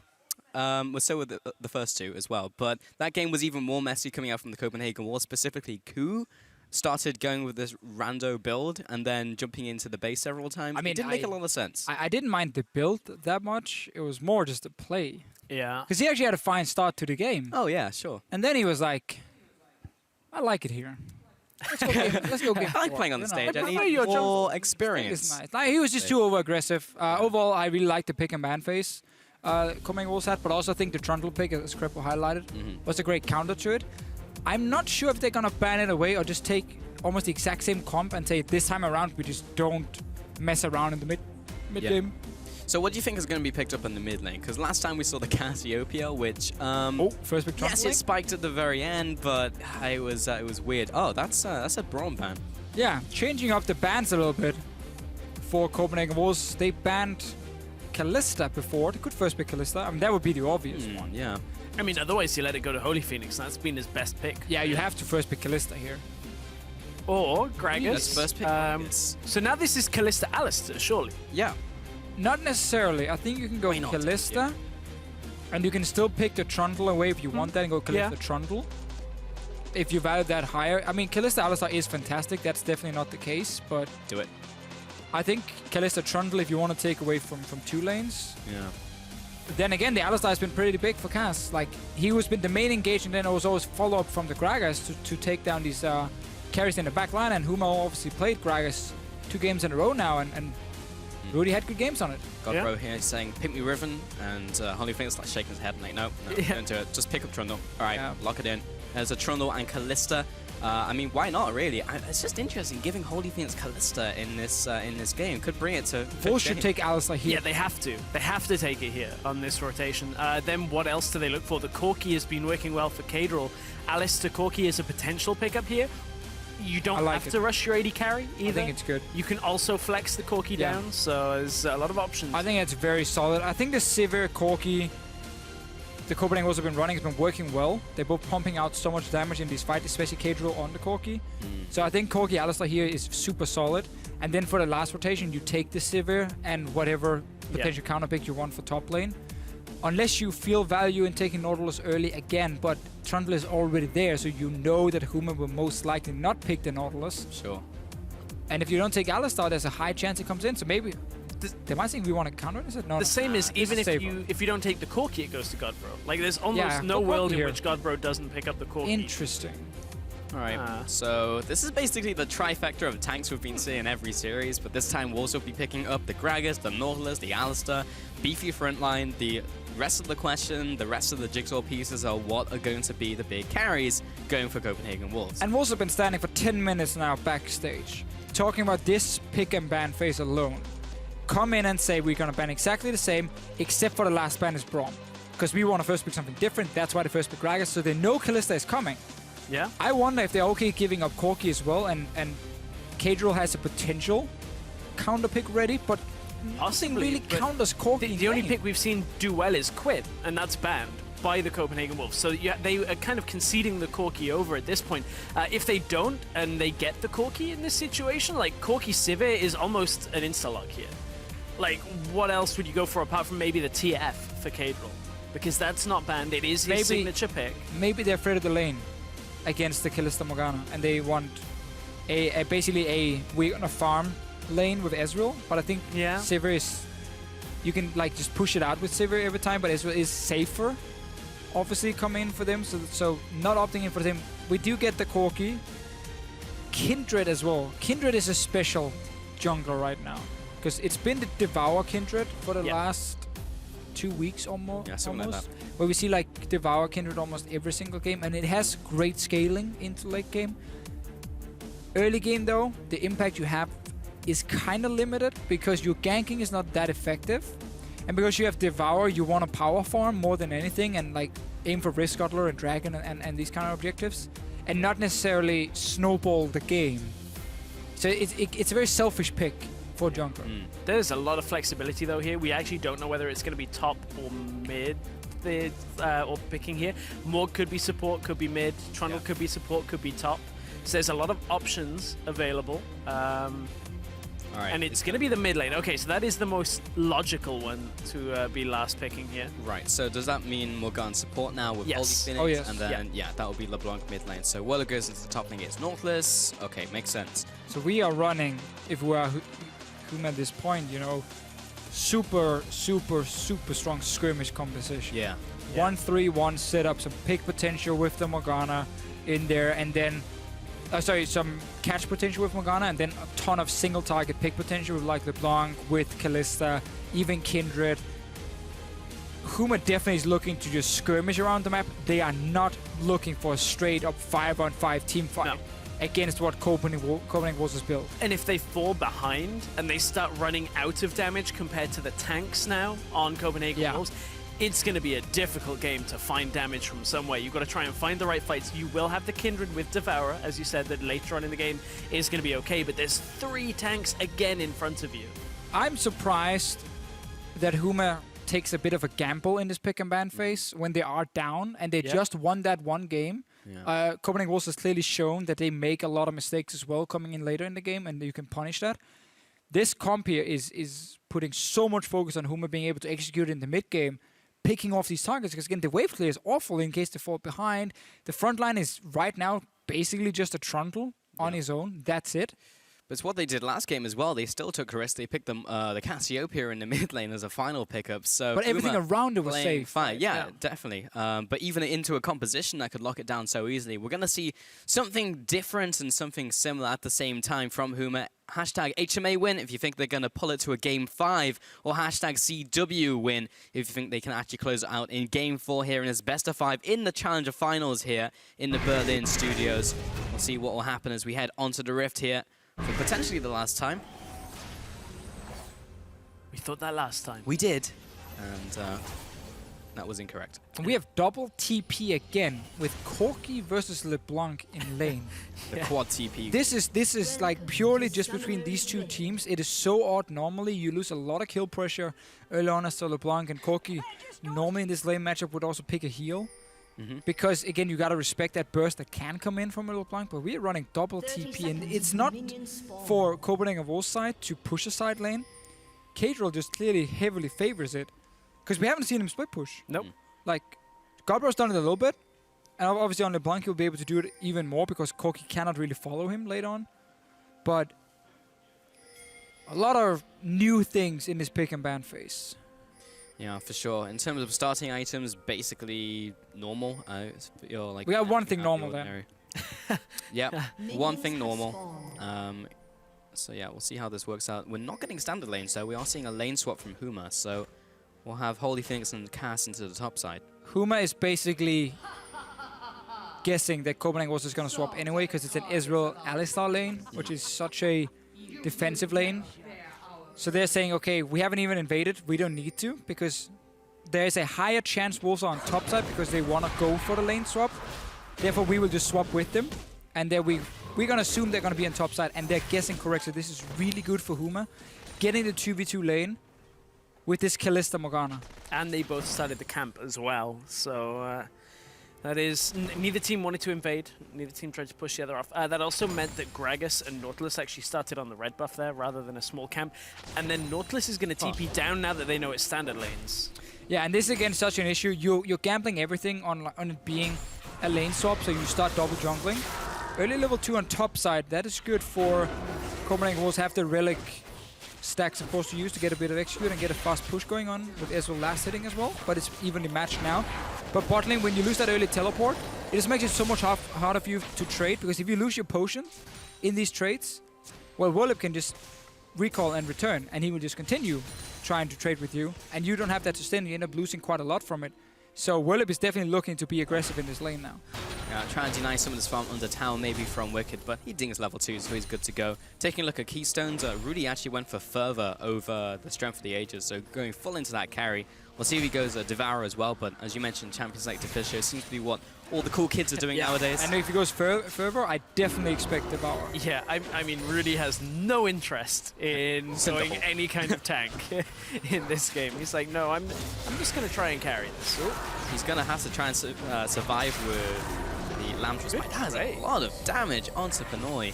Morgana or Kalista is such a good lane against an Alistar as well, because even if he wants to combo aggressively, you have the Black Shield to block it. So you double range, you have push, you have CC, out trading Ezreal very effectively. And again, that's why it's so important for Huma to get these standard lanes with that 2v2 and why they blind swap at top. Blind swap top to match it. And Rudy is very happy with this start because he also gets a stack for himself. Yes, and Godbro knows the importance, comes up to cover as well. Just makes sure that Ku couldn't even think twice. Godbro shoved out mid lane and roams up.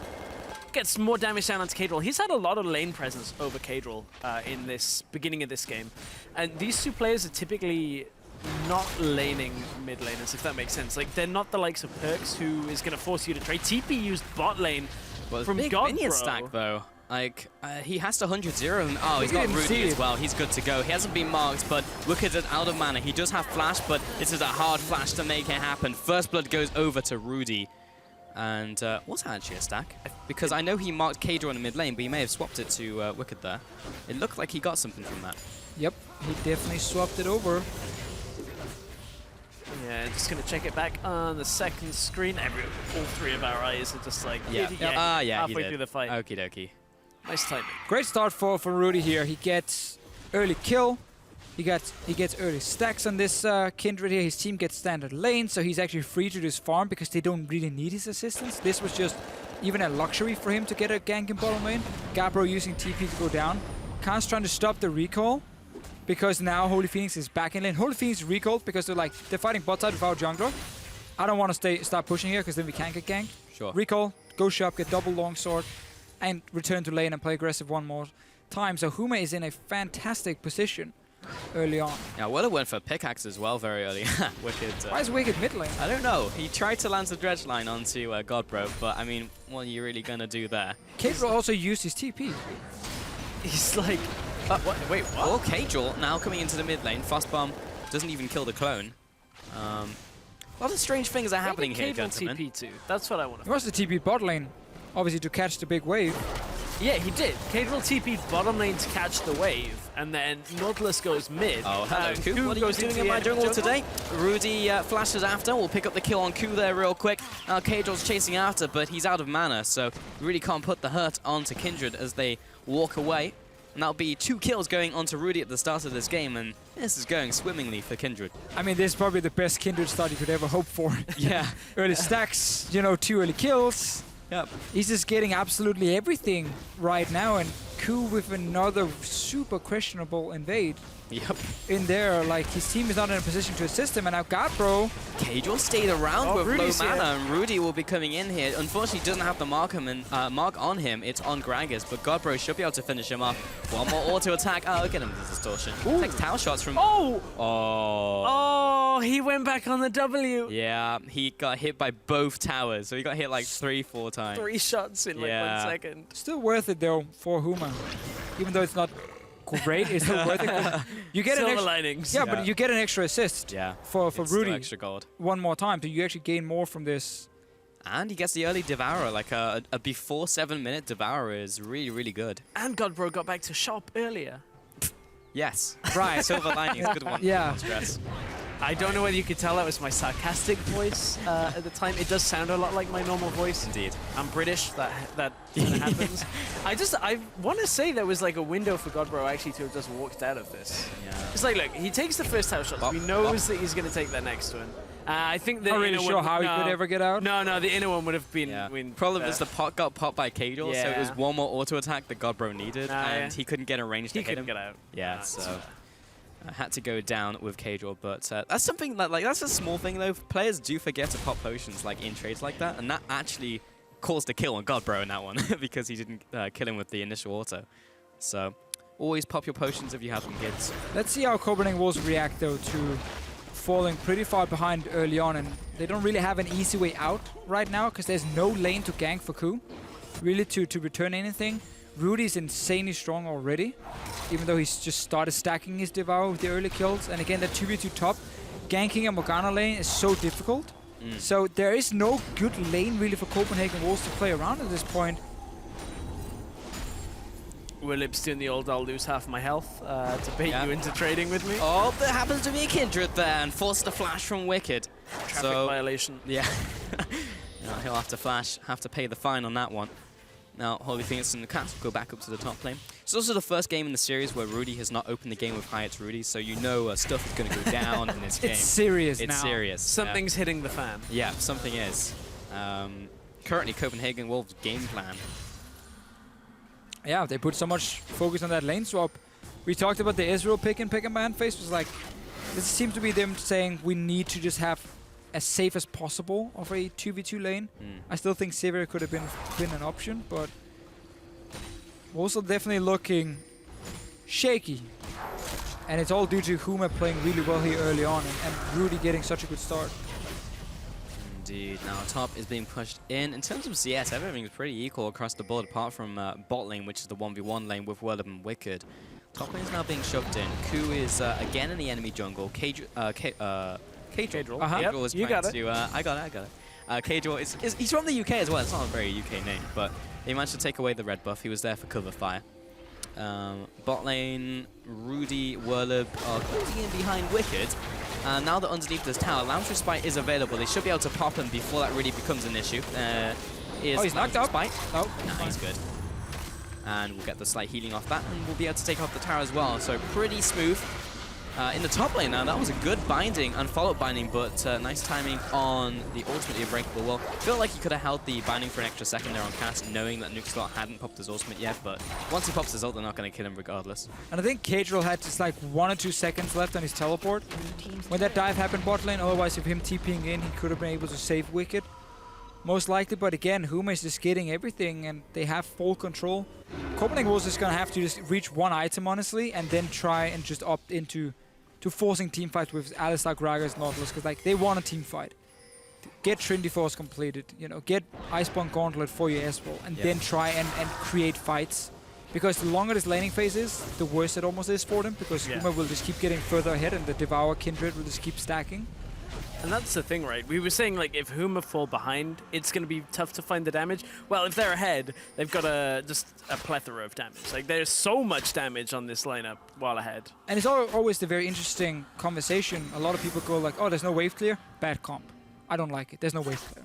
I feel like as long as there's a trade-off for it, so like if you get winning lanes with low wave clear, but they are very strong lanes that can actually set up skirmishes and force fights and be very aggressive, obviously you're never ever aiming to fall behind them with that kind of comp, because then yes, it looks awful. But as long as you can start snowballing early to mid game, the comp will have a lot more power than maybe a Victor sitting mid lane just being like, I got wave clear, boys. You know, because he's not going to be as aggressive as a LeBlanc. Very true. And that LeBlanc has picked up Morella, so hitting that earlier item spike than Cajal, who's looking towards the Triforce, of course. In the jungle, Ku, I think, has picked up his Runic Echoes, so everything is just going as normal. He's not going for a crazy build. And yeah, that last one was debatable, right? Because, I don't know, I'm not sure if like going for that item build is like the most optimal play, especially with the way he was playing, but either way. Top lane, nuke slot, again, there's the ultimate Unbreakable. A lot of Ren stacks, but once Alistair pops his ultimate, you just can't kill him at this stage in the game, really. Now, there's been a few times where Copenhagen Wolves have been able to push top lane 2v2. And the way you opt out of this poor situation is once you push out your lane, you recall and you swap it around. Because you're now ahead of the play, because you're the first one to push out on recall. Right. And the Trundle down on the bottom side is not going to stop you from pushing into his tower. And you then commit to a play where Pinoy recalls, Sir Nuxalot recalls, they go bottom side, they get joined, you know, Cook joins with them, and you actually pressure in onto tower. And you start chipping way slowly on tower, and you just keep kind of swapping your lanes around because you're always pushing first because you are ahead of the play. They just keep doing the same, like being like, we recall, run back top. Recall, run back top. Recall, run back top. That just buys more and more time for Huma to play these lanes and bully them out. So I disagree with Copenhagen Wolves and the way they're playing here. I think you need to swap these lanes around way in advance. And Huma from this will take the dragon away. That will be the first one of the game. Plus that tower puts them at a pretty hefty advantage over the board. That is now Rinan's Hurricane, picked up by Holy Phoenix. So already hitting these item spikes and maybe starting to look for those skirmishes. And this stops Copenhagen Wolves from having the push advantage almost at any point now because of Hurricane. So suddenly that play I talked about before where they could push out top and then recall. Ooh, fancy footwork. It doesn't have the damage. Probably not going to happen anymore. Kalista can now very quickly catch up in how fast she pushes out. And what? Copenhagen Wolves. I was about to say, I was looking at Ku in the mid lane being like, and Ku's about to gank mid, but he was then kind of standing there. I was trying to set it up. But it didn't fit in time, and now we have this awkward moment of you guys laughing at me. Yeah, I'm laughing with you, Deficio. Oh, flash top. And engage top. Knockback onto Cass here. And get the binding onto Pinoy. There's a lot of damage coming out from Holy Things. We'll drag him in with Fate's Call. Knock him back to zone away. And so Nuke Slot, good flash in time just to ride the wave from the explosive cask out from Ku. TP cancelled by Wicked during that. There was a lot thrown at that engagement from the Copenhagen Wolves. Flash from Sir Nuxalot. Pinoy used his heal there as well. Ku used his flash. Wicked used his teleport. That's now going to allow Willip just to have pushed this wave all the way into the tower. Wicked will get 4 or 5 minions from that and will be able to hold on, but it's only kind of a minor gain here. And speaking of that Hurricane, it's not going to be the end of the world for Holy Phoenix when it comes to Kallista's damage output. You want to get that item anyway. You're not likely to be in a situation where you're going to be fighting too much, and we just saw the disengage come out. So Huma will be fine in this situation, just wave clearing with the Kallista in a 2 versus 2. There's a good pillar, but it's Corki in the mid lane. Very difficult to gank him as soon as he's got Valkyrie, which is level 2. So probably try to interrupt it in case it came in earlier. Yeah. Pillar Sure. doesn't get it. Doesn't matter for them. Again, Huma is still getting a bit of damage on towers every time these waves comes in. Slowly, it's going down. Alley-oop. Very, very slowly. He's going to get 1 auto. For them. You also now, on the wave. if you are Huma at this point, you actually want to start putting this LeBlanc in side lane because she has so much kill pressure against anyone except for maybe the Corki. Right. You can also go for Hexdrinker as his next item. We even see the Hexdrinker sometimes before Trinity Force is completed against the LeBlanc matchup. Yeah. But you want to put that side lane pressure once his tower is down. So this is absolutely perfect for Huma, and also why the Hurricane is a good first item, because you just want to push, get tower, put the Callista mid lane now, reach the wave early, push it in with Hurricane, and put your LeBlanc with TP on side lane. And you have a 1-3-1, where only answer for Copenhagen Wolves is hard engage. Yep. They just tried top lane, wasted double DP, got nothing. So that's the interesting thing about like best of 5 series, right? Because we had the best of 2s in Challenger, and Huma generally did pretty well, but it's in the best of 5 series where they kind of don't do very well at the start of them, like against Inspire, against Copenhagen Wolves here, but the later the series goes on, like they get better and better. And it's weird though, because the wins they pick up are not clean. Like those are still super messy games. Like it comes from kills and fighting all the time and gradually getting ahead. Word randomly getting a triple kill and then 1v9ing, like that type of stuff. But it just seems to happen at the end of the game, and it's too much of a correlation for me to sit here and say it's not a thing. I feel like it's something we see from some of the bottom EU teams as well, where whenever they do win, we kind of like, oh, that was a messy game. Yeah. You know, that was a very, very messy game, you know. Baron throw maybe happen, or weird dive, and then suddenly we go late game and the team managed to pull it out. So Huma and Copenhagen Wolves would probably fit into that category right now. No, but my point is that we haven't seen high enough level play from them to say these guys are going to go in and like just qualify super easy, because they're always going into promotion tournament. And then you gotta beat some of the bottom LCS teams to even make it in. The funny thing is, though, you know, we spoke about like G2 and Team Dignitas. You're gonna hold that thought for a second, as Kadril has been caught in the mid lane. He'll be connecting the chains, and he'll jump out. Has to use the package actually to get out alive. So just getting caught in the mid lane. But you know, we said that about G2, and then G2 got exceptionally better. Okay, yes, they brought in a Chicken Emperor. Kind of helped. They got a few Koreans. Yeah, MVP week 1, etc. But like, yeah, you look at like Team Dignitas EU. Got into the auto promotion, of course, so that was a little bit different. And then you look at their performance now as Splice, but we'll see how the teams do. Of course, they have to get through the promotion from no longer with auto promotion, so yeah, we'll see how they perform against what looks to be currently Rocket and Giants, etc. Well, the thing about the current promotion tournament actual setup is, and this is something we were talking about. Oh, he's gone. He had heal though, didn't he? Yes, he did. I think he just didn't think he was going to dive. I didn't either. And had flash, by the looks of it. Is the best team should be the ones that get through the promotion tournament, because it's not just like, oh, you're in LCS now. It's you've got to beat the LCS teams. Plus, then if you lose the first one, then the best of the worst, quote unquote, is going to get through, because we have that third day where it's like an extra series. Correct. Wicked now. He gets a Q onto Rudy. Meanwhile, Whirlup has been caught on the top side, but he's so tanky. And Godbro managed to get a snipe in the backside, and it's actually Rudy who picks up the kill. I think it was Wolf's Frenzy. Wolf just kind of came in there and bit him to death and got that kill. On the backside? Oof. Yeah, on his backside. Ouch. I'm glad you guys were talking over this, because just before it, I was about to say, you know, why doesn't Huma right now put a Blanc side lane and then Trundle the other side lane, just play 1-3-1? Like, why the grouping mid? That makes it a bit easier for Copenhagen Wolves to defend and get a fight, but Copenhagen Wolves are very far behind, and Huma's been playing these fights extremely well, so Wicked goes down, Gabro pops him, jumps back out again, so they actually gain kills on this. Even though it was a bit of a risky play, because it actually allowed Copenhagen Wolves now to play a 5-on-5. Yeah. But Huma executed that super, super well, and they are just showing in this game they can just do almost anything. TP from behind. Here it comes. Out from Kadril. And another TP. Yeah, out from Wicked as well.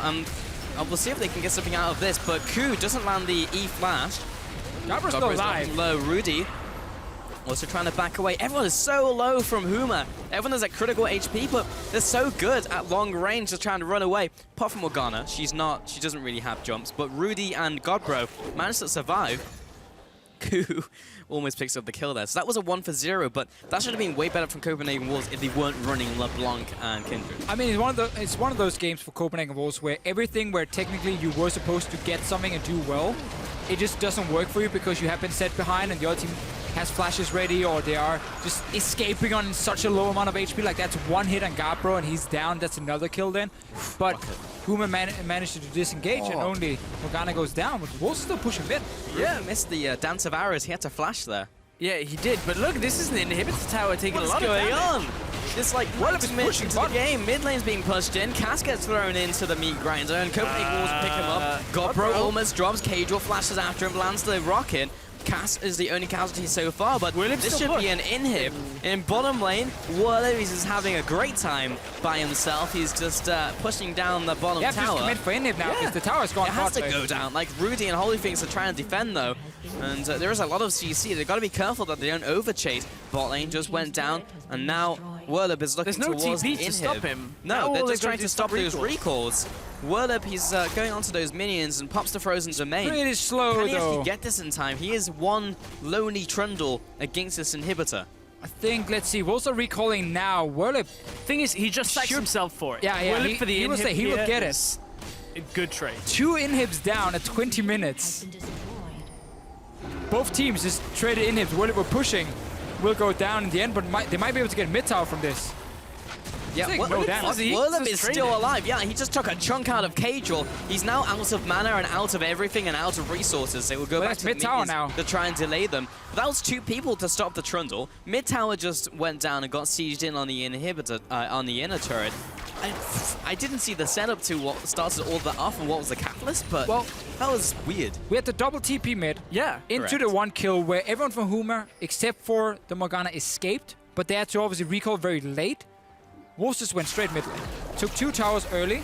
Keep in mind how weak these tier 2, tier 3 towers are on this patch here. I mean, that's almost the big one, not even the death timers. It's how weak the towers are, how fast you can just burn through them with 5 man. All the way into inhib. Whirly were pushing at the same time. Cass died during this as well. Like this was as we were in the replay. They pushed from outer turret to inhibitor. They get all of this because, as you're saying here, it's the recalls had to come through. This is a very squishy tower. It dies, and from here, Cass gets caught at some point as they push up to the inhibitor tower. Like here, they know that they're fine.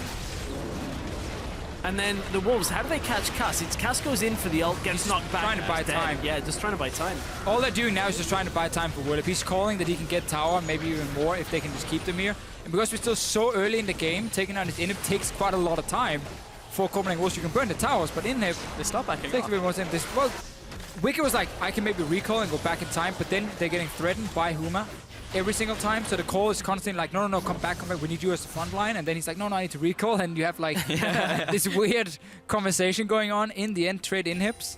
TP is ready for Wicked soon, so he can sit there and prevent the Baron from being started. Also, again, we are so early in the game, the Baron is not really an option. But man, a lot of towers suddenly going down. Yeah. And now we see the 1-3-1 we talked about earlier. I talked about earlier. They didn't. Oh, They okay. didn't. Whoa, No. I see how it is. I was It's saving you. you guys. I was saving you guys Yeah. because when I said they should 1-3-1, Huma went mid and got 2 kills. So like I was basically praising you guys. All right. Okay. Okay. Clearly I was wrong because they got 2 kills Back mid. to a regular challenger series, Yes, Cass. Stress. Just the two of I us. praised you. That was positive.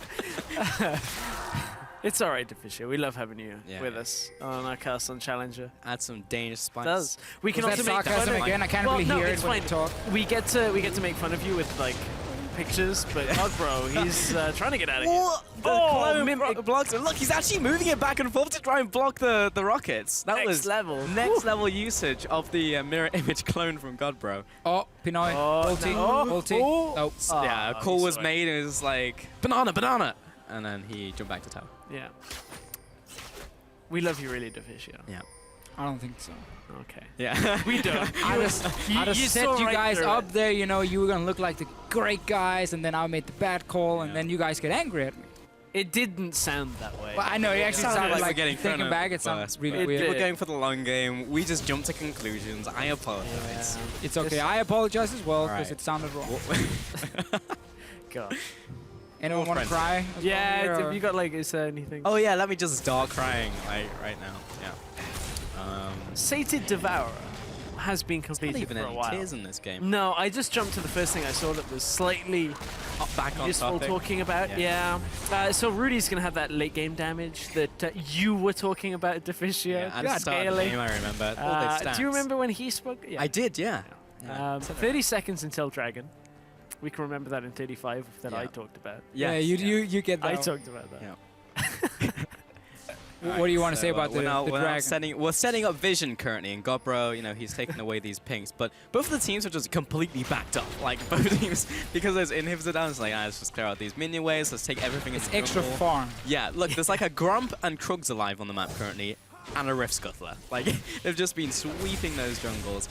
Godpro kind of sniped someone off, and the dragon has now spawned, which is what you were talking about just before. Ku gets binded over the wall. He actually can't go in. That was a great binding out from Cass because he physically couldn't move out of the binding. Well, maybe that was good for Ku, so he didn't That's actually true, so try he and didn't go jump in and die. steal it. Because Wicked was still trying to push Yeah, on Cass is like, I got you, bro. Don't worry. I ain't got anything on that. No, we've seen but it so was your many- dragon stress. I man. know, It I'm was. sorry. We've seen so many like mistakes around objectives that I'm just like watching with bated breath now, like seeing who's gonna jump in. Yeah, exactly. Like as soon as somebody starts It's the Baron, big worm. That's I the know, guy. right? You know, that's when we get close to him, we start getting the weird calls. If somebody starts it without properly setting up for it, I'm just gonna. Look, they're clearing out wards. Don't tilt just yet, Stress. I think No.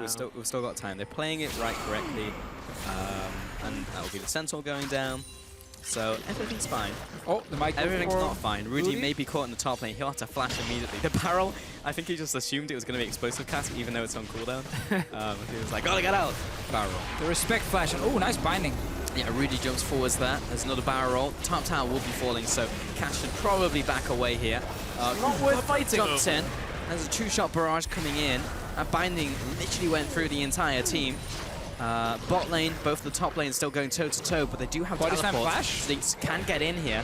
Body slam flash is available. The ultimate's on a couple-second cooldown. He's waiting for that to go in. Ah, of course, yeah. Yeah, it's coming up now. Okay. There we go. Now He has we it may ready. be looking to go. But Black Shield should be up as well now for the Morgana, so this is kind of tricky. Wicked is trading bot side with Whirlit, but both of them are...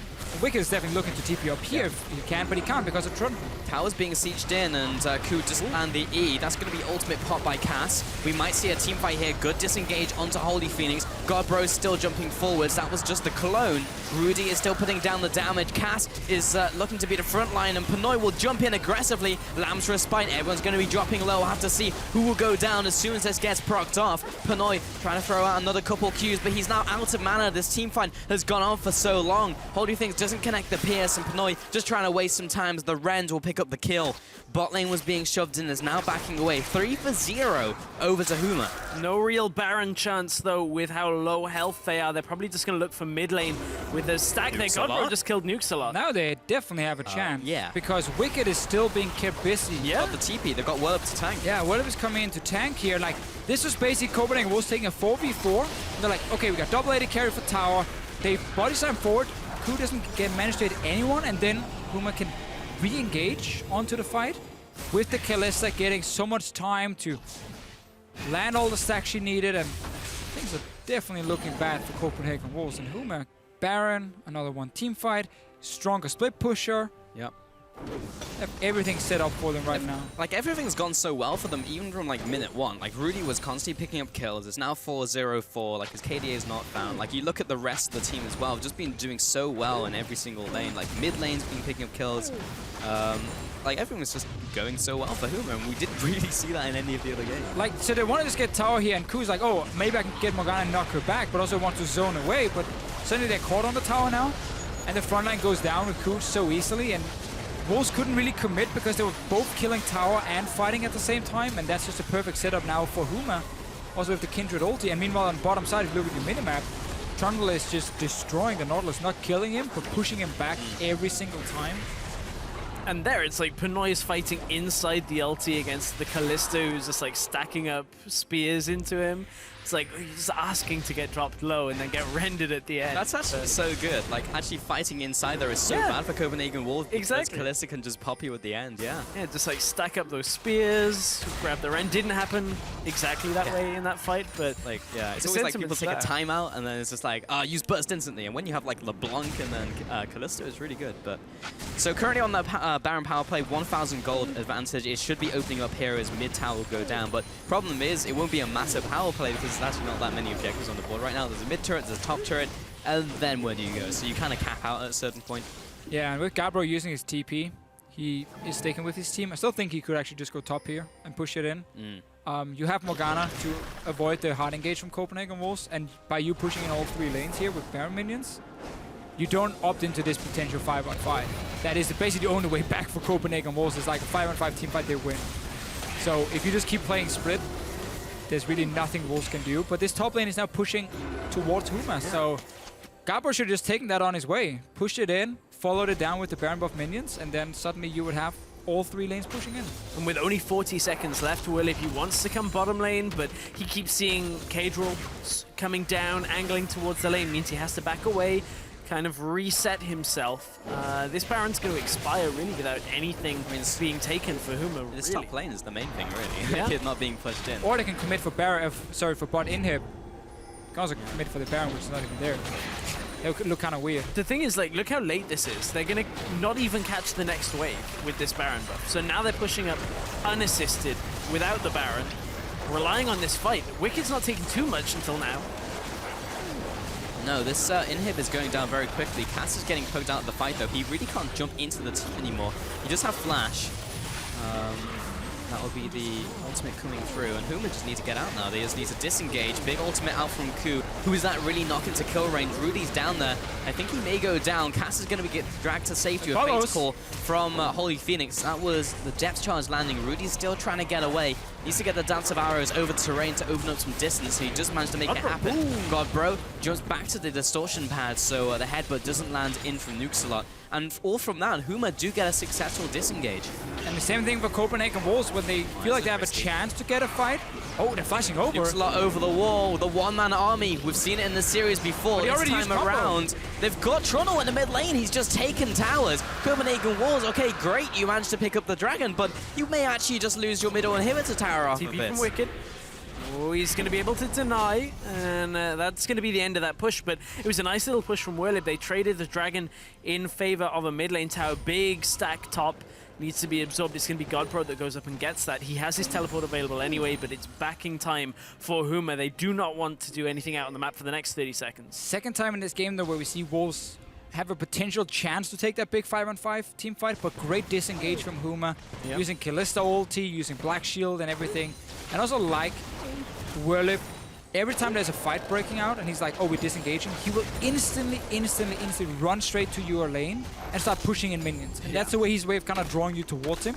A lot of other people's like trying to run with the team and put up pillars for them. No, he just instant goes to split push. Straight away. And that's what has hurt Copenhagen Wolves quite a bit, because they have been chasing for these fights, and then he's just randomly there taking 2 towers. And honestly, that was kind of the winning set of plays for Huma against Inspire, was Werlib going through this game on split pushing for like 30 minutes. And it's just like, well, you guys can have that fight. I'm going to get more over here because I'm on champions that can do that. And that's honestly been one of the biggest reasons of why Huma are in this position, is because Werlib, his solo decision-making about when to split is generally very good on champions that facilitate that. Very true. And in the bot lane, Cass has now picked up a banner of commands to try and control these sideways. So next time we have that situation, pick onto Nuxalot. He's going to have to pop the ultimate. That's fairly big with Baron up in, it should be back up in 90 seconds, but top tower's now being sieged in. Not a lot they can do here.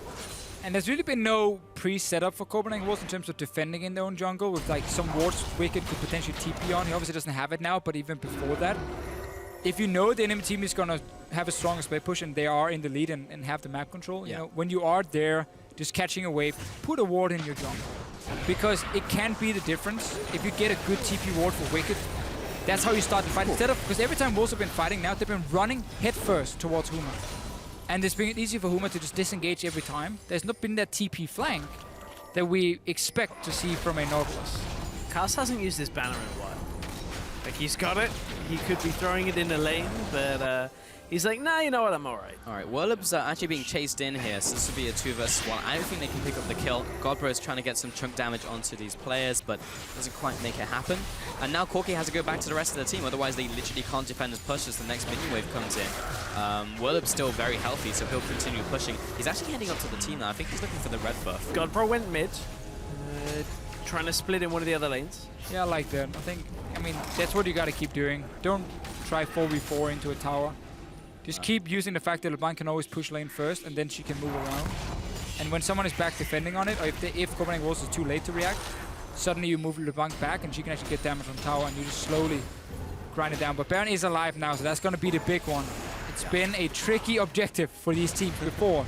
Ah, come on, there's a Kalista now. I mean, sure, I mean, say it's stress. Killing the Baron is fine. It's more when to actually finish it and when to disengage. I like this. He's been called out. He pops his ultimate. Werlib TPs into the fight. He only just went back as well. Holy Phoenix, he's got the death charge on him, but that instantly gets cleansed out. Wicked's now being chased down, but that red buff will slow him down. Get through all of those tanky stats. Tries to dredge line back to the tower, but he can't keep his ally alive. Triple kill in for Holy Phoenix. Looking for another onto Keijo. That will force his flash. That top tower should be going down. Huma, the Summoner's Rift is their oyster. They can go for this top tower, they can go for Baron, they can do whatever they want. They could even maybe look to end this with these death timers plus super minions coming in through bottom lane. They're going to get a second inhib here.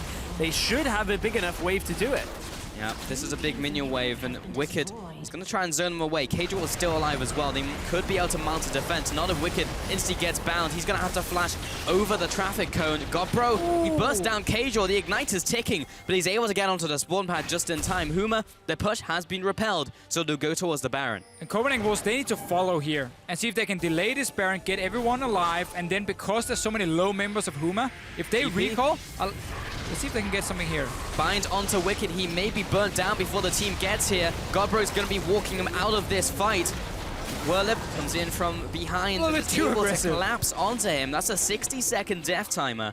And they are very low. Starting Baron could be very risky. Rudy is at critical HP. Werlip is at 50%, and he's tanking the Baron. Meanwhile, Godbro just assassinated Cadril, and they'll force out another fight. Ku will knock out Rudy out of his ultimate, but he jumps right back in with the Dance of Arrows. He tries to flash on top of Rudy and pick up the kill, but that's not going to happen. Nukeslot also gets called out. Panoy needs to go back to base because there are super minions knocking on the front door. I think this is going to be the game here, ladies and gentlemen. Huma should be able to push in for the win. Copenhagen Wolves walk in 1 by 1, 2 by 2, just like Noah's Ark. And there's no hurrah for the Wolves, at least at the end of this. It's all going to be down on Huma's path because they're about to even this series up 2-2. Minions are flooding in. This will be the Nexus going down, evening up the series, and this will be going to Game 5. I'm pretty sure no one is walking in 1 by 1 with Noah's Ark. It's always Said 2 by and 2. 2. You said I 1 by 1 and then literally 2 by said 2 that. after. Yeah. No, I don't know, Pauls. I don't know about that. I was all setting up stress I was for the follow-up line. That's what I said. Well, Huma didn't even stop the Baron. No, they didn't. They just walked They through the adapted. Baron. Wolves ran to it and they were like, well, we want to fight you anyway. It's one way of And not they just throwing. jumped them instantly, killed them a few times. Wolves then in the end were like, oh, we got to stop the recalls. And then kind of went a little bit too ham on doing that. And Yeah. honestly, Huma in this game, getting standard lanes were just in full control. I don't think Wolves had a goal lead at any point in this game. And also helped at the end when Wicked just kind of teleported in and just gave them a Sure. kill, and that meant it was a 4v5, and that's actually a recurring theme now, like Wicked teleporting in and insta-dying.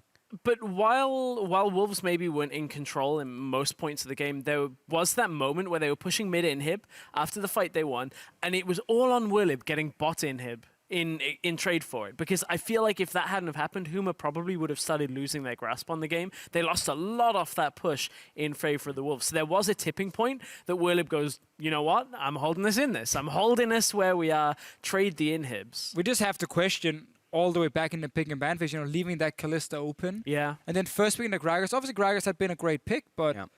why not? I would rather give over Braum then, honestly. Very true. You can see Huma right there managing to draw it to Very this quickly, now final it's us. game. Yeah, and now it's us. But yeah, going to a 5th game. I mean, I wasn't expecting it. Like coming into Game 3, I literally thought that was just going to be the end right there. But Huma in these long series somehow always managed to take it to that 5th game and actually hold on. So I don't know what it is. But Huma, they do something. And now you have the problem, right? Going into Game 5, where it went from us saying, oh, Copenhagen also 2-0, and that second game they won where Huma was so far ahead, it was like, this should be it, right? I mean, mentally, Copenhagen was also so far ahead of Huma right now. Maybe but they mentally clocked out as well. That's kind of what it felt like. Maybe, but now it's completely turned around because Huna has just won 2 games in a row. That's true. Well, it's all come down to Game 5 between Huma and the Copenhagen Wolves. We'll be back with the deciding game in just a couple minutes.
Welcome back to the 2016 European Challenger Series Spring Finals, where we're just a moment away from the deciding game in this best of 5 series. Your PTSD is triggered. Oh, I hate Silver Scrapes. yeah. Just brings back dark memories of a best The reverse of 5. sweep is potentially on. Yeah. But At least it doesn't take us 8 hours to get here. Huma have to now win a game on blue side, which they didn't do in game 1. Exactly. All 3 of the previous games, picks and bans has given them a little bit of maybe options in terms of like counter picking.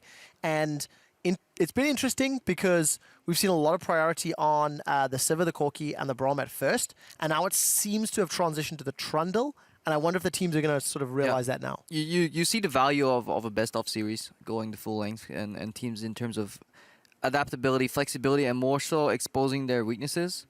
In game 1 and 2, Copenhagen Wolves exposed their kind of forced team fighting instead of split pushing and how they didn't really understand teleports, but they got away with it. Game 3 and 4, Huma was like, hey, you guys suck at split pushing. You know what? Let's split push you to death. And then every time a crucial screw up happens on the side of Copenhagen Wolves, whether it's teleporting to save a tower and then playing from TP disadvantage, or not being able to hold the Trundle in the side lane anyways and not force anything somewhere else on the map, or overextending somewhere. It is all generated by this initial pressure from the split push. Yeah, and I want to talk about Werler, the guy who's actually sort of initiating it or handling the pressure, because it's him sitting in that lane. In the first 2 games, he got pulled into the team fighting, and Huma tried to contest with Copenhagen Wolves. He ends up having, terrible scoreline. He ends up having a limited impact, 4-10-8. You can see the stats on your screen. But then when he becomes unlocked and almost unleashed, maybe, in the Trundle into the Nautilus, he's been completely comfortable, completely free. This game we just witnessed, Rudy came down, gave 2 early kills, secured them, but helped out Werlib. And Wicked was playing on the back foot the entire time against a style that really, as a team, Copenhagen Wolves don't know how to play against. And I'm just very impressed with Werlib on split pushes. And we saw that Trundle coming out for Wicked in the series as well, but just not put the same pressure down. What has been your impression of him so far in the series and the teleport plays and the way he's controlled his lane?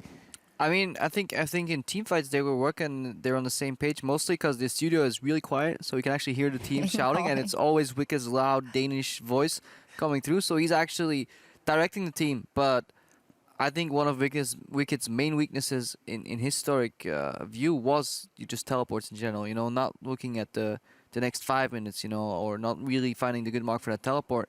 And obviously, if he's the one calling, this is purely speculation, by the way, because I don't have access to comms. But if he's the one calling the shots, you can see that they're not really working or incorporating his teleport well into the play. I think when it comes to team fighting, he's shown aggressive moves and really engaged, and I think it's important to bring that to the stage as well, because sometimes players are very, very hesitant. But I think it's the whole team playing around this split push that will decide the next match. You know, if Huma gets in composition, that can really have the favorable split push matchup, and they can play the macro accordingly. Before there's one caveat. There's one caveat to that, because Huma have had the lead in actually most of these games, 3 if not all 4. And Baron calls cost them game number 2, almost cost them, you know, previous games. So there are mistakes coming in from the shot calling, but I do agree entirely that split pushing and playing the side lanes is something that Humar just leaps and bounds better than Copenhagen Wolves at the moment. Yeah, we saw kind of some cracks here in Kadel too, this matchup. Going for the TP Corki, what was it, Corki LeBlanc? I don't know, man. The double TP in the mid lane, I don't see it. One side LeBlanc with teleport, I get it, you know, pick on Wicked a little bit, but Jesus Christ, play the matchup like it's supposed to, you know, play aggressive summoner on the actual guy that has to win. And if you go up against LeBlanc and you blind pick teleport as Corki... Don't bring him in here and make him watch it. Guys, game 5, a lot from both sides. I know the players are ready, so quick predictions. Who's going to take it home here? Huma, if they don't make mistakes at Baron. Okay, you always have that caveat. That's conditional. Huma. Okay, fine. Huma as well. I'm going Huma unanimous. Twice Huma. We'll see what happens if the Copenhagen Wolves can take it or it be Huma. The team's already on stage, so let's hand things over to Pulse and the guys. I am Pulse, and these are the guys, and we are ready. Yeah. Great. So we're ready for this game. Is that like a the band gang name? Or Like, we're going to gang now. Okay, the crew, Pulse and the crew. Yeah, maybe. It's a club. A club. Yeah. That's true. Yeah, we should make that. Damn it! Now someone's gonna steal it. Yeah. Come on, Difficile. Not sure anyone is going to take Pulse and the Because gang he said it. or the guys. Pulse and the guys. Somebody out there will now. Yeah. If I don't get an invite to Pulse and the guys, Not sure. Pick a band though, boys. Yes. Guys, gang, whatever it is. Guys. Trundle, it's been a big deal. Huma is on blue side now, which technically hurts them. Because you don't have to ban Jax now that he can no longer last pick it. Yeah, blue side now. You can technically remove the Trundle in the pick and ban phase if you want, or you take it first rotation if you are Copenhagen Wolves. I wonder if Huma wants it so badly they could even first pick it. But then you put up, you know, a Kalista as bait, and you're like, first pick Kalista, first pick Trundle. You know which one do you want? Well, Twisted Fate and Quinn are banned out. Obviously just aimed at those mid laners right now. Poppy against Wicked. I mean, you just have to really. Jax against Banning Jax? They do ban the Jax, alright. Maybe ban Jax and Trundle if you are Copenhagen Wolves. Are you that afraid now of it? Or will you just give Wicked that Trundle, even though I think Wicked was better when he played Nautilus and he just could actually get into these team fights? No, they just leave it up. They've left the Trundle available. They might want to take it in the first rotation. At this point, there's so much available for Huma. It's like, you either take the Kalista here, and then give the Trundle over. Do you then trade it? Because Pinoy, honestly, hasn't really shown us a whole lot from his Kalista in a while. It's been a good few games since he's played it. There's So, also the Gragas, which has been such a contested pick for all the junglers. Yeah. But I think putting this trade up here for them with Kalista and Trundle is super smart.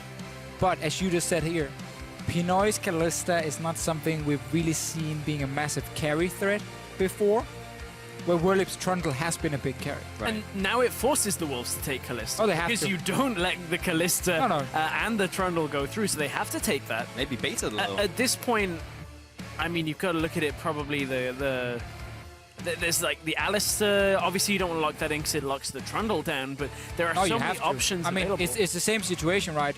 Alistair's been the next most contested support. Yeah. Braum is still there, technically, so Wolves are in a good situation where no matter what, they will get one of the two really strong supports. Yeah. But again, a lot of people put so much value on the Kalista Alistar still as a 2v2 lane, but I think Braum also serves the purpose pretty effectively. So you are in a pretty good spot when it comes to support trading, but this is all red side being able to put up what has been the 3 most contested picks, basically, in Gragas, Kalista, and Trundle. If we look at just the last couple of games, now of course Braum being the next one, but then if Alistar is there, value evens out a little bit. And that was also Kindred picked up as well, and Alistair is pretty good into Kindred because of the ultimate, of course. Not the reason you pick it, but nice in interaction, of course, with Gragas as well. So Rudy looking to go ham again. That is the Alistair being thinked about, so makes sense. There's a couple of pivot points here for Huma to round out their composition. Do they want to go for something like the Ezreal, the long range that you know they've gone for? We could see a similar thing that Huma ran in a previous week, which was the Zillion and the Kog'Maw together. It is AD carry in mid lane that we're looking for. That's an outside chance, I feel, that could actually happen. The reason I would suggest that is you already kind of are looking for a lane swap scenario, because you don't want to face against the Kalista. Although that is now Kalista Janna. Huh. Which is not a lane we see very often at all. I mean, it is a great lane. Yeah. My problem is, when you play against split push, you do not want Janna on your team. Like, I have seen Immortals pick Janna, Soraka, and whatever against split push and comps, and it is not very strong. You need something that can force fights. Alistar can force these fights with Kalista, and that means, well, you're setting up a split push, we're gonna dive your mid laner. Yeah. This here now for Copenhagen Wolves, you got disengaged support, Gangplank a pick I didn't expect to see between these teams. I think you need to be extremely good on this champion to make him work right now. That's why a lot of LCS teams have just dropped him almost. Got hit by the nerf bat pretty hard. Exactly, but if you are a fantastic Gangplank player, you can really make him work still. Yeah. Well, we're seeing a very similar setup to the last game, but with a even more earlier game, or at least comfortable pick for Holy Phoenix here. First game since game 1 of this series, we're seeing the priority really on this Lucian the first for pick. Huma. Yeah. That they first pick. picked in game 1. Yeah. So obviously this GP is a flex, expecting it to be mid lane for Kadril. It's a pick that you can and usually would run TP on. You have presence in other lanes with the ultimate. So it's not exactly outside of what you'd expect for Kadril. I do not want to see this go up to Wicked in the top lane, though. But what can Wicked pick, really? I mean, that's the problem, right? Because he wants to play Nautilus here. Ooh. That's not an option for him. So clearly this has been a pick he's been hiding a little bit, because we haven't... All semi-final, it wasn't banned, it wasn't picked. Yeah. It was just, for both teams, it just wasn't there. Yeah. Clearly it's something he's been hiding, and now saying to the team backstage, you know, guys, game 5... Bust out the secret weapon. This is the thing, like, if they first pick that Trundle, I can play this into it. But hang on, I would kind of think more so that it's like, well, they're going to pick Kalista, so we'll get the Trundle. I don't... But you gotta put up, you know, as a team there, you will put up the scenario of, like, basically, Gragas first pick, Trundle first pick, Braum first pick, and Kalista first pick. Yeah. Yep. What do we take then in the next rotation, and what do we lose? So clearly they have had this scenario. I mean, like, okay, they take the Trundle, we go Kalista, Gragas, that was instant lock, no real surprise. I mean, like, we then get either Alistar, Braum as the expected supports. They didn't change it last minute and said, like, Janna instead. So we're suddenly running, again, a 1-3-1 split push comp with double TP from Copenhagen Wolves, and now you have Gangplank ulti to take care of side lane waves in case Whirlip is pushing on this Trundle. So if you make the same trade where you rush up mid lane, as an example, and he's pushing bot, GP ulti will ruin it for the Trundle as a split pusher. But Wicked has to show something on this champion.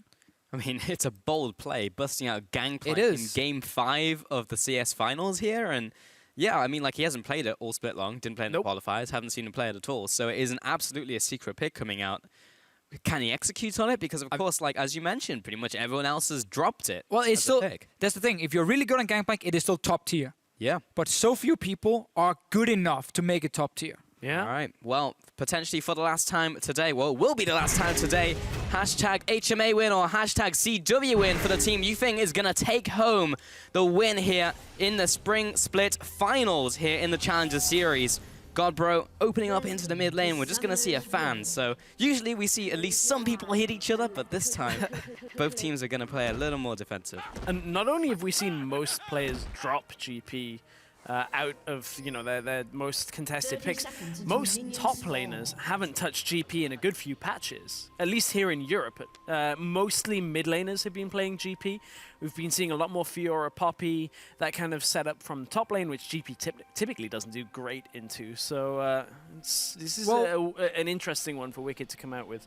He does have the advantage that in a lot of the melee matchups, it's fairly easy for him to farm and scale up, and then like take these quick trades with his passive, proc the barrel, and then get another passive hit in there, and he has pretty decent then trading for himself. I'm just happy also to see Lissandra being back, because I think it is such a strong pick, especially also for Cadril, the way he played it with teleport. Into LeBlanc, yes, you can struggle a bit in the laning phase, but because you have TP, you can play aggressive, burn potions on both sides, recall and TP back to lane, and then you just have that global pressure that also allows Copenhagen Wolves to match the split pushing a lot more by running a proper teleport champion, not a Corki with TP. Proper teleport champion. All right. Bot lane is going to be taking this grump. We'll see if Huma can actually get it onto the AD carry this time, because that's in the first game. Kind of went to that Bard. So should be able to pick this one up. I think they just split the XP there, so that's fine. Mid lane is still trading off, as you mentioned. Early levels should be better for Godborough at least. Gone for the also the cleanse as well to get out of the ultimate. So Wicked got a couple of minions there before he had to back himself away. Same for Wirlib, so it's fairly even on that respect. But you can see there is the invade from both supports. This has become fairly standard. Wicked's going to fight Cuss off. Yeah, he got hit by Trial by Fire and actually does a lot of damage in a short burst like that. Doesn't decide to go for the final hit on concussive blows. It's so tempting to do that. It's, like, it's on 3 stacks and it's like, come on, I can get this done. But you may die for it. Nukesalot was just putting a bit of damage on as well. Oh, he's coming in for round 2. Oh, he's looking for the steal. Too late. Trying to get a steal. Both teams fairly late joining in with their dual lanes because they're doing full clears, starting all the way on top side and clearing down with the jungle. And now top laner joining a bit later. Big wave being built up by Copenhagen Wolves. You want Wicked to be here, ideally already at this point. But he had to do that Raptor camp as well. He's going to join in time, push it in. So standard lane swap so far from both teams. No real surprise. Indeed. Further battle again picked up by Rudy. He's definitely going to go for Devourer. Last time he picked it, went really well in the early game. Just like picked up went too well. I mean, you can't even ask for that. He just got like everything, and now the Mark of the Kindred is on that Scuttler in the bot side, so maybe he can pick it up. We're just seeing these turrets being exchanged, and they should be dropping at 30 the same time. So yeah, you can't really predict the game plan to be early game Rudy. You just pick up like 5 kills, and then then we just do the same, right? Yeah. Annoying Rift Scuttler for him, because it's on bottom side in the lane swap, so it doesn't belong to him, and we also see Ku is going to clear it out. Towers for top laners, getting the full amount of gold. Instant. Timing here, fantastic, beautiful, everyone is following each other. Wicked is just instantly going to try and push it out to see what he can get, now that he doesn't have much time to farm. And that actually means, once you do that, the enemy team can swap around and send AD carry on top. Oh! Good stuff. Wow, Cadril has to flash away, and Rudy's going to come in here. And I said you can't just plan on the early game and say, Rudy, pick up kills, but he just got it in the mid lane and cashed in another stack. The E was too late from Cadril. Couldn't get the other part of the claw out and had to flash, still died. Yeah, wow. I think he just got snared in the moment as well when he was going to activate it, but what's going to happen now, because Wicked pushed the bottom side, just go back to the swap itself, is that because he instant pushes, Huma had enough time to actually send the AD carry support back to top side and just run from recalls, and he goes bot lane. Because he now gets a big wave pushing towards him. Wicked will have to surrender most of that wave, because it's obviously he's overextending now. If he has to push this all the way out alone, he's going to overextend. So that's why Rudy's on bottom side instantly, forcing Wicked away. Meaning Wirlib now gets a great chance to freeze a big wave here. You can see the difference from that middle lane trade in itemization now. Second Doran's ring picked up for Cadril. Got himself a refillable potion as well and a pink ward. Problem is the other side, it's a blasting one for this LeBlanc. A fair amount of damage now coming from that extra assist. Got boots as well. So it's going to be able to output quite a bit now onto Cadril. Yeah, we will see Godborough go for Abyssal Scepter in the in this matchup. Almost in any mid lane matchup against an AP champ, you just go Abyssal. It's just the best item, really. As a first item, it's such a too strong item, honestly. So you don't go for it, then you lose. Oh, that's painful. Yeah. It's actually not too bad. He's picking up most of these minions, where I saw Cadril CSing on the tower, and it was definitely some NA CSing, because he shot out like the E to last hit a minion, and then missed it. Firing shot. I know. Yeah. Not even here to respond or anything. I know. Either that or it's a plug the best for the North American Challenger Series. Which will be coming up now. Yeah, that was the intent. Yeah. Yeah, of course. Nailed it. Anyway, Wirlib is pushing down the bot lane. He's actually slightly ahead in terms of CS, but that's just because he's got this gigantic minion wave ready to be thrown into Wicked. It helps. Rudy is there in the bottom side, so maybe they can punish him when he goes for that juicy minion wave. Well, he's also here for potential counter game, because Wirlib wants to push this all the way into tower. So that Wicked will most likely lose some of it, but also will start faster bouncing back towards Whirlip, and it's all that matters for him is just maximizing farm. So Rudy is just here in case Ku shows up, and he is sitting over the wall. So it is the correct decision by Rudy being here, just making sure Whirlip is fine, push it in. Yeah. Both junglers are doing exactly the same. Rudy gives the game away, though. It's like, I'm just going to sneak this thing over your head. Hope you don't realize, like the bat signal. I hope he doesn't look up. It's actually just a bait. Rudy's the other side of the map. Yeah. And he's just baiting. So he's like, if you put it on Wicked. Wicked spotted it. Oh, wow. Didn't have to flash at No, all. it was off to the side of the pillar, not the front part. Yeah. Spooked by the kindreds. I wonder if he was just like, oh, I need to stay healthy no matter what, but definitely not needed to flash a panic play. He's got the vitamin C from Wicked. But he didn't eat the orange. No. No. He flashed. Doesn't give anything. Nope. Just a long cooldown. Cass in the top lane. He's gonna get hit with a Howling Gale. A Cowling Gale. Cowling Gale. Yeah, he's getting ready to pick up that cowl. Yeah, Rudy, he's again having a good early game, and I don't know if it's because of the Kindred pick or just the fact that he's just happening to pick up these kills because he's being more aggressive. I don't know.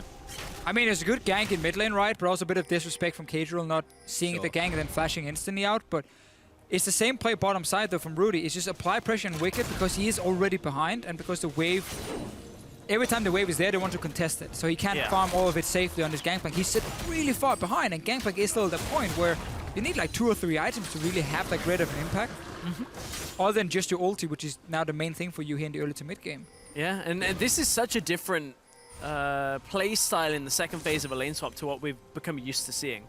It normally is just that hands-off, you take our turret, we'll take yours, we'll swap, and then, you know, we'll try and figure out how we take mid in a little bit. But this is straight up, well, we're just going to go 2v2 top with our bottom lanes, and then we're going to try and force Wicked to lose CS, but it's getting a small lead for Whirlip, but that's about it. But it all starts with, again, Wicked killing tower at the same time as Huma, and he goes, oh, I'm going to instant push it. I want to just try and maximize farm. If they send the dual lane here, it's great for me because I got to get a few extra CS. I delayed them as well because they have to push further now in the lane.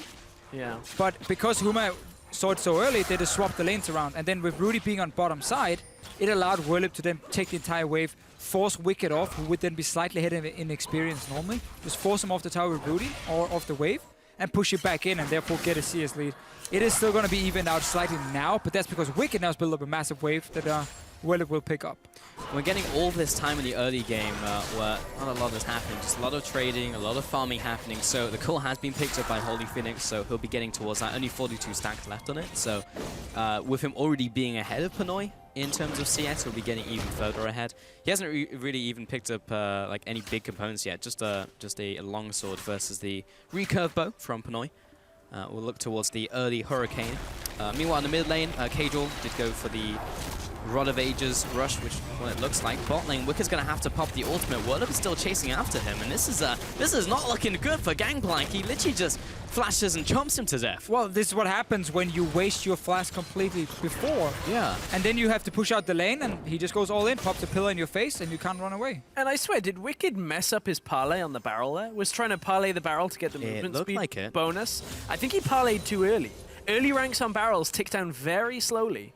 And he's only level 6 now, so he only has a couple of points in that E. Yeah, and you know, we said in Champion Select, or you said to Fishio, that Gangplank's like, you have to be really good at that champion. We are pulsing the guys. We are pulsing the guys. That is true. You've got to be really good at that champion to execute it and make it work. And when you're making mechanical mishaps like that, where you're just hitting a barrel too soon in the early game and not chaining correctly and just burning a flash and making poor decisions, then the pick really doesn't pay off.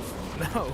I mean, it's a difficult champion for a reason, right? Is the trade-offs have to be, like, he's been super strong and is finally at a point where it's like, if you're not super good on GP, probably shouldn't even pick it, realistically, because he has weaknesses that are fairly easy to exploit if you aren't able to actually get those kind of plays off. And whether that was just a missed timing by Wicked, by the looks of it, or just not being 100% comfortable.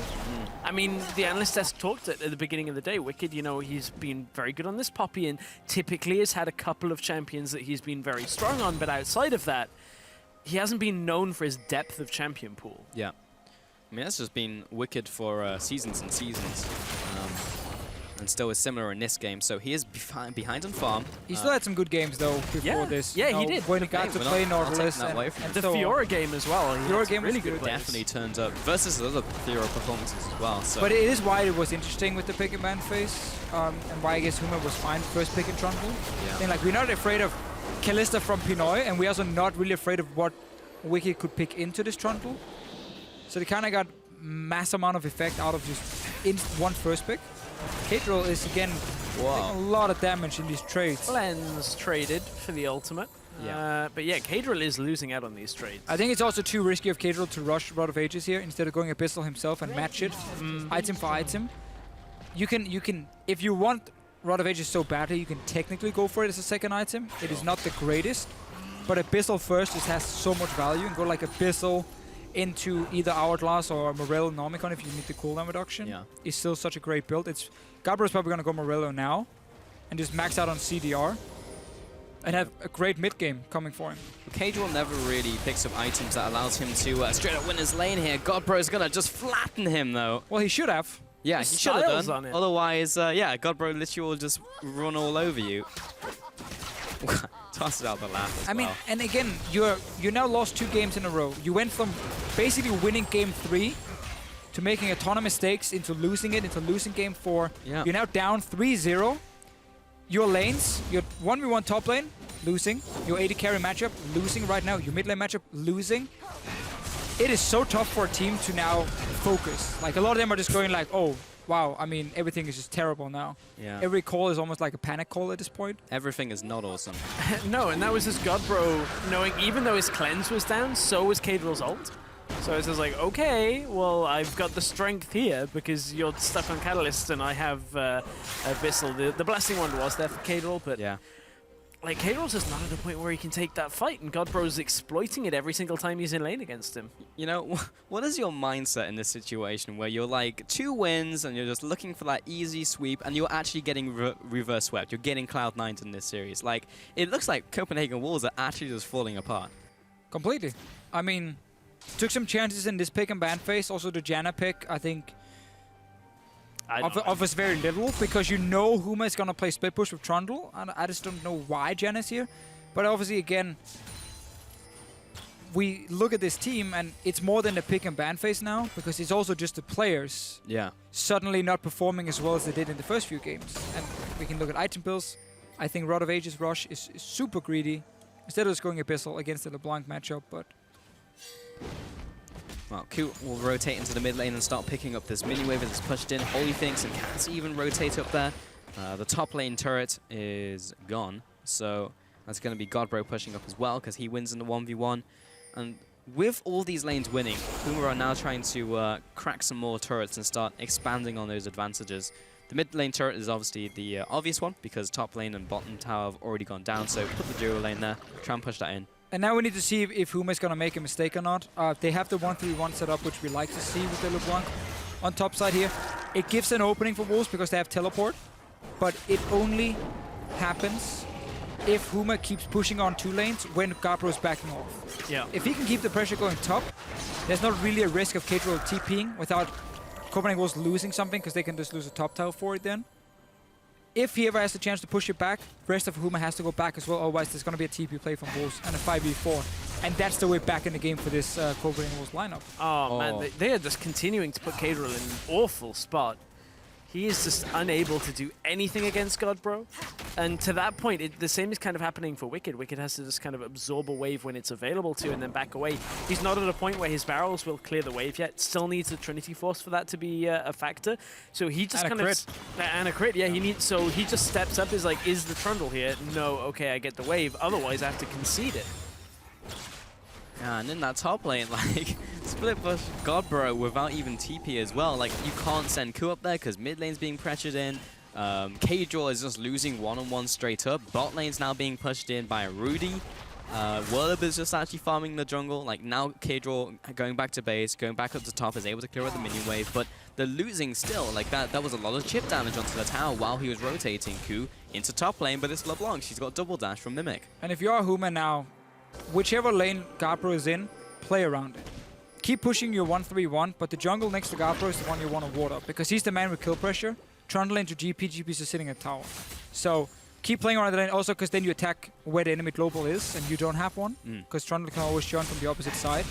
And that's the setup once they've reset the entire map now, because they've gotten enough gold, 1500 for Garbro. Recall, reset, go back to pushing out every single lane, play around Garbro with jungle support, have Holy Phoenix's wave clear mid, and you should be able to just push Copenhagen Wolves so far back on the map that having double TP loses its value. Yeah. And this double TP, again, for Kadril, he's in so much trouble here in this top lane. You mentioned double dash. I mean, right now, Kadril's playing on 150cc Rainbow Road and trying not to fall off the edge because this is a big gap opening up for Godbro. His cleanse is back up again, so he can trade that with Kadril and look to re-engage once again. So, man, Godbro, he's backing away, hasn't backed in a while, so should be able to pick up a lot here. Looking like Robonomica. There it is. Gets himself a pink ward for safety. And again, everything is just getting closer and closer to Godbro just being able to basically one-shot Kadril. Yep, just send him back to top lane now. He's gone. And keep playing, or you swap the lanes around, you put Trundle top if you want to contest for this dragon here to get the second dragon and get them rolling as well. But then Trundle should already have recalled and gone top side. Someone should be top. At this point. Someone has to be top at this moment here. And ideally it's a TP because you want to fight dragon. Or you fight mid. Or you fight mid with the engage from Cass. Knocks Rudy into the tower. He'll have to flash away. After lands respite, but he should be going down. Kadril pops the ultimate there and is able to finish him off finally. Ooh. Cass will jump to Holy Things, has to flash over the wall. Panoy is coming in with the chase and gets the passive. Jumps down. Holy Things will also have to flash away, but Ku's going to follow after. He has to slow down with the barrel roll. Does he have a way to get over here? Has the dash. Has another flash by Nusalot. Nusalot, you're not Alistair, you're Janna. Whirlib isn't able to pin him against the wall, but Godbro will come in and take him out. Now Whirlib is coming in here to try and finish off Ku, and Holy Things is able to finish him off with a nice Q coming out. Kadril is able to jump after, and Godbro is picking up so many exit kills. Panoy is now chasing him down, gets the Ren down. Whirlib puts out a defensive pillar. That was an incredibly messy fight. Super messy fight, and both teams should have backed away at different points after getting the lead in that fight. So Sun Nuxalat had a beautiful Monsoon to save the rest of his team, and then goes and spoils it all by saying something stupid like, I'll flash over a wall and try and go 1v2. Because watch for the Monsoon that's coming up. It's as the fight goes down into the river. This is Rudy forced out to use his ult and then forced to retreat past the ult as well. So watch for the Monsoon as Godbro comes in. It's going to hit 3 people if that distortion lands. Beastly Monsoon. And at this point, Wolves have won this fight. This is done deal, just go mid, look for objectives. You don't need to kill Holy Phoenix. He has this dash to get out. I don't even know what this is. I'm not sure if he thought the Q from Lissandra hit Holy Phoenix and he would just need like one hit to die. Yeah, maybe. But like even then, it's not a good play to make. It's too risky. Ends up giving some kills over to Huma in the end. It was just about, you know, to look at this and being like, why are you even fighting if you are Huma here? Like, you have the sickest 1v1 where you have a LeBlanc who can literally destroy anyone in the 1v1. By you opting mid, you give Copenhagen Wolves the chance. Yeah. But then Copenhagen Wolves go deep on you, and then luckily for Huma, so. Luckily for Huma, Wolves did and ended up giving back a few kills. Yeah, I mean, I'm all for bloodthirsty supports, man, but flashing over the wall into an ADC, maybe not the most optimal play. Instant Huma is back 1-3-1ing though. Yeah. They're like, all right. That was not the correct play. Nope, never mind. Let's engage. Let's go in. Doesn't connect onto anyone. That's the ultimate in from Ku. He gets the lockdown onto Rudy. Rudy does have ultimate. He's going to have to pop it, but I think he's dead regardless here. There isn't enough pressure being put out by the rest of Huma's team. This is going to be TP. Wicked going into the top lane. No one to stop. Why? It's the same again. I mean, okay. Why though? Hang on. It's the same thing. Is Huma making weird decisions, but then Whirlib is like, okay, well, I'm gonna do this. He's gonna bite him. Bite him in the butt. Chomp. I turned around. Yeah. Whirlib's taking a lot of damage from this tower, and that's Kadril gonna lock him down. So that's a 1-for-1. But now mid tower is taking damage though. So like, even if Huma taking another of these fights where we're like, this is super risky, and you're actually playing into Copenhagen Wolves' way of winning the game or getting back in the game where they were so far down in the early game, because Huma was still really far ahead. They had already Whirlib on top side to push in for that tower. Got mid tower as well. So in the end, they technically win out. It just becomes very messy instead of being like clean. The way they were playing before, you know, said that 1-3-1, Godbro could 1v1 top side, super easy. You would swap them around, put him on bottom side, play around him, and like you would just almost perfect game it from there on and out. Yeah. You shouldn't really lose anything.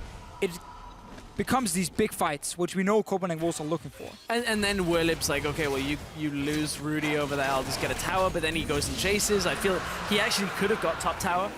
I think it was like a one hit.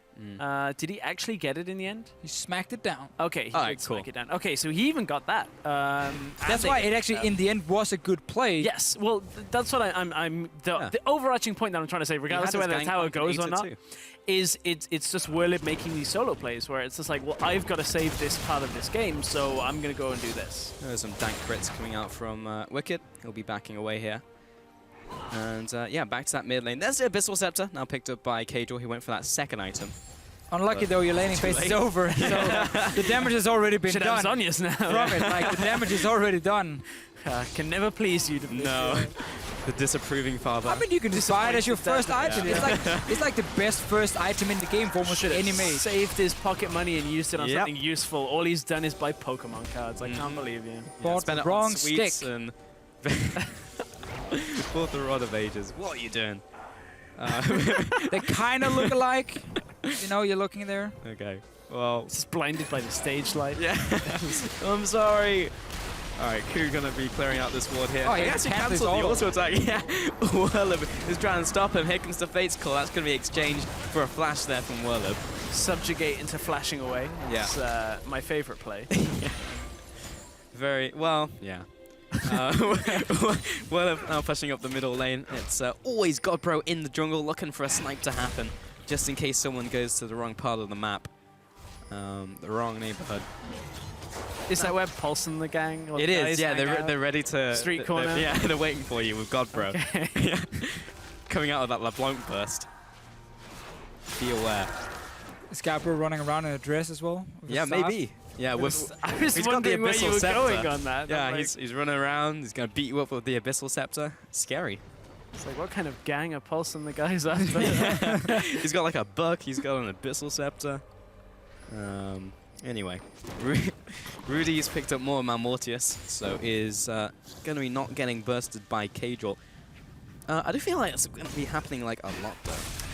Yeah, we have seen Rudy kind of jumping in a whole lot. Yeah, but then would you go like Sterak's over more? No, I think more's fine. Definitely go more. Yeah. It like the shield passive active when it procs is so good for a champion like Kindred, who's constantly doing damage, always in team fights. For the lifesteal. Yeah, the lifesteal. Plus, when you're in your, because theoretically it procs when you're in your ultimate. So you manage to just like get all of the health back, and just is like, oh great, and synergizes so well. I see. Yeah, theoretically. Godbro. He was looking for that snipe onto Benoit. Again, Hume is looking at this Baron. They don't have to. You can just continue playing side lanes. You have your TP ready, and honestly, I hope they don't go for Baron. That's what's been throwing a lot of these games. because like at this point, the enemy LeBlanc is 3, 1, and 2. Copenhagen Wolves should never be able to have 3 pink wards in their own jungle. Like those should have been killed already. And this jungle should basically belong to Huma. But they are allowing Wolves again to play around and actually farm their own jungle, farm the side lanes, giving them a little bit of time. They're still 5k gold ahead, and they've had some very good moves in the early game. We just had to question some of their team fighting decisions when they didn't have to. And that's the worst part, right? It's not like you're gonna lose the game from this. It is just more optimal to do the other thing. Yeah. Yeah. And that's when you face, you know, if they manage to qualify into the LCS and even in the promotion tournament, like you gotta have that optimal game plan ready and not always just say like, oh, we could fight it because we're really far ahead and there's a chance you win the fight, but it's also a chance that you actually give the other team a win condition instead of them being like, we can't stop side lanes, we can't stop you from invading, we basically don't really have a way of winning now other than you messing up. I feel like in a promotion tournament you could have some very similar games to from what we've seen. Oh, for sure. Yeah, I think similar, but I don't want to go too far on giving more credit perhaps to the bottom 4 LCS teams than we've seen. I feel like the phase 1, phase 2 of the lane swap, even from some of the worst teams, has been better than we've seen here. And I think on a strategy level on the early game should be fairly clean for the LCS teams, but it by no means is perfect from either of them. Sure. well, Rudy has found Cadril, made the other way around. He's going to be going into Lifeline passive. There's Rudy going down. Cass as well also gets exploded. Nuxalon is going to be jumping forwards aggressively and gets the Monsoon. The triple kill coming out for Pinoy. All right, let me just take back the part where I said sometimes making the suboptimal play is okay because you can still gain something and not lose the game on it. Other times when you keep doing it again and again and again, when you again should be split pushing, focusing on push-up lanes, get deep vision, deny vision, and then split push, it will in the end lose you the entire game because this is another team fight being taken with a 1-3-1 composition where Copenhagen Wolves comp is built around team fighting. And you mentioned vision. There was some vision there for the Wolves to know that they could take that fight. I mean, that's the problem, right? There should never been any vision in there instead of like a blue finger being popped. And that's it. But Copenhagen Wolves are suddenly back in this game. And now maybe they lose the game. Nuxalot is going to be eating up that Janna, and now Ku will just have to jump out of there. Godbro is looking for an assassination attempt onto Ku. Does get the snare down. That'll be the flash defensively. Cadril comes out of the ultimate, instantly cleansed away. Cass jumps to him. Rudy was taking a bit of resistances. Yeah. Rudy is just assassinated by Wicked. He just bops him with Parlay, and he goes down. Did he Godbro as well takes it another Parlay. Winter's Bite will slow them down. Cadril looking to follow up. The Ice Shard does not connect. Holy Phoenix looking to put some return damage down. Whirlup is going to be chasing the team out. I don't know whether this is a good fight. I think Huma are opting out. Yeah. They're leaving. What? Don't start this. Okay, good. What aggroed the Baron is what I want to know. We definitely didn't see it on our screen, so it must have been something off at the side. I hope it wasn't Rudy actually starting that. Maybe Dan Tavaro is like trying to jump over. Yeah, maybe he was trying to get there quickly. Yeah. I'm kind of confused at how Rudy appeared to that fight after coming from base on literally 0 health. So this was Nuxalot and Whirlip just trading off. I mean, this is the problems with Janna, is if you get caught by something like a Trundle, you're going to die. So still, it was the Gragas Q. Yeah, Gragas Q aggros. All planned by Ku. Yeah. You're going to pass through here, jump the wall. So much damage. Yeah. Well, I mean, it's Squishy Kindred. It's a Devour Kindred. Yeah. Well, that's why you didn't have your DPSs tanking up the raid boss. Does that happen? Stop dots. Yeah. Well, Copenhagen Wolves now. Did they start? No, okay. They're hitting a pink ward. That's fine. There were 2 pings being placed by Huma, so it took a little bit longer for Ku to clear it out. But for Wolves still, you've gotten your deep vision one more time. Their split push has basically been eliminated. Even though Huma didn't have to, but it has been now because of these fights been happening. You got engaged options with Lissandra coming in and Gragas, of course. So Copenhagen Wolves, despite being so far down early, is now, I would almost say dead even, just because when it comes to team fights, yes, you're down in gold slightly, but your comp is then superior. So it is a super even game. We are still at the point, though, where Godbro can one-shot almost anyone. Yeah. So if Wolves are feeling too confident and like, oh, let's step forward with with Lissandra, pop, one shot, you're dead. That's definitely possible. We've seen it happen before already. But, you know, a lot of why Wolves have been able to take a lot of these team fights has just been the damage that Pinoy's had to output. 6-0-2, we talked about his Callista. Like, how effective would it be? It's been a good few games since we've seen it. Turns out, it seemed to be the right pick for Pinoy in this game. Yeah, maybe it's results-based rather than, you know, actual setup-based. But certainly Pinoy's not struggled on the champion. Sure. Still got to be careful of Godbro. Yeah. Holy Phoenix isn't like out of this game. He's still sitting on triple item. Like he's doing fine. Still able to output a lot of damage, but he has to get through like Gragas and like Cadril as well, just popping his ultimate on himself, that type of thing. Like it's difficult for him to get the damage down. Actually, Cadril's sitting in base. He's got TP, so he's looking for a flank to happen. But with Huma, a lot of members looking to recall here. It might be difficult to make that happen. Is that a TP? No, it's not a recall. Just the recall. It's basically just a fight for Baron Vision at this point. So every member is like, oh, we need more pings coming in. you start selling your Doran's rings and you know what they need? I mean, Divisio. It's not going to matter in the end. No, because one team's going to start Baron, and then the other team's going to come in. It will still set up a better fight. Like Copenhagen Wolves flanking options with Cadril is going to be pretty. important. There's no QSS yet for Holy Phoenix, so he's an easy target. Guardbro does have cleanse, yes. Didn't get that on. He'll go over again. Yeah, and then get caught. Up. Hey. I've lost a lot of faith in the ability to set up a safe Baron from this series, from these two teams. Yeah, the I'd fate say is pretty low right now. To be fair, a lot of teams around the world are still struggling with that. That is true. There's a specific region known basically for messing up a lot around Barons. Oh yeah? Yeah. You wanna put a name to that? 2 letters. That's all I'm gonna say. Okay.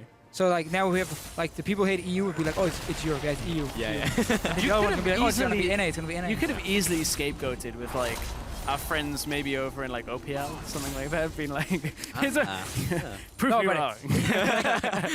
Across the world even, like when you watch LPL, which is, you know, a guilty pleasure, sitting and watching that sometimes. I was going to say OPL. Yeah. Like, OPL, it doesn't matter. I watch it for the picks. You're going to get the same Baron fights in both regions, to be fair. I just imagine like Spawn, Rusty, Frostgear, all that, like, oh, they're talking bad about our regions.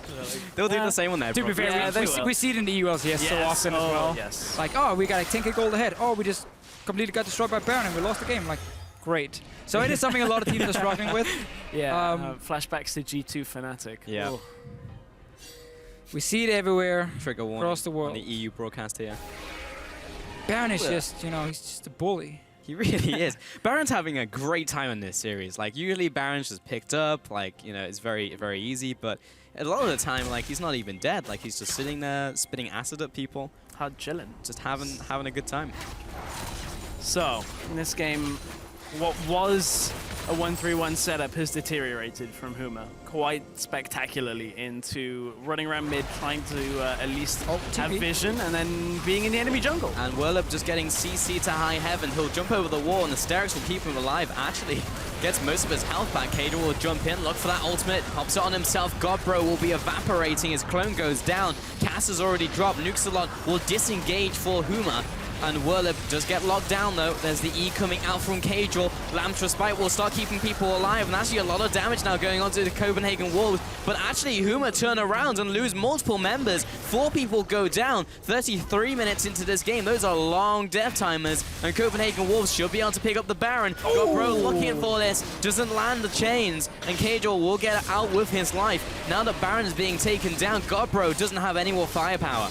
No, he's too low to really do anything. No mana either. So Baron for Copenhagen Wolves, and we just hit that point where the fantastic early game from Huma, it doesn't matter anymore because it's just straight into team fights. The split pushing without the TP doesn't really work for Huma. They haven't shown they know how to set it up properly. And now Copenhagen Wolves just get to use their combat and get these engages every time. Look at Cadril. I like it when he plays the Sandra because like he has so much impact in this fight going in and zoning for the team. And it makes it so much easier for Pinoy to just get enough Rend stacks. I even think actually he uses his Rend here doing the Kindred ulti like right there. Yep. A little bit too early, but picks up the kills anyway. Yeah, great from Wicked. Picks up the kills, was trying to just hedge his bets and get it during the last second or so. Or after, the first second after, you know what I mean. What's Werlip doing? What do you mean? I don't know. What do I mean? Can you elaborate? You've been listening to a lot of Bieber recently, Martin. I know it's down your alley. Werlip right there, I don't know why he was pushing To be fair, some of his new songs are decent. Oh.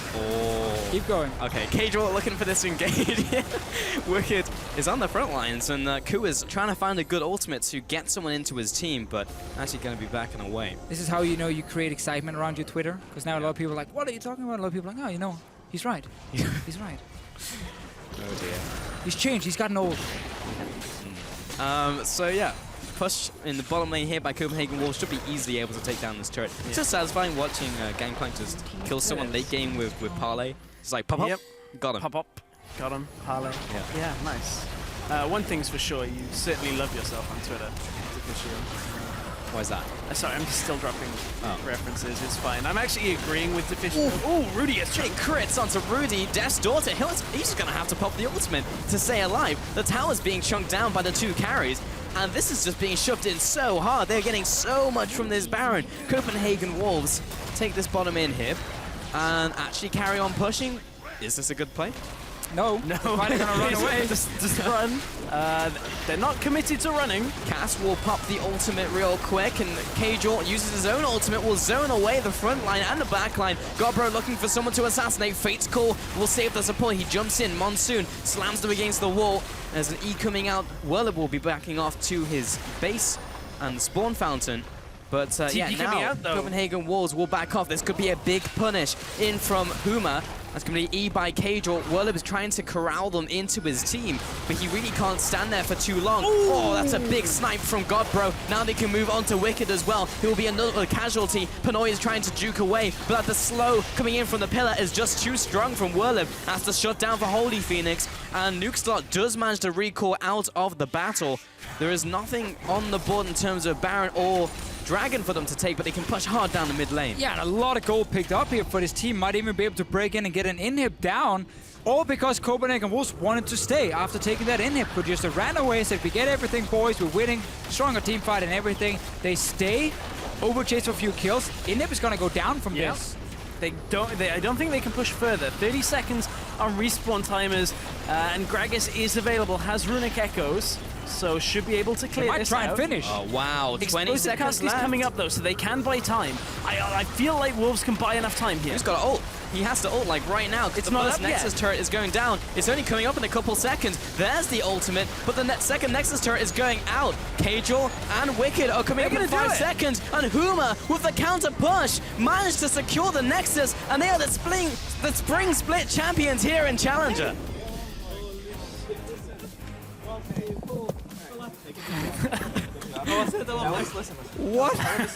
What happened in the end of that game? I don't know. I lost the ability to speak, and Huma. That was I mean, all you had to do was ending to take that game. inhib and not think that you could go for the Nexus turret in a 5v5 and just run back. And then the long death timers here for Huma was like, oh, all the carries are dead? Let's just rush straight up mid. I can't believe, like, first of all, I can't believe that Huma even fell behind in this game after being so far ahead. Yeah. And then Copenhagen Wolves were like, we're winning this game, boys. And then Huma was like, nah, you know what? Let's. I honestly have no clue what. No, that was really a bizarre last 2 minutes of that game. It took me by surprise. I think it took everyone by surprise. I mean, it took Huma by surprise because it was like, oh, we won. Cool. We'll take it. But I mean, Huma played well in Game 3, Game 4, coming back, even actually had a good Game 2 in here. Yeah. Especially Game 4. And then had such a good start to this game, and then ended up surprising all of us in the end. Yeah. And now they are the first seed from Challenger Series coming into the promotion tournament. Yeah. Just one win, one best of 5 away from the LCS now. This is such a good position for Huma to be in, but something about them in 5-game sets, like they come in with the reverse sweep here. And Copenhagen Wolves, I mean, you've got to feel real bad after a series like that, where it's No, I think you're feeling great. You're in like, your "Ah, hands. No, you're feeling after awful, man. third game and the final game, like on the cusp of victory. Yeah, I mean, this is the worst feeling ever for them, for sure. I mean, that game was won. That game was like 100% won for them. All you have to do, back off, reset yourself. You've got an inhib down. You can get the rest of the remaining turrets. You've got a super strong Kalista. Pinoy was like 10-0 before that fight. Yep. And like, there's realistically nothing that should be able to kill him, but then Werlib comes in with a TP, gets the right setup, slows them down, and Huma win. I mean, well played, Huma, in the end. Sure. Werlib, honestly, on this Trundle had fantastic impact in this series. If I'm looking at one member from this lineup that I would really say stood out, Werlib would be the one for me. Godbro as well in some of the games, especially the last one here on LeBlanc. Great start for him. Won the laning phase in basically every game. So definitely some good individual games from Huma. And we also got to see them, especially in Game 4, show what they can do once they got the leads and they got rolling. So it would be very exciting to see what they can do now, and of course what Copenhagen Wolves can do against the bottom LCS teams. It also highlighted just like the playstyle from Huma as well, because they won in full Huma fashion. It was just like, you know, win the lanes, rely on these hard carries that we're speaking about like through the entire split, always just rely on just people turning up. And, you know, Trevor was saying at the start of the day, usually like one person turns up and they funnel the resources into them. I feel like pretty much everyone on this team did something today that really just like carried a game or carried a lane and like allowed them to come back into it. But Yeah, I mean, that was an absurd series. Yeah, I mean, we just kind of shocked still. Yeah. That happened really. That whole the entire game. It's like, oh well, Huma's gonna win now. Like 1-3-1, awesome, they're gonna win. Yeah. Nope, team fight. Yeah. Lose. Like, win. just really weird, uncharacteristic things. It's like going into jungle unwarded from Wirlib, just like, oh, well, I'm just going to be here and then get caught. And that gave Copenhagen Wolves so much breathing room. Yeah. So much room to just close out that game. And it's just, again, just mistakes at the end. But now, for both these teams, you just played full 5 games. Obviously, a lot of stuff to go back and rewatch. Yeah. And you have a little bit more than a week now, because the first promotion tournament match is next Thursday. So we have LCS now this Thursday here, and then next week is promotion tournament. And it's going to be like Copenhagen Wolves versus whoever is number 10. So right now it would be Giants in that BO5. So a lot of footage to go back and look at, but also for the LCS teams to look at. 5 full games, pick and ban. Not a lot is going to change probably in between. And you can now start looking at what are some of the issues they have we can punish. So yeah, I mean, that's going to be my question. Like, how hard do you think the LCS teams can now just look at this and dissect, like, Huma and even Copenhagen Wolves now from what we've seen in these series? What are the main takeaways from an LCS team that you're going to punish? I mean, outside of like champion pools and play styles, I honestly don't think that there's like too much of a way of breaking down play. Otherwise, other than being like, well, you know, there's this gaping hole in late game strategic like play where it's like, oh, well, they've won the game, but they mess it up. I mean, it's not like Huma are playing one style or Wolves are playing one style and you can just undo that. They seem to shift styles mid-game and it costs them. Well, that's everything from Pulse and the guys. We're going to send it over to the analyst desk to talk to the EUCS Spring Champions. Definitely will. Thank you so much, Pulse, as we are joined here by the Challenger Championships because Holy Phoenix and Wirlib of Huma. There is your guys' trophy. And I see that I left my glasses there. That is also... Oh, no, I haven't. That's yours. I was confused. Sorry. I'm confused because this was a very, very long series, and it did look at some times that you guys were not going to make it. You were down 0-2. I don't know who wants to take it. Just tell me when you felt the tipping point and that you could actually take this series home, Wirlib. Well, like for me, I think that it doesn't matter which team I am. It always goes like best of 5. I don't know, but we have a really nice attitude. And the last time, like the first game, we got stomped.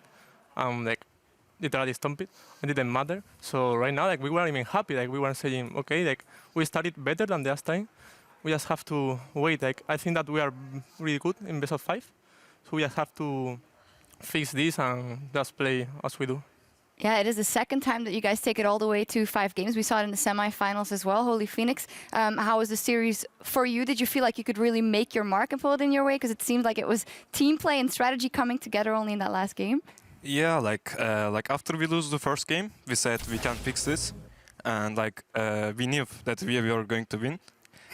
We played really bad first game, but I think it was because we weren't used to playing. We were excited, made a lot of mistakes. And then when we get used to playing, we were like playing really good. Last game as well, we make a lot of mistakes. I don't know why. We will talk about them. And after all, I think we won because we were just a better team. For me, it boils down to you guys actually starting to split push a lot more, especially game 3 and 4. We know like it's a joke, you know, we're like split push all the time, but it actually worked very well, in my opinion, against Wicked and some of his teleports. And the Trundle pick went up in value. Like, was that something like, who came up with that idea? Because I think the Trundle early pick in the 5th game and putting more priority in game 3 and 4 was actually super important for you guys. Like, I think the pick was more about we had in mind to pick Trundle, and then we played like because it's good against tanks and that stuff, and it's a good pick right now. But we didn't have in mind like it's gonna be that important pick in this series. But then we just realized like we pick Trundle, we win. We don't pick Trundle, we lose. So we came to that conclusion. Je suis Kazet, welcome back, by the way. Yeah. It also looked at you guys in the straight lane matchups and also the lane swaps definitely had the upper hand. How do you think you did there? Because you were up against a very intense duo as well. I think we are individually better, like even if I say that, like, so I think we wanted 2-on-2. And I think we can always get an advantage from it. Yeah. How did you live the rest of the series? Of course, you've been on the stage before, but did you feel the influence on being on the big stage and having the coach behind you, maybe calling the shots at times? A bit, but I really have to thank Inspire to give us experience in a best of 5, I think, because it helped us a lot getting through this one. Like, after we lost the first game, we knew everything can happen, so we made the best of it. made the best of it, I would say so, taking the first seed here in the promotion tournament. We are going to continue talking about that in just a second because I hear that we have the second place Copenhagen Wolves ready as well. So let's head on stage where Pyrotechnics is standing by. Thank you very much, Shox. I am joined by the top laner of Copenhagen Wolves, as well as a name you guys will, of course, know, Wicked. First off, rough series today, but you guys did have some solid early games and very, very close in the end there. But as somebody who's played a lot of long series, how do you bounce back from that and prepare for the promotion tournament next week? So for this series in itself, I don't think it mattered too much. Like, it wasn't about the series, and that's not like we didn't lose because we were tilting or anything like this.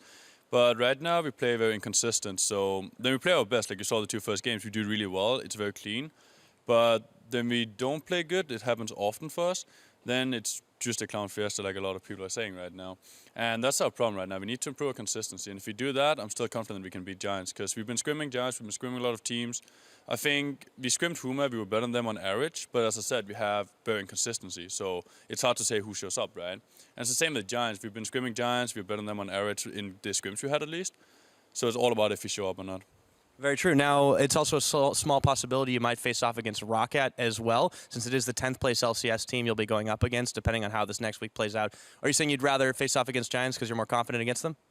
So I don't mind too much whoever we face us because I'm confident against both of them. But the thing is, we have scrimmed Giants, we know we played them, and we know we are winning in scrims. So if we play Giants, we have that confidence boost because we actually played them, we actually beat them in most of our scrims.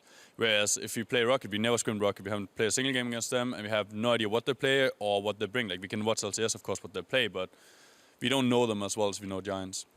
Well, all right, that's a fair point. So then looking ahead, if you're confident that you can win that match and going forward, how confident are you that your team can, then go all the way through the tournament, make this LCS in the summer? So now that we lost the game against, Huma, right? It's going to be a lot tougher because we don't face the 9th team anymore, which is going to be Rocket or Giants, as you said. We're going to face Elements or Splice, and they're 1 tier above. I think we can win that game, but we haven't played them, as I said, so I don't know exactly how good we are in comparison to them. But from watching LCS, I think if we show up, we can win it. But as I said, we're still inconsistent right now. We need to work on that. Well, I definitely hope you show up. Good luck in those games next week. Wicked, thanks for taking the time to talk to me. For now, though, we're going to send it back to the analyst desk to break that one down further. Thank you who are so these much. guys? Huma, right? Huma, right? Yeah, the winners with their trophy and the first seed in the promotion tournament. So let's talk about it. Let's get the bracket up. This does mean with the system, you guys get the first seed. You'll be playing on Saturday in a best-of-5 versus the number 9 team from the LCS, which will most likely be Roccat. Let's base That's this off what most the people assumption. expected. Yeah. Obviously, things can still change. It's going to be Roccat. Have you guys scrimmed Roccat, watched Roccat? What do you think is the difference between you and Roccat right now? Chaos. I think with Rocket's changes, like they bring in the They brought in Noxiac, yeah. Noxiac and Smithy J, and who else? No, Smithy J is Smithy Giants. Yeah. No. Oh, sorry, they sorry. just got a Noxiac and they got Yeah, I tabs a think while Noxiac ago. is a real upgrade for Extinct, right? Yeah. Yeah, because Extinct was like bit out of the picture. And I think Noxiac is a really good player, and I look forward to play against him. What are your guys' impressions of what you can do? Obviously, one best-of-5 away from the LCS. It may be 5 games again if you guys make it exciting. Not again, please. No, please. Like, for me personally, I don't think it's going to happen, but I would like to play against Giants. I mean, for me, that is the most important. It can happen. It can happen. If possible. Giants, If Giants you beat win- Copenhagen Wolves and you guys lose, unfortunately, you guys could meet Giants for that final spot. Because obviously, once you get into that second stage of the bracket, there's double elimination, 4 teams, 3 of them get an LCS slot. Does that help you as well, Holy Phoenix, if you look at the bracket, that you can still lose a game and still make it in LCS? Or does that stress not really affect you? Yeah, I think we get used to losing. So, like, even though we lose the first game, I think we have a still chance to win because after those 2 best-of-5s going horribly and then comebacking, we are comfortable losing, I would say it. And then, it doesn't matter. We don't tilt each other. We are like in the team as well. We are very friendly to each other. In the most times, we solve our problems easily and business. It's a friendship in our team. So I think it's a good sign. Especially in the best of 5s, because you need to support each other. If someone is demoralized or feeling sad, the other people can say, "Hey, it will be okay," and we will play better in the next game. So, yeah. That's a very good quality to have. Maybe finally, Holy Phoenix, obviously you're the only person in your lineup that hasn't played in the EU LCS yet. Of course, you're a legend over in the TCL. What would it mean to you to be able to make your mark and show what you've got in the EU LCS? The reason I joined this team because I wanted to get EU LCS. It's been like 2 years because I went to Worlds with Turkish team. I won 2 Turkish championships, so I was like, I'm okay with playing in Turkey. I accomplished everything I can, so I need to do something better. So when this team offered, I came. So if I get to ELCS, it will be really good for me, for my fans, and like I will feel like I'm a good player and I can do more, and it will motivate me better, and it will improve my gaming career, I think. Yeah, I definitely look forward to that. If that happens, I feel like it must be the same for you, just because you had that short stint, of course, on the Copenhagen Wolves. How much you feel like you want to prove yourself still? Yeah, I want to prove myself, definitely, because in the Copenhagen Wolves, I didn't always have the consistent games. I had a lot of deaths. I know, bad KDA. I know how that feels, man. Don't worry about it. So I'm going to come back. I will be back stronger. All right. And we have one man here next to us that we still have to give another prize to, because when we look at today's matches overall, one player for us really stepped up in the climb to the LCS stage. Werliv here next to me racked up 12 kills and 33 assists across 5 games and is our series MVP. Congratulations, Werliv. Obviously, your split pushing decided a lot of these games and the pressure you could put down. What does it mean to you to be the MVP of the series? Well, for me it means a lot, because when I stopping being part of Giants, like for me it was like being here is everything. So doing a nice job here and being the MVP and playing nice games means that I'm not part of the bad job that is maybe doing them right now. I don't know, for me this means a lot. Well, definitely, and it's also one step closer for you guys to the LCS. And for both Huma and the Copenhagen Wolves, the race to the top is just beginning. The European Summer Promotion Tournament gets underway next Thursday, March 24th, when the Wolves face the 10th place LCS team, looking most likely to be the Giants, of course, and our coverage begins at 6 p.m. Central European Time, 10 a.m. Pacific, so mark your calendars. So that is it for the Challenger Finals. Thank you for joining us. Congratulations to Huma, and the book is closed on a 2016 Spring EU Challenger Series. It is time for us to sign off. From all of us here in Berlin, thank you for joining us, and we'll see you this Thursday for the final week of the European LCS Spring Split. Bye. Ooh, you can now get that. Your Janna, Werliv isn't able to pin him against the wall, but Godbro will come in and take him out. Rudy has found Cajal, made the other way around. He's going to be going into Lifeline passive. There's Rudy going down. Cass as well also gets exploded. Nuxalon is going to be jumping forwards aggressively and gets the Monsoon. Werliv does get locked down though. There's the E coming out from Cajal. Lamtra Spike will start keeping people alive, and actually a lot of damage now going on to the Copenhagen Wolves. I feel like Wolves can buy enough time here. He's got to ult. He has to ult like right now. It's the not first up Nexus yet. turret is going down. It's only coming up in a couple seconds. There's the ultimate, but the second Nexus turret is going out. Cajal and Wicked are coming up in 5 seconds, and Huma with the counter push managed to secure the Nexus, and they are the spring split champions here in Challenger.